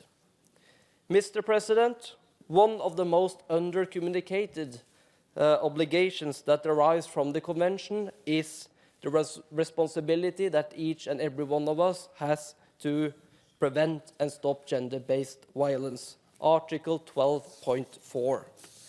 I agree with the rapporteurs that men and boys have a particular responsibility to prevent and stop violence against women that occurs just because they are women. Dear colleagues, the one key word to change this situation and to achieve a more equal everyday life without violence against women is education. No one is born a beater. No one is born with bad behavior towards women. Yesterday was the International Day of Education. It celebrates the role of education for peace and development. It is about setting good examples for future generations, changing mindsets, behaviors, and social norms. We need to invest in education on gender equality from the youngest age so that my son and other sons can be provided with better tools in order to prevent and stop gender-based violence. They need better tools tools than previous generations have had, and this resolution may increase our chances to achieve this goal. Finally, I would like to thank the three fantastic rapporteurs for a job well done, and thank you for giving me this floor, Mr. President. Thank you. And now, Mrs. Isabel Meirelles from Portugal. Isn't she in the chamber? Yeah, sure. Okay. Thank you, Mr. Chair. The last Portuguese presidency that was held of European Union was held in 2021, celebrated at a high-level conference the 10th anniversary of the Istanbul Convention. This pan-European treaty to prevent and combat violence against women and girls is an ongoing project with advances, but also with setbacks, such as the recent abandonment of Turkey by Erdogan that all of us regret. Portugal, as was said, was the first member of the European Union to sign the convention, even before the European Union. In Portugal, the crime of domestic violence is characterized in the penal code, assuming the nature of a public crime, which means that the criminal procedure is not dependent on a complaint by the victim. A complaint or knowledge of the crime is enough for the public ministry to promote the process. Still, this treaty needs to be effectively implemented. Portugal has done a lot in recent years, it's a fact, and that is something that cannot be denied and deserves to be recognized and praised. However, Portugal's legal system needs to do better adapting the convention. That is because the essential line of the convention has to do with prevention and repression. That is, the emphasis is not placed only on the laws, but on the coordinated action of all social policies, and that involves in phasing the empowerment of women. Nowadays, the great challenge, I would say, of the Convention is to be able to be effectively enforced in all 46 member states of the Council of Europe and the others that want to adhere to it. Congratulations to the three rapporteurs. Thank you very much for the lovely work. Thank you. Thank you very much. Mr. Bernard Fournier de la France, the floor is yours. Monsieur le Président, mes chers collègues, je voudrais commencer par remercier nos trois collègues pour leur rapport qui souligne combien la lutte contre les violences faites aux femmes reste un combat d'actualité. La Convention d'Istanbul est une avancée majeure à mettre au crédit du Conseil de l'Europe. Elle a permis d'influencer de nombreuses législations nationales dans le but de protéger davantage les femmes contre les violences dont elles pourraient être victimes. Ceci devra, me semble-t-il, être rappelé dans le cadre du sommet de Reykjavik pour mettre en exergue l'intérêt des conventions du Conseil de l'Europe. Mais les avancées concrètes sur le terrain n'auraient pas été possibles sans le concours des parlements nationaux qui adoptent des mesures allant dans le sens souhaité par la Convention. Il nous appartient en effet, à nous parlementaires, de nous assurer que nos législations sont conformes à la Convention d'Istanbul et que les recommandations du Grevio sont mises en œuvre. Les politiques éducatives dans les établissements scolaires, les formations dispensées notamment aux forces de l'ordre et les dispositifs destinés à venir en aide aux victimes doivent être développés. Malgré son intérêt évident, la Convention d'Istanbul a été dénoncée par la Turquie. Je regrette vivement et m'inquiète particulièrement pour les femmes turques à un moment où leurs droits sont particulièrement menacés. Je regrette également les fausses représentations véhiculées sur cette convention par certaines organisations transnationales qui s'efforcent de saper les droits des femmes pour maintenir une société patriarcale. Il est notamment reproché à la Convention d'Istanbul l'emploi du mot « genre », laissant entendre qu'elle viserait en fait à promouvoir une certaine idéologie du genre. Or, le mot « genre » doit être entendu comme une conception sociale qui vise à maintenir les femmes sous la domination des hommes et à légitimer la violence. Bien sûr, la Convention aborde le cas des femmes LGBTI, mais dans le seul but de leur assurer la protection à laquelle elles ont légitimement droit face aux violences. Il en va de même pour les femmes qui demandent l'asile en Europe et qui peuvent être victimes de groupes mafieux. Nous vivons une période qui pose de nombreux défis pour la protection des femmes face aux violences. L'épidémie de Covid-19 et ses confinements successifs ont favorisé l'isolement et les tendances violentes de certains. De nombreuses violences domestiques ont été signalées durant cette période. Nous devons donc rester vigilants et continuer à promouvoir la Convention d'Istanbul au sein de nos États respectifs. Je me félicite à cet égard de la décision courageuse de l'Ukraine qui a ratifié la Convention à un moment particulièrement difficile de son histoire. C'est un symbole extrêmement fort qui exerce une réelle force d'entraînement, comme nous l'a montré hier le discours de la ministre allemande des Affaires étrangères. Je vous remercie. Thank you. Now, Mrs. Lesia Zaburana from Ukraine. The floor is yours. Dear President, dear colleagues, first of all, I would like to say thank you very much for the rapporteurs for their excellent work in this sphere. For a long time, we have discussed in the Assembly the need of tackle gender-based violence and even completed some steps to support our citizens who became victims or to prevent citizens from becoming them. In 2021, the COVID pandemic dashed our hopes of changing the situation. With the ever-growing number of cases of gender-based violence, both physical and psychological.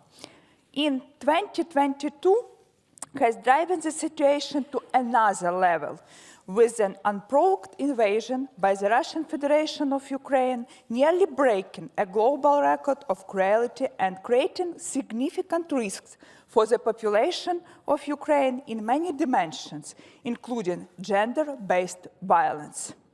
Since the beginning of it, the context in which we fight gender-based violence has changed, and the number of victims of gender-based violence has grown. But even during the war, Ukraine demonstrated its commitment to combating gender-based violence by ratifying the Istanbul Convention. Dear colleagues, for almost a year, we have trembled with horror when reading about newly discovered crimes of Russian soldiers in Ukraine. Raped women and girls, shot men and boys. The scale of this brutality is unspeakable. While the support to commit these crimes that Russian soldiers get from their families speak volumes. Violence does not occur in a vacuum, but rather in a society that overlooks and encourages it. Therefore, in Ukraine, we make all-out efforts at national and international levels to bring to justice those who committed war crimes in Ukraine and their political and military leaders. So the establishment of special tribunal will be the most effective mechanism for it also. And today, we need your support to ensure accountability in the name of the victims of Russian aggression against the Ukraine. The 12-year-old girl raped by 10 Russian soldiers in Lugansk region. The 13-year-old boy shot by Russian soldiers in Kiev regions, and thousands of others. We can only change the current status quo and end violence by uniting all our efforts in the search of justice and prevention. Only in this way can we ensure that the values of our organization are respected. Thank you. Thank you very much. And now, Mrs. Fresco-Rolfo from Monaco. Merci, Monsieur le Président. En liminaire, je souhaitais tout d'abord remercier le Bureau d'avoir proposé au vote des parlementaires ce débat majeur, un mercredi à un moment clé de l'activité de l'Assemblée. Les sujets dont il traite concernent des droits humains fondamentaux. Les trois femmes en charge de ce rapport, Zita, Petra et Margret, ont réalisé un travail exceptionnel pour nous proposer des résolutions efficaces qui feront avancer les mentalités, les législations et les actions en faveur des femmes, des jeunes femmes et des filles. Je ne peux que remarquer que les solutions proposées semblent encore et toujours tellement évidentes. Et pourtant, nous en sommes encore à débattre de problématiques qui auraient dû être solutionnées depuis longtemps. Aujourd'hui, nous parlons plus particulièrement de disparités. Les femmes sont encore et toujours les principales victimes de violences. Elles subissent tout au long de leur vie des inégalités sociales et économiques et souvent juridiques. La question est de savoir comment nous pouvons accepter que la moitié de la population puisse se retrouver sous la menace de voir ses droits les plus élémentaires bafoués. Ces droits qui sont de pouvoir vivre à l'abri de toute violence, de pouvoir décider de leur statut familial et de pouvoir s'épanouir dans une société en ayant les mêmes droits que la gente masculine.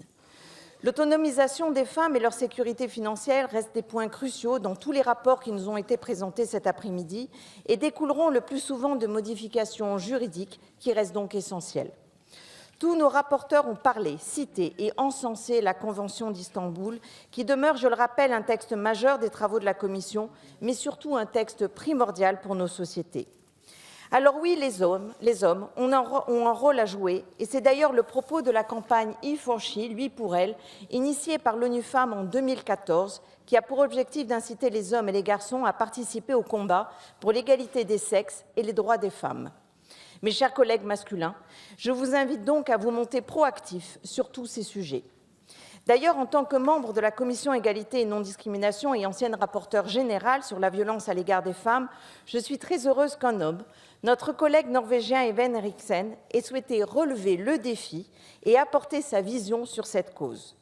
Il offre ainsi un signal clair et fort sur la nécessité pour les hommes de s'impliquer pour leurs mères, leurs femmes, leurs sœurs et leurs filles. De plus, à seulement 27 ans, il démontre que la jeunesse masculine s'intéresse grandement à ce sujet et souhaite participer activement aux changements sociétaux dans notre monde moderne. Enfin, je souhaiterais conclure mon allocution par une citation de Gandhi, grand défenseur des droits civiques et de la paix. « Appeler les femmes le sexe faible est une diffamation. C'est l'injustice de l'homme envers la femme. Si la non-violence est la loi de l'humanité, l'avenir appartient aux femmes. » Je vous remercie. Thank you very much. And now, Mr. Mika Nico from Finland. Maybe it's not easy. It's okay. Yeah, the floor is yours. Thank you, Mr. Chairman. Marital captivity is an important issue to address. As it says in the report, the awareness remains too low. It is good that we are talking about this today. I would like to thank you reporters for this report. It is estimated that in Europe there are tens of thousands of women who fear for their lives if they try to leave their husband. They might be dangerous, lose their children, be isolated, or get deported. Marital captivity is often linked to religions and culture. If the marriage is religious, legal rights do not always apply. This has been seen in many different religions, but the situation is especially concerning in Muslim marriages. Even if the woman gets a civil divorce in Europe, in some cases she is still bound to her husband religiously, with no legal way out. Or her home country doesn't acknowledge the divorce. We have also seen cases of so-called honor-based violence, for example, in Sweden and in the UK. We can't allow this kind of culture to make room in Europe anymore. We here, Council of Europe, need to take actions and end this development before it spreads any wider. We as lawmakers need to do everything in our power to make sure our laws are up to date and that our countries are able to protect everyone, especially women and children. Thank you. Thank you. And now the floor goes to Pavlo Bakunets from Ukraine. Please.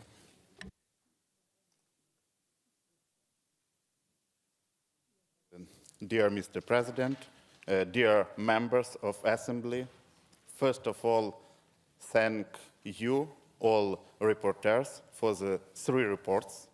Thank you. I would like once more introduce you information that Ukrainian Parliament ratified this convention last year. We did it on our way to be in Europe, to integrate in European Union. This convention applies both in peacetime and also in time of war, according to the Article 2 of the convention.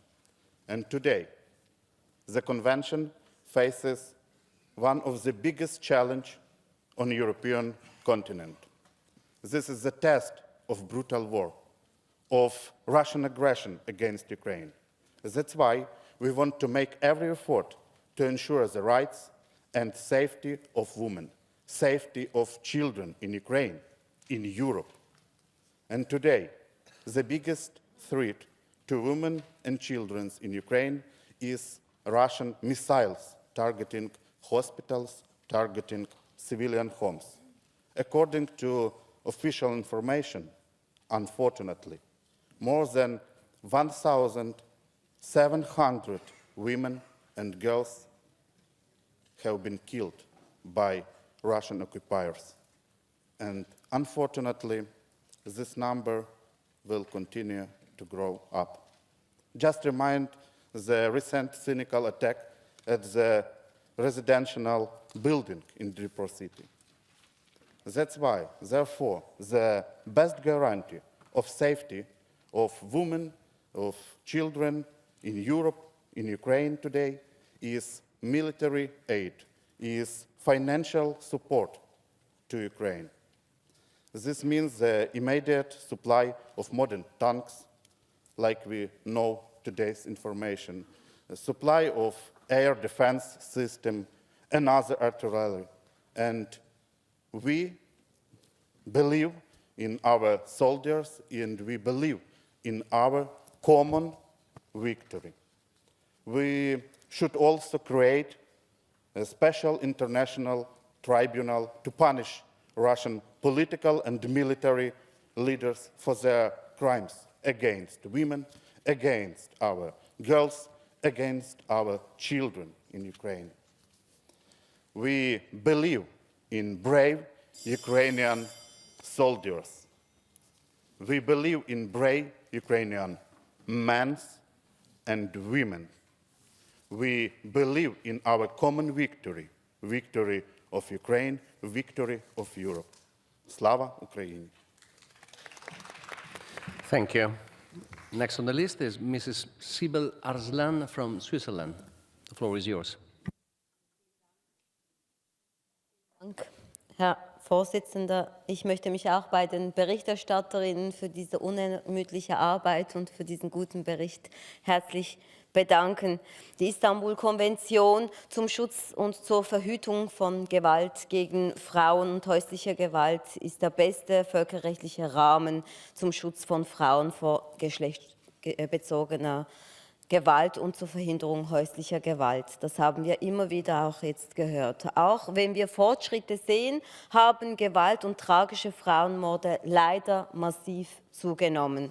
Deshalb ist es wichtig, dass nationale Gesetzgebungen regelmäßig überprüft und entsprechende Gesetzesänderungen vorgeschlagen werden. Wichtig ist zudem auch heute selbstsicher wieder jene Länder, die Mitgliedstaaten sind, dazu aufzurufen, dass sie eben diese Konvention auch unterzeichnen. Und solche, die dieses Abkommen oder diese Konvention davon ausgetreten sind, wieder eintreten und das Ganze auch vollumfänglich unterstützen. Geschlechtsspezifische Gewalt ist eine Form der Menschenrechtsverletzung und diese Menschenrechtsverletzung kommt leider in allen Mitgliedstaaten des Europarates vor. Sie hört nicht an der Grenze von einem Land auf. Zurzeit diskutieren wir deshalb gerade in der Schweiz über ein neues Sexualstrafrecht. In diesem Gesetz, das wir eben vor Jahren eigentlich von Männern ausgearbeitet worden ist, gewisse Veränderungen vornehmen. Es soll darum gehen, dass Frauen einerseits tatkräftig mitwirken bei dieser Gesetzesänderung, aber auch darum, dass es um eine Zustimmungslösung bei Sexualstrafrecht gehen soll. Das heißt, nur eine Ja heißt Ja-Lösung vorgeschlagen wird. Das soll heißen, dass Frauen nicht mehr erklären müssen, warum sie sich nicht genügend gewehrt haben, wenn sie sexuellen Missbrauch oder sexuelle Handlungen nicht gewollt haben. Sie müssen keine blauen Flecken zeigen müssen, damit sie sagen können, dass sie vergewaltigt worden sind. Wichtig ist eben auch, dass nationale Gesetzgebungen zur Bekämpfung geschlechterspezifischer Gewalt mit politischen Maßnahmen begleitet werden. Wir dürfen also nicht vergessen, dass die Gefahr von Gewalt auch durch soziale und intersektionale Faktoren wie körperliche Einschränkungen, ethischer Herkunft und sexuelle Orientierung multipliziert werden. Wir in Europa können oft nur so erfolgreich sein als Frauen, weil andere Frauen, die ausgebeutet sind, vielleicht für uns auch arbeiten müssen oder uns helfen. Und auch das dürfen wir in unserer Arbeit als Frauen nicht vergessen. Wichtig ist zudem, dass wir auch von Femiziden reden und nicht von Familiendramen.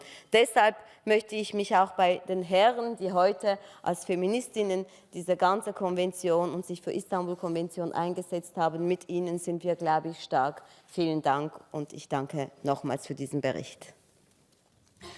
Thank you. Next is Mrs. Parvin Karimzadeh from Azerbaijan. Thank you, Mr. Chair. Dear Madam Reporters, thank you for your very good reports. Combating gender-based violence has been on the national and international agendas of many countries for decades. One way to combat violence is to get rid of deep-rooted gender stereotypes. We can prevent gender-based violence and protect the rights of all people if we make a concerted effort to transform unacceptable social norms. To do this, we must act from different angles. First, to truly end violence and discrimination against women, men and boys must not only be seen as a part of the problem, but rather they must be considered an integral part of the solution to this problem. We are all human, and this is what we should understand. The struggle for women's rights against discrimination and violence is above all a struggle for humanity. Moreover, it's essential to ensure that both girls and boys receive a comprehensive upbringing and education that teaches them not only the basics of science, but also respect independence, and harmony. Violence against women is not only a serious violation of human rights, but also a global epidemic that destroys the lives of millions of women and girls and hinders progress towards comprehensive security for all. Millions of women in the world fear for their safety.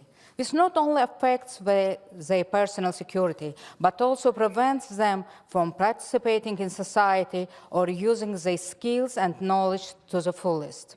As in many countries, Azerbaijan has adopted laws against gender-based violence, and it's implementing a national policy and preventive measures. In this process, along with official bodies, non-governmental organizations and individuals are also actively involved. I would like to give a few examples from our history. Back in the 19th century, Azerbaijan writers and educators, more specifically male writers, wrote about gender equality, gender violence. Those male writers highlighted the importance of education as a tool to protect gender inequality. In 1901, a male, an Azerbaijani philanthropist, opened the first school for girls in the Muslim world in the East. In 1980, Azerbaijan went down in history as the first Muslim country to give women the right to vote. The modern Azerbaijani constitution ensures the equality of all, regardless of gender, equality in everything. And at the end, I believe that we all need to recognize our role in ending gender-based violence in our families and in our communities. Ending violence against women is everyone's responsibility. Every person, men and boys, women and girls, have a responsibility to prevent gender-based violence. Thank you. Thank you. And now it's up to Andreas Lag Uneland from Norway. Thank you, President. A life free of violence is a human right. Therefore, we have a responsibility to act when half of the population is at greater risk of violence and sexual abuse. Estimates published by the World Health Organization indicate that globally, about 1 in 3 women have been subject to violence. As the rapporteur said at the beginning of this debate, this convention saves lives. The Istanbul Convention remains the best international framework for protecting women from gender-based violence and sexual abuse and to prevent domestic violence. When we in this assembly know how important this convention is, I can't stop to wonder why not all countries have ratified this convention. And there is no good excuse. And it should stand as an inspiration to other countries that Ukraine signed and ratified while being in an existential war. Our task in this assembly is to point out that countries should take steps to prevent abuse and violence against women. You can't just say that women's rights is important. If you acknowledge that women's rights is human rights, the Istanbul Convention should be a no-brainer. So why is it taking so long? Armenia signed in 2018, 5 years ago, and still not ratified. Azerbaijan has not signed at all, the only member state in this assembly not to do so. Bulgaria signed in 2016, 7 years ago, and still not ratified. Czech Republic also signed in 2016, 7 years ago, and still not ratified. Hungary signed in 2014, 9 years ago, and still not ratified. Latvia signed in 2016, 7 years ago, and still not ratified. Lithuania signed in 2013, 10 years ago, and still not ratified. Slovak Republic signed in 2011, 12 years ago, and still not ratified. I strongly urge all members from these countries to show that you take this seriously and work towards your countries ratifying this convention. President, it has been pointed out, and it is a shame that Turkey was one of the first countries to ratify this convention, and 10 years later, it was the first and only member state to leave the convention. I want to express solidarity with all women in Turkey who are fighting for their rights, and I encourage Turkey to once again become a part of the Istanbul Convention. Thank you again to the rapporteurs for your important and excellent work. Thank you. And now Mrs. Minerva Hernández Ramos, an observer from Mexico. The floor is yours. Buenos días, México. Buena tarde, Europa. Tengo especial interés en participar en este debate porque soy originaria de Tlaxcala, México, una entidad federativa que carga con la infamante reputación de ser conocida por los casos de violencia contra la mujer. Incluso, vergonzosamente, de una u otra forma, hay hombres tlaxcaltecas involucrados en los casos de redes de trata de personas, especialmente de mujeres, como han reportado The Independent o The Washington Post. Los casos de violencia económica, de limitaciones para controlar el ingreso de las mujeres tlaxcaltecas o de pagarles menos por el mismo trabajo afectan su supervivencia y son más recurrentes en Tlaxcala que en el promedio nacional mexicano. Leía en el reporte preparado por la diputada Stinen que 1 de cada 3 mujeres en Europa es sobreviviente de violencia de género. En Tlaxcala, México, es más del doble de esa cantidad, son casi 7 de cada 10 mujeres. Por eso, quiero alzar hoy mi voz para unirme a esta asamblea en su enérgico rechazo a la violencia de género, pero también para convenir con ustedes que los hombres tienen también la responsabilidad de convertirse en agentes de cambio para esta situación y en la importancia que debemos dar a la promoción de las masculinidades conscientes que permitan construir una relación respetuosa y un reparto equitativo de responsabilidades entre hombres y mujeres. Como senadora mexicana, reconozco que mi país ha omitido la adopción del Convenio de Estambul, razón por la cual, a finales de 2019, en el Senado de la República exhortamos al presidente de México a su adopción, pues los legisladores estamos convencidos de que este es el instrumento legal internacional más avanzado para la prevención y combate de la violencia contra la mujer y la violencia doméstica. Coincido plenamente en que como mujeres debemos hacer partícipes a los hombres en la lucha contra la violencia de género y debemos mostrarles el grado de responsabilidad que tienen en sus manos al relacionarse con mujeres y con niñas, pero también en su forma de relacionarse con otros hombres y niños dentro del paradigma de una masculinidad consciente, sabedora de la existencia de prácticas dañinas y reflexiva ante la importancia de mostrar un ejemplo de respeto e inclusión.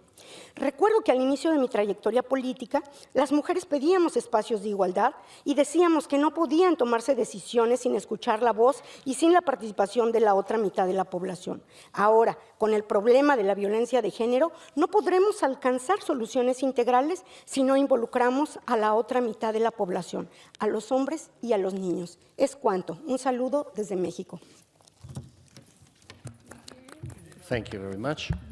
And now, Mrs. Hannah Bardell from United Kingdom. The floor is yours.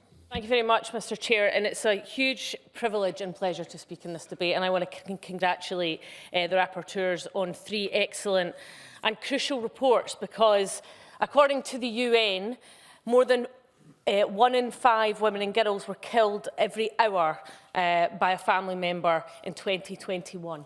And that is an utterly horrific statistic.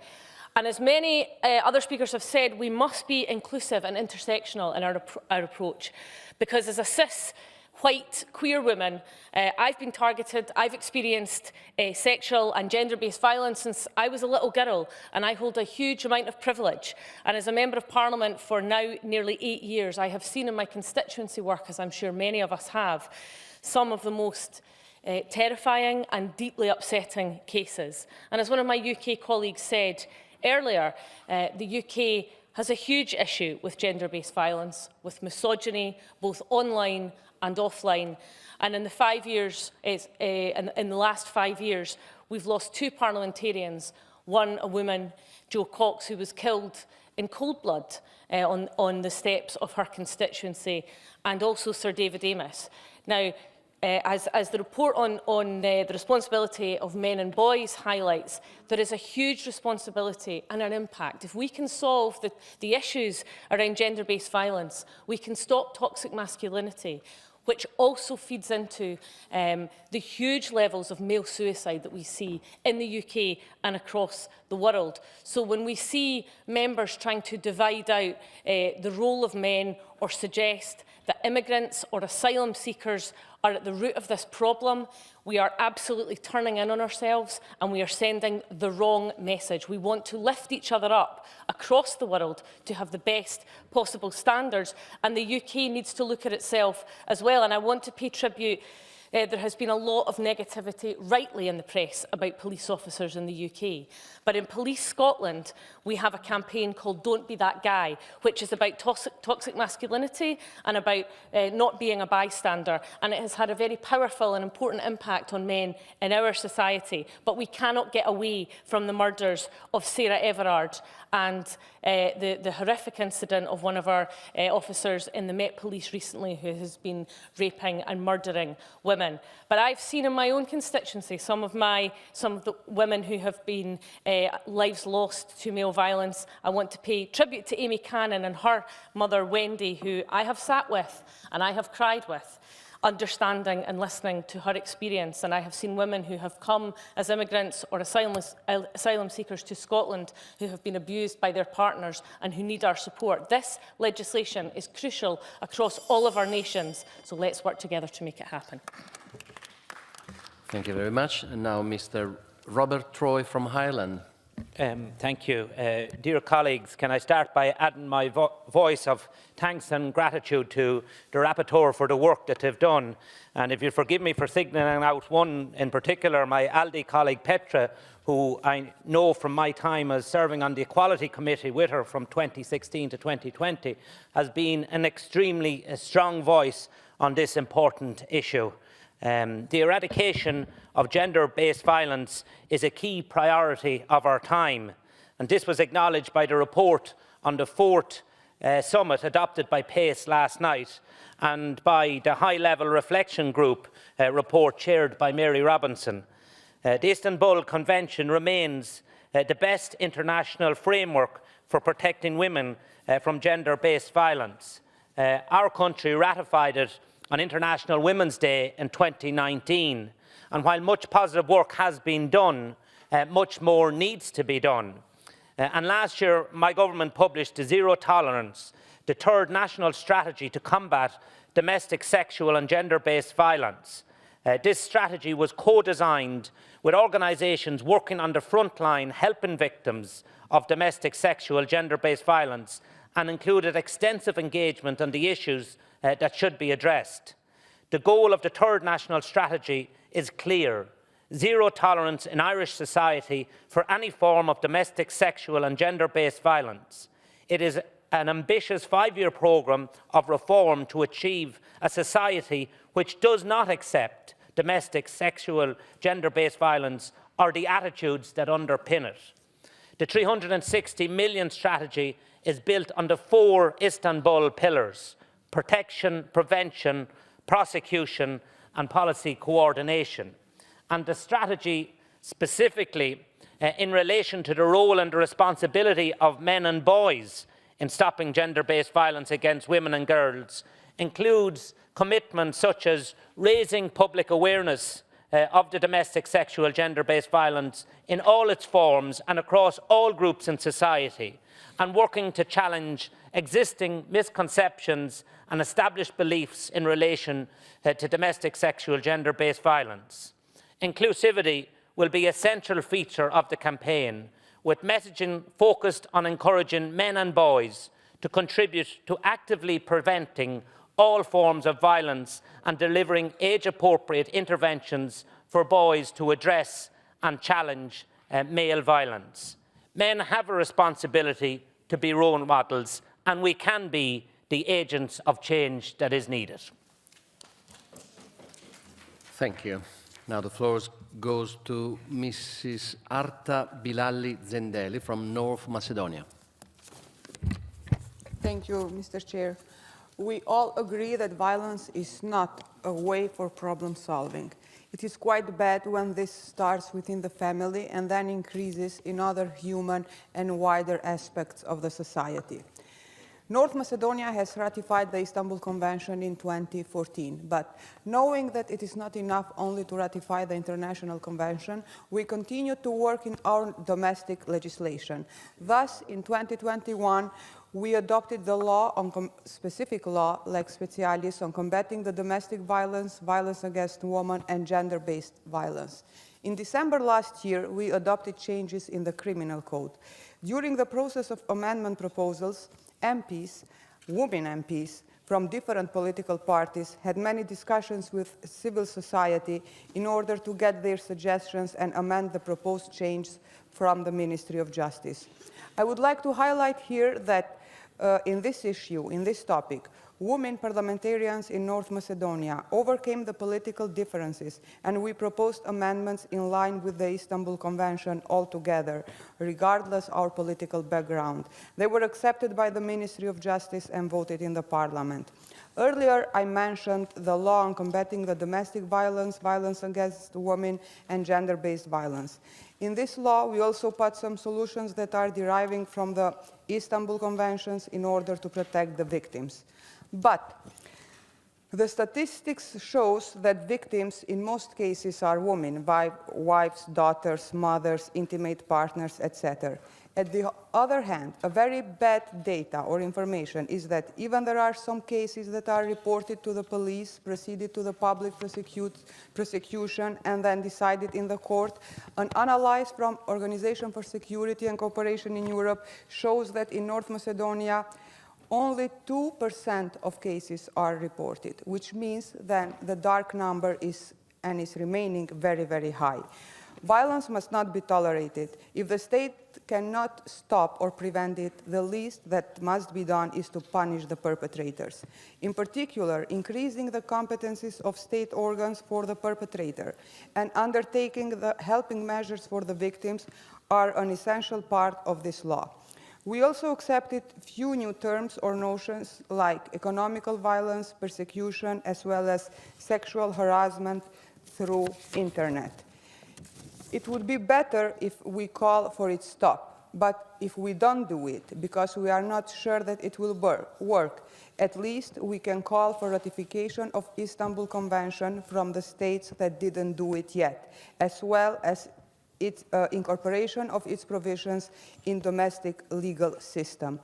Full support for your work, full support for your reports, and many thanks to you colleagues at 720. Thank you very much. And now the floor goes to Mrs. Berklin Osk Gudmundsdottir from Iceland. Isn't she? Yeah, Thank you. okay. Thank you, Mr. President. No country is immune to gender-based violence. We all are facing these challenges. Even though great strides have been taken these past few years, naming especially the Istanbul Convention and gender equality strategies, there is a backslide in women's rights. It was apparent during the debate yesterday about conflict-related sexual violence that even though steps have been taken to eradicate violence against women and girls, there is definite pushback. A woman's rights over her own body has been debated in many European countries in the past few years, and regrettably some have even enforced stricter laws on the matter, limiting a woman's rights over her own body, her own life. Also, there are new challenges appearing as the number of digitalized sexual violence is on the rise in line with greater access to new technology. Girls are especially vulnerable to this new type of sexual violence, and we must ensure human rights are protected with increased use of technology. There is a real need for progress. During Iceland's presidency of the Council of Europe, Iceland is committed to protecting human rights of women and girls around the world, emphasizing the role of men and boys in fighting gender discrimination. Completely eliminating gender-based violence seems like a distant dream. The majority of speakers in this debate are female, which is understandable, but also a little bit disappointing, considering that we are discussing a report on the important role that men play in eradicating sexual violence against women. The report concludes that pop culture can have a significant effect on this issue, but I urge all you males in this assembly to take action yourselves, as some of you already have. Men also need real-life leaders for gender equality. Let's be better allies, and work on these issues together. The Istanbul Convention is not just fancy words on a piece of paper. It underlines that all women should be protected from violence and that it is our human right not to be subjected to violence based on our gender. All member states should ratify the treaty without hesitation. I am a woman, I am a politician, I am a mother. I demand women's human rights be protected. I demand action against gender-based sexual violence in all member states. Thank you. Thank you. Next on the list, Mrs. Marica Montemaggi from the Republic of San Marino. The floor is yours. Grazie Presidente e grazie alle 3 colleghe che hanno portato queste relazioni, perché il diritto di ogni donna di vivere in sicurezza, in piena libertà, libera da ogni forma di violenza è non solo il diritto di ogni donna, ma un diritto umano e i paesi lo devono tutelare. E allora diventa importante continuare a spronare i paesi che non hanno ancora aderito a firmare e a ratificare nei propri parlamenti la Convenzione di Istanbul. Partiamo dalla consapevolezza che se vogliamo vincere la battaglia contro la violenza sulle donne dobbiamo lavorare insieme, uomini e donne. Ed io credo che con grande equilibrio e sensibilità la collega Stinen abbia spiegato perché sia necessaria una relazione che sottolineasse quanto uomini e ragazzi, i nostri figli, siano determinanti per arrivare insieme a quell'obiettivo. La Repubblica di San Marino è un piccolo Stato, 35.000 persone in 61 chilometri quadrati. Pensate dunque a un paese dove tutti si conoscono, dove può essere complesso e frustrante per una donna superare il muro della paura, del pregiudizio, dello stereotipo. San Marino ha ratificato la Convenzione di Istanbul nel 2016. Molto si è fatto, molto altro si può ancora fare. Queste relazioni sono quindi guida e fonte di ispirazione per far sì che politiche sempre più mirate, penso all'educazione, all'uguaglianza di genere, alla formazione negli istituti scolastici, alle misure legali e giuridiche più idonee, così come la formazione anche dei corpi di polizia e dei professionisti e la promozione dell'impegno di tutta la società civile. Si può creare un nuovo tessuto sociale e culturale. Dobbiamo infondere fiducia, ma dobbiamo anche dare strumenti concreti ai parlamenti e alle donne per uscire da situazioni che non tollerano più per se stesse, per i propri figli, nelle quali si sentono prigioniere. L'affermazione della libertà, delle pari condizioni di vita, nonché di lavoro, non possono essere quindi una battaglia condotta da sole donne e ogni sforzo deve essere attuato senza indugio. E tornerò nel mio Parlamento quindi domani con nuovi strumenti grazie a queste risoluzioni che spero e mi auguro e sono sicura verranno approvate. Molestie, violenze fisiche, psicologiche, femminicidi, disparità di trattamento sul lavoro, discriminazioni culturali e sociali. Per quanto tempo, io mi chiedo, ancora le donne di tutto il mondo dovranno sopportare il peso di queste violazioni? In quanto legislatori, in quanto istituzioni, ma anche come genitori, fratelli, sorelle, abbiamo una responsabilità profonda. È doloroso, tremendamente doloroso, leggere sui giornali, ascoltare le notizie di donne che di tutto il mondo perdono la vita solo perché vogliono essere se stesse, ma questi dati ci possono far temere anche ad una regressione di quei diritti anche già conquistati, ma non voglio smettere di aver fiducia nella politica, nelle nostre istituzioni e nella società civile che deve e vuole essere al fianco delle istituzioni e quindi affinché quel piano di azione che vogliamo portare avanti si concretizzi per arrivare al nostro obiettivo, diritto alla vita e diritto alla libertà. Voterò convintamente queste risoluzioni. Thank you very much. Now, Mrs. Ika Kempi from Finland. Mr. President, the Istanbul Convention is the most far-reaching international convention for preventing and combating violence against women. Yet, some governments have withdrawn their signatures. The many false narratives surrounding the convention cost lives and cause a lot of human suffering. States should strengthen and renew their commitment to ending violence against women. Finland was among the first signed to Istanbul Convention in 2015. The ratification made it clear that political pressure makes impossible for reform possible. For example, funding for shelters changed with the convention before.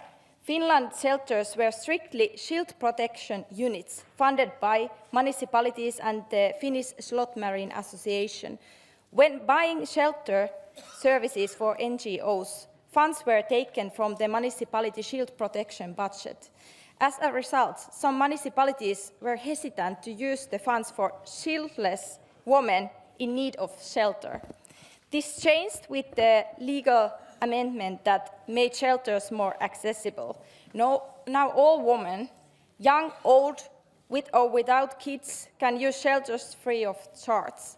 We should continue this work. Shelters save lives. The Istanbul Convention saves lives. Finnish rape legislation was also recently reformed thanks to this Istanbul Convention. Now it's in line with the convention, criminalizing rape on the ground of lack of consent. This is a huge step to ensure justice for rape victims. Definitions of rape based on the use of threat of force, as opposed to lack of consent, are not in line with human rights standards. The next step is to promote a culture of consent. This requires, of course, comprehensive sex education. Criminalizing rape based on consent should also be a European matter. The Commission has recently proposed a directive to end violence against women, which has been subject to a lively debate.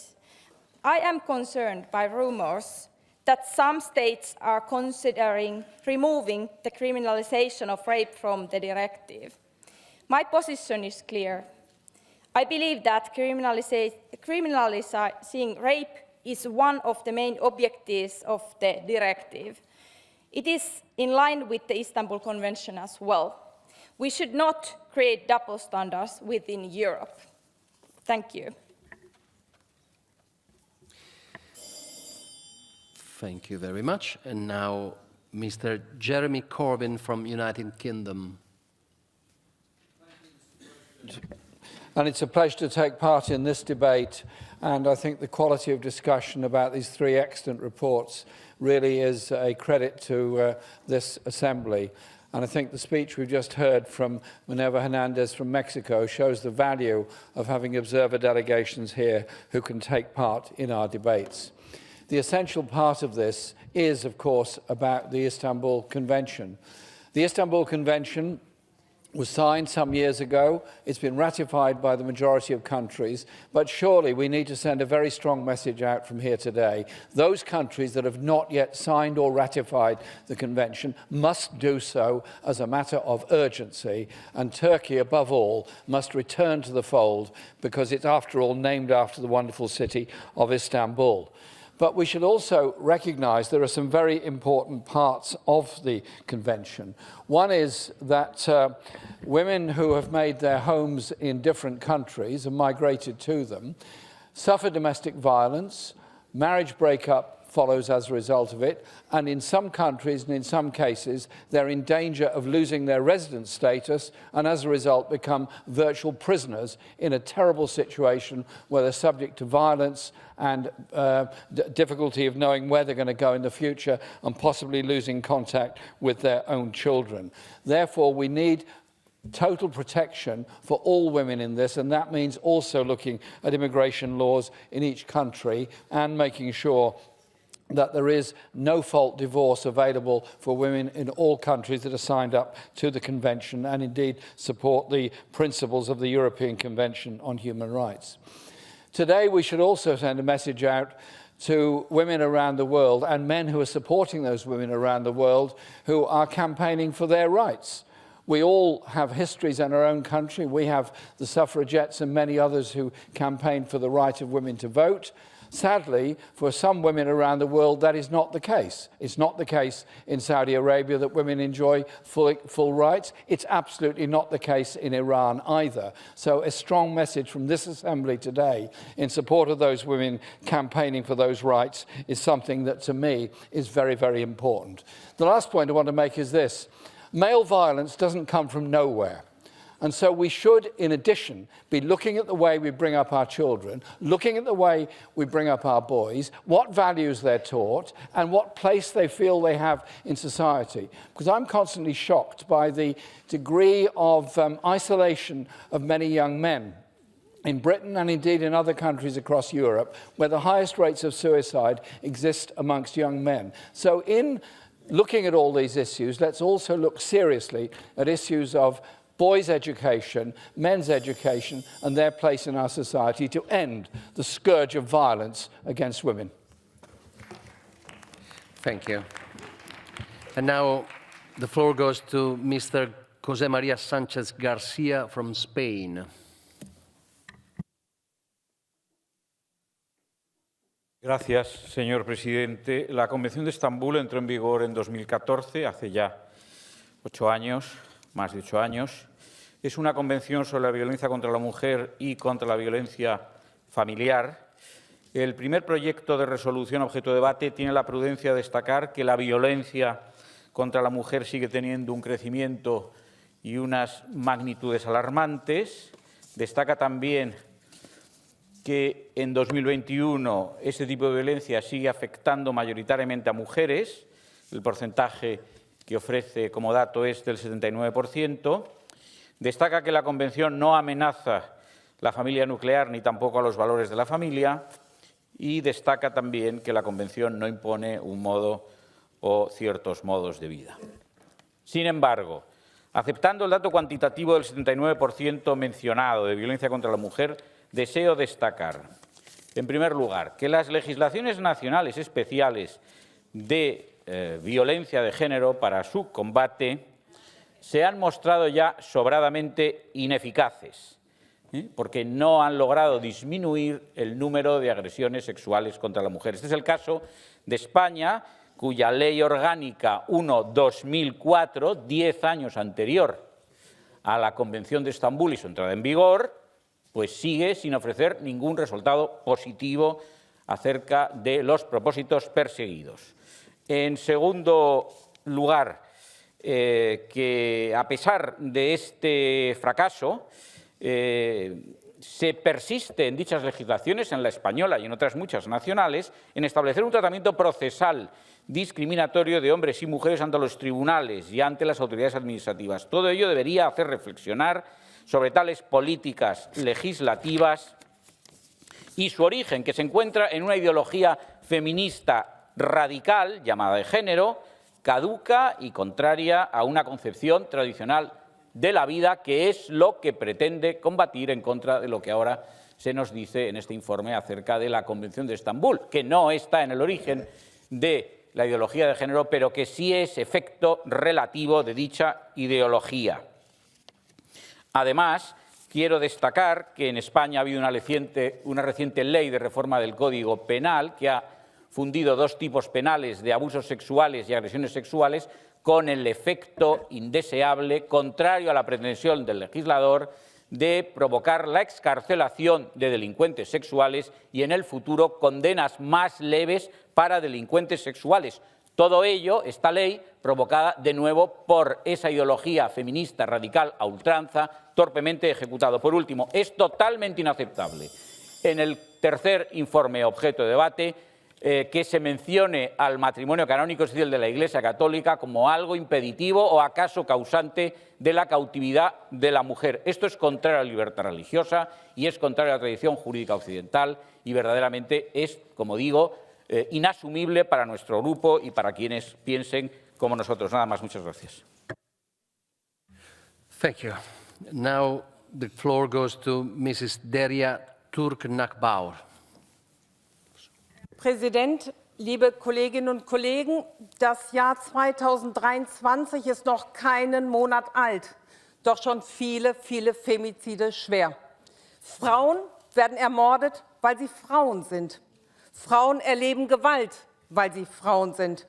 Es ist bedauerlich, dass auch in unseren Reihen noch Mitgliedstaaten da sind, die durch die fehlende Ratifikation der Istanbul Convention Folgendes noch nicht fett unterstrichen haben: Frauenrechte sind Menschenrechte.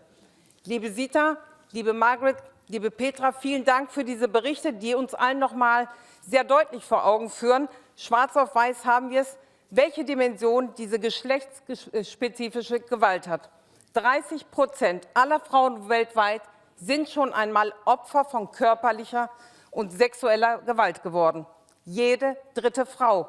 Schauen Sie sich hier mal im Saal um, zählen Sie durch und stellen Sie sich das bitte einmal bildlich vor.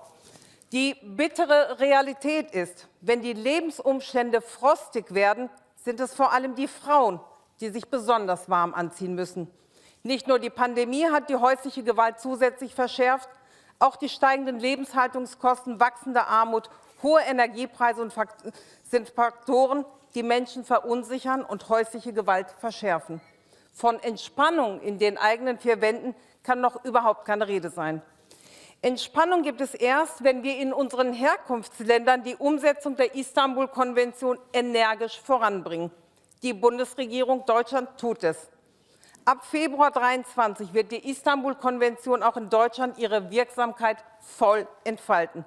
Frauenhäuser werden wirtschaftlich viel besser ausgestattet. Hilfe für betroffene Frauen wird niederschwellig und überall erreichbar sein. Mit Blick auf Europa schließe ich mich uneingeschränkt meiner Bundesregierung an, wenn es darum geht, den Austritt der Türkei aus der Konvention als fatales Signal zu kritisieren. Es schmerzt zu sehen, dass das Land, das als erstes der Istanbul-Konvention beigetreten ist, dieses Bekenntnis zum Schutz von Frauen als erstes ablegt. Unser aller Solidarität gilt den türkischen Frauen und Mädchen, die mit Gewalt konfrontiert sind. Wir ermuntern die mutigen Frauen, Verbände und Parteien, alles dafür zu tun, um der Istanbul-Konvention wieder beizutreten. Alle überzeugten Demokratinnen stehen ihnen dabei an ihrer Seite.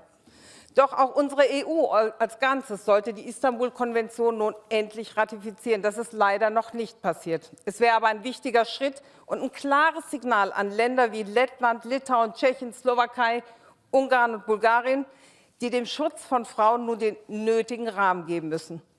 Ich setze diesbezüglich auf das Tandem Deutschland und Frankreich. Beide Länder haben letzten Sonntag in Paris nicht nur die Freundschaft groß gefeiert, sondern auch verabredet, dass sie gemeinsam daran arbeiten werden. Das stimmt mich zuversichtlich. Wir haben viel zu tun. Lassen Sie uns das gemeinsam angehen. Danke. Thank you. Now, Mr. Caspar van den Berg from Netherlands. Chairman, he is not present, but he will send in his paper.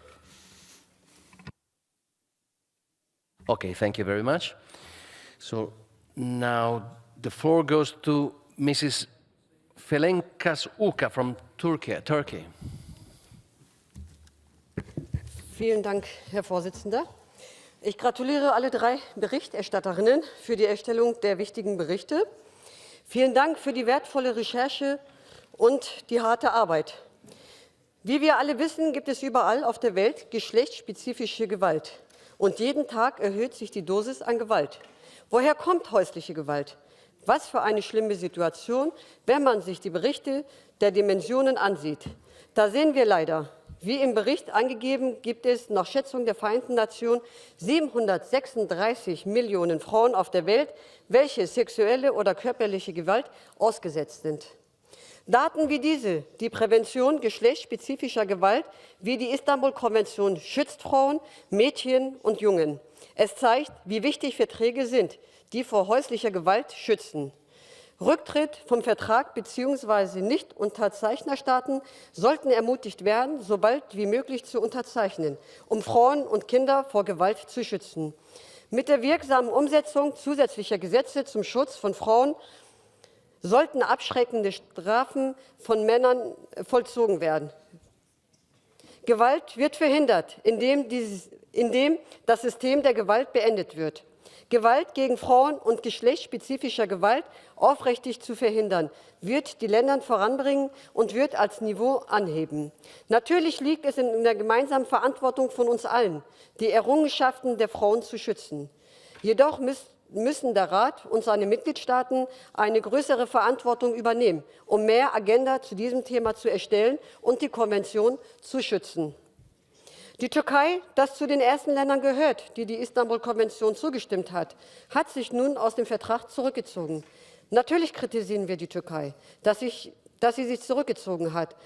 Und seitdem sie sich zurückgezogen hat, hat auch die Gewalt gegenüber von Frauen in der Türkei zugenommen. Im Namen aller Frauen in der Türkei fordern wir die Türkei auf, zurück zum Vertrag der Istanbul-Konvention zurückzukehren. Die Offenheit der Mitgliedstaaten für den Dialog mit Nichtregierungsorganisationen, die Vorschläge der PACE und die internationale Fraueninstitutionen sollten berücksichtigt werden. Und dieses Problem sollte mit einem zivilgesellschaftlichen Ansatz gelöst werden. Angriffe auf Fraueninstitutionen, Geschlechterungsungleichheiten und Politiken, die gegenüber irgendjemandem, Land oder irgendeinem Gewalt fördern, haben nicht zu gewinnen. Der einzige Punkt, an dem sich die gesamte Gesellschaft vereinen wird, ist der Schutz der Rechte auf Leben, das Recht auf Leben. Aus diesem Grund ist es wichtig, sicherzustellen, dass die Gesetze zur Bekämpfung von Gewalt gegen Frauen und zur Beendigung von Femiziden wirksam umgesetzt werden. Ich fordere die Umsetzung der Istanbul-Konvention und alle Errungenschaften der Frauen. Wir werden unseren Kampf für eine gerechte und gleichberechtigte Welt wie immer fortsetzen. Danke. Thank you very much. And now the floor goes to another Mexican observer, Mrs. Gabriela Benavides Cobos. Gracias, señor presidente. Muchas gracias. Es un honor estar presente de nueva cuenta en esta Asamblea Parlamentaria del Consejo de Europa 2023, representando a mi país, México, que es un observador permanente de esta honorable Asamblea. Felicitar a todas las ponentes y aprovecho la ocasión para felicitar de manera especial a la señora diputada Zita Gurmay por la presentación del proyecto que insta a diversas asambleas a ratificar el convenio del Consejo de Europa sobre prevención y lucha contra la violencia contra la mujer y la violencia doméstica, conocida como el Convenio de Estambul. Es de celebrarse que toda una tarde más de 30 oradores participen y visualicen este grave problema de la violencia contra la mujer, principalmente mujeres, pero es muy bueno estar acompañada y acompañadas por los hombres. Es de suma importancia reconocer y firmar este convenio porque incluye la obligación de los Estados para establecer servicios de protección y apoyo para responder a la violencia contra las mujeres. También obliga a las autoridades a prestar educación en materia de igualdad de género, sexualidad y relaciones saludables. Desafortunadamente en mi país sigue existiendo este grave problema y por ello todos y todas debemos trabajar juntos. En el Senado de la República, como lo comentó mi compañera Minerva, más allá de colores, más allá de partidos, hemos aprobado por unanimidad exhortar a nuestro presidente de la República para que suscriba este convenio, porque como bien se ha dicho, es un documento internacional con mayores garantías de protección para la mujer. Esperemos que pronto pueda ser una realidad. En México logramos una paridad de género que en nuestras cámaras federales y estatales tenemos el 50% de hombres y el 50% de mujeres. Esto fue porque todos y todas entendimos que la política pública de paridad tenía que ser aplicada de manera general, desde el gobierno municipal, estatal y hasta el federal. Hoy es urgente que hagamos lo mismo para combatir la violencia de género. Recordemos también que el confinamiento del COVID aumentó la violencia doméstica. Por ello, es imperativo respaldar las políticas públicas de todos los gobiernos, de todos los niveles, para prevenir y castigar cualquier tipo de violencia contra la mujer. Juntos, todas y todas, podemos. Gracias. Thank you very much. And now Mrs. Selin Sayek-Bok from Turkey. Thank you very much. I take this floor not just as a parliamentarian, not just a member of our assembly, but as a Turkish woman. And I dedicate this short speech to the millions of women in Turkey who have been staunch fighters of their rights and the Istanbul Convention. On March 20 of 2021, we woke up to a unilateral and sudden, undebated presidential decision attempting to withdraw Turkey from the Istanbul Convention. The very convention the Turkish parliament had approved unanimously, everybody had voted yes 11 years ago. The very convention that was born out of centuries-long struggle of women for their very own rights. It was not granted by the grace of men. It was not granted by the grace of any political power. It was not imposed. It was hard won by the fight of women and men who were dedicated to human rights. I detail these already very well-known facts, not because you don't know them, but because they show the stark contrast in where we started from and where we stand. And they show us where we should go. And they show us what the Istanbul Convention is truly about. It is without any doubt the gold standard for protecting women from gender-based violence.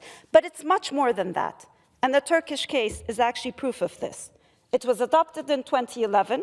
It was annulled in 2021. It will be re-ratified in 2023 May when we are elected into power after the elections. Now, let me detail this a bit. The Istanbul Convention is a beacon of democracy. Why? Because it was unanimously adopted in the Turkish parliament. Its annulment was done sneakily in the dark hours of a night.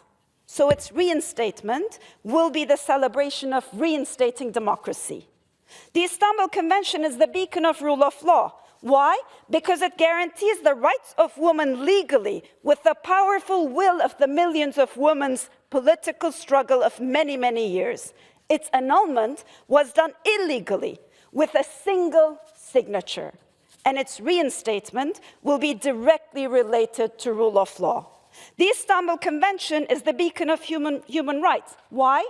Because it seeks to prevent, protect, prosecute violence, and design necessary policies as such to protect the very basic rights of millions of women, our right to live, our right to life. And its annulment was an ignorance of human rights. Its reinstatement will be moving back to a human rights-based order in Turkey. So we, the Republican People's Party, CHP, will re-ratify the Istanbul Convention within 24 hours of our government. We will give life to Istanbul Convention because Istanbul Convention saves lives, because we believe in equality, because we aim to build true democracy, and we will do so very soon. Thank you very much. I am sorry, but I must now interrupt the list of speakers. The speeches of members on the speaker list who have been present during the debate but have not been able to speak may be given to the table office for publication in the official report. I remind colleagues that typewritten text can be submitted electronically if possible, no later than 4 hours after the list of speakers is interrupted. I call now Mrs. De Boer, as a rapporteur, to reply to the chamber. You have 3 minutes. The floor is yours.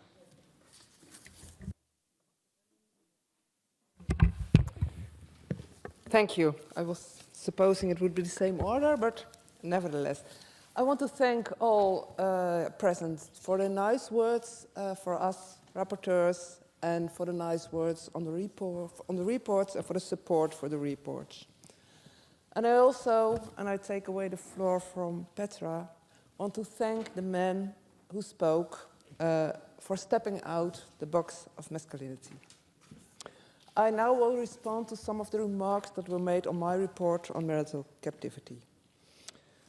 I agree with Mrs. Stambach from the United Left group that it is about self-determination. It is about the right to form your life, to do with your life what you want to do and not what your husband wants you to do. I also agree with Mr. Bouy, who said that it is important to have economic support so you'll be able to leave a violent relationship. I also underlined that in my report. I thank Mr. Nurulageva, I hope I pronounced it well, and Mr. Green, who extensively spoke about for the marital captivity. In response to Mr. Green, I would say that he spoke about marital captivity, forced marriage, and early marriage, and made some distinctions in it, also in the way to solve it. I want to point out that the coercion to stay in a marriage is a form of violence, even when you entered the marriage willingly. So it is not something completely different. It's in the same spectrum. And I also disagree with him that for marital captivity, the main solution would be negotiation. I want to point out that the Istanbul Convention in Article 48, it prohibits when violence is the case, that it's to impose mandatory mediation. So I think we have to see marital captivity for what it is, and it is a form of violence. In answer to Mr. Nico, I would say I agree that marital captivity is linked to culture, and it's often linked to religious, and religious rules are a problem. But I strongly disagree with him that it's linked to culture and religious from outside Europe. I can refer, when it comes to rules, religious rules, I only have to refer to the Catholic Church, which still says that what God united, men cannot separate. So even in the Catholic Church, you're not allowed to remarry after you're divorced. And when it comes to social pressure, I can refer to, for example, the Bible Belt in the Netherlands, where Protestant communities, and you're expelled from the community if you dare to leave your husband. So it's not a culture from abroad. One last remark, if you allow me. I think when we respond to the issue of marital captivity and also some domestic violence, it's important not to only look at criminal law, but also at family law, because family law can really limit the possibilities of women to step out of a violent relationship. Thank you all, and I expect your support. Thank you, Mrs. De Boer. I call now Mrs. Steenen to reply. You have 3 minutes. Thank you, Chair. When I was 4 years old, my father asked me to get the newspaper. We were sitting in the kitchen. And I said, no. 4-year-old. And he said, yes, you have to do it. I asked, why? He said, because I am the man, I am the boss. And I said, that's not a reason. I think this is when my feminism started. And this is why I stand here. Because I think there is no reason in the world, be it culture, be it religion, be it anything, social class, that one human being can be dominant over the other. And this is what we discussed today. How is it possible that people beat up their intimate partners, their family members? As you said, even nobody is born a beater, but it's happening every single day in places where people should feel safe. And yes, I wish family cultures would protect women, girls, boys and men from this terror behind the front door. But let's not be naive. Families don't protect people from this kind of violence. Rules, laws, persecution, prevention, good education will protect people. So I would like to thank everybody in this room for their contribution.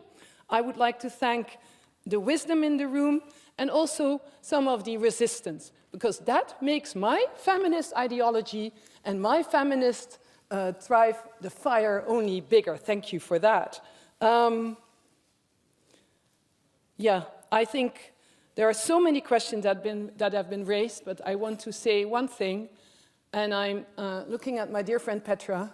I know we disagree on something, that violence against the front door is not a pandemic. Violence against the front door, violence against women and girls has a perpetrator.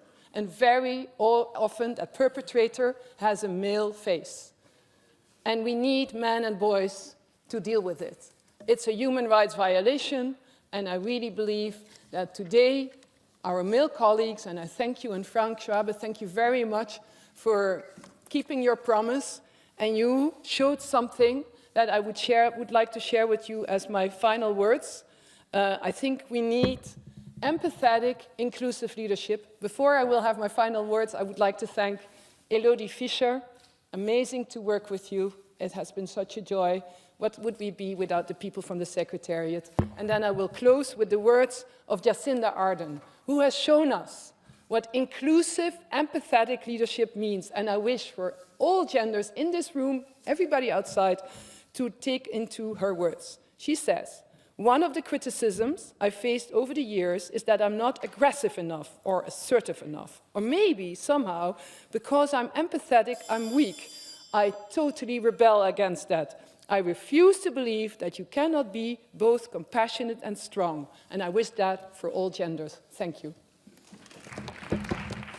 Thank you very much. Mrs. Gourmay, you're the last rapporteur. You have 3 minutes to reply. Please. Thank you very much. Of course, knowing Jacinda Ardern has been the vice president of the party, and I told if you're not taking over, you cannot win. She took over and they won, and this is her second term. So, of course, if you have an engaged feminist like her and some other feminist prime ministers, I think we know how to achieve goals. But let me let me just stop 1 minute, because my British friend spoke about Joe Cox.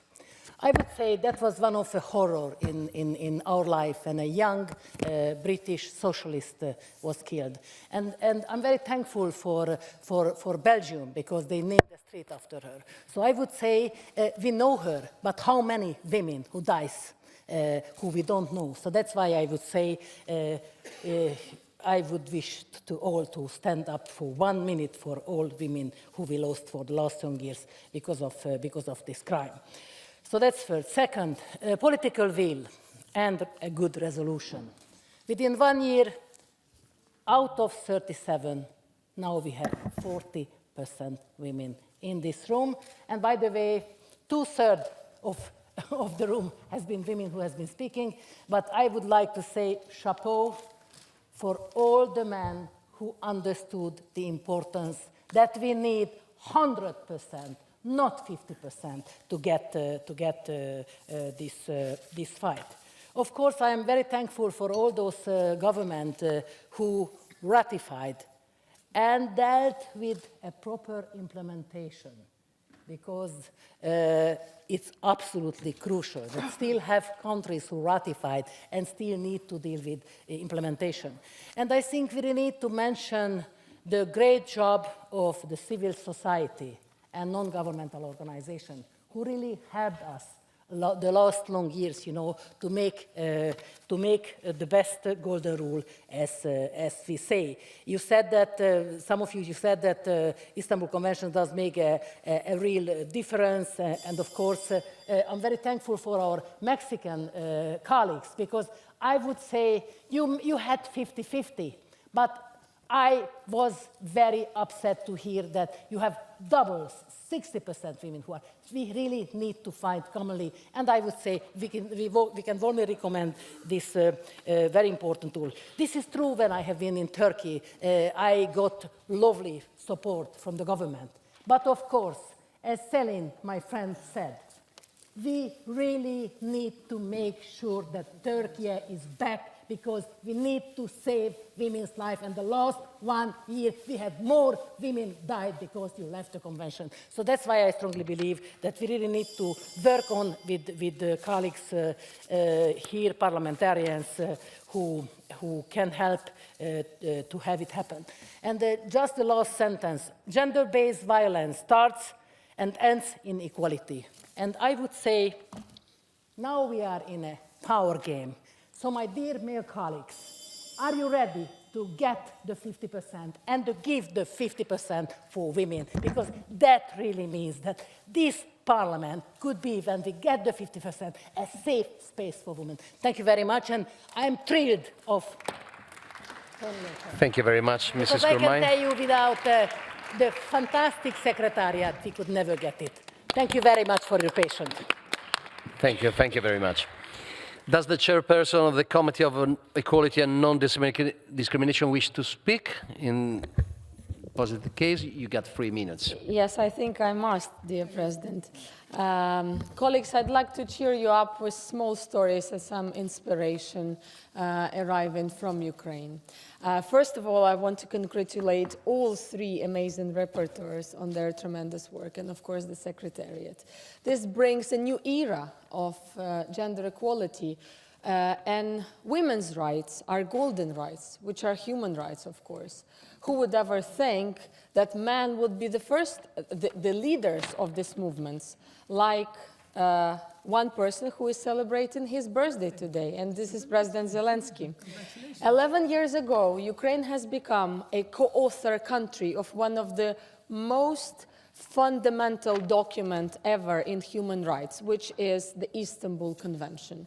And human rights defenders, women, men, boys and girls, every person who has become a victim back in the days and currently every day during this aggression of Russia in Ukraine has been waiting for this document. President Zelensky has taken a leading role, and during the wartime and full-scale aggression, Ukrainian parliament has ratified the Istanbul Convention. I would like to ask those member states who didn't, which excuses do you have? The next thing I would like to mention is, of course, the post-Soviet traumas and philosophical approaches to violence. Once, back in the days, I was born at the year when the Berlin Wall fell down, so I don't remember much of those experiences, but we're hearing the stories, and the very, very, basic motto was, if he beats you, he loves you. Well, if he beats you, he's in jail today. And this is not about only him. I have received, and I'm receiving on a daily basis, text messages also from men who love their women, but they can't leave them even though they beat them.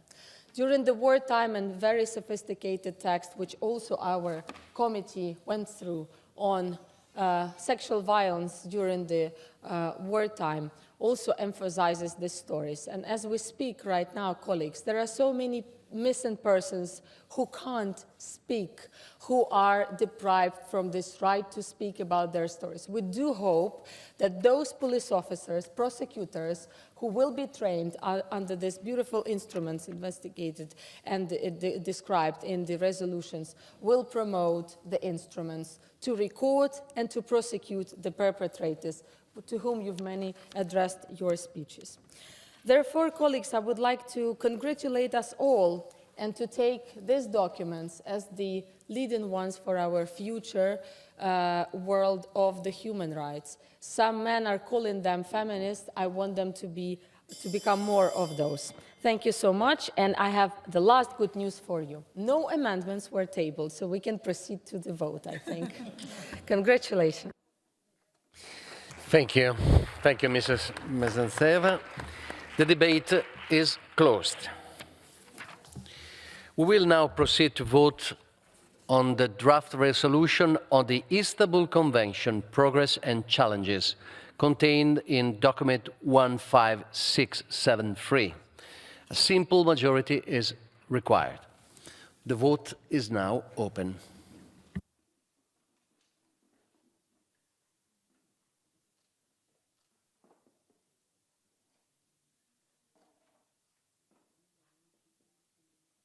The vote is closed. I call for the result to be displayed. The draft resolution is adopted.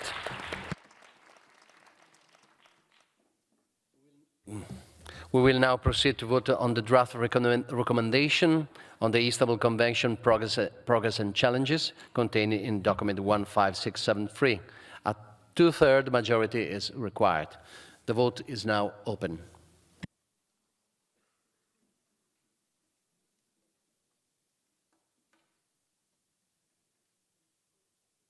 Vote is closed. I call for the result to be displayed. The draft recommendation is adopted. And now we proceed to vote on the draft resolution on the role and responsibility of men and boys in stopping gender-based violence against women and girls contained in documents 15678. A simple majority is required. The vote is now open.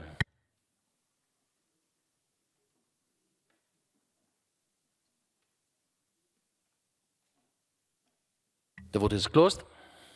I call for the result to be displayed. The draft resolution is adopted. We will now proceed to vote on the draft resolution on finding solution for marital captivity contained in document 15679. A simple majority is required. The vote is now open.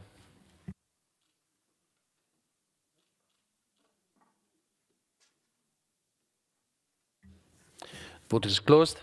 I call for the result to be displayed. The draft resolution is adopted. The Assembly will hold its next public sitting tomorrow morning at 10 a.m. with the agenda which was approved on Monday morning. The sitting is adjourned. Thank you very much.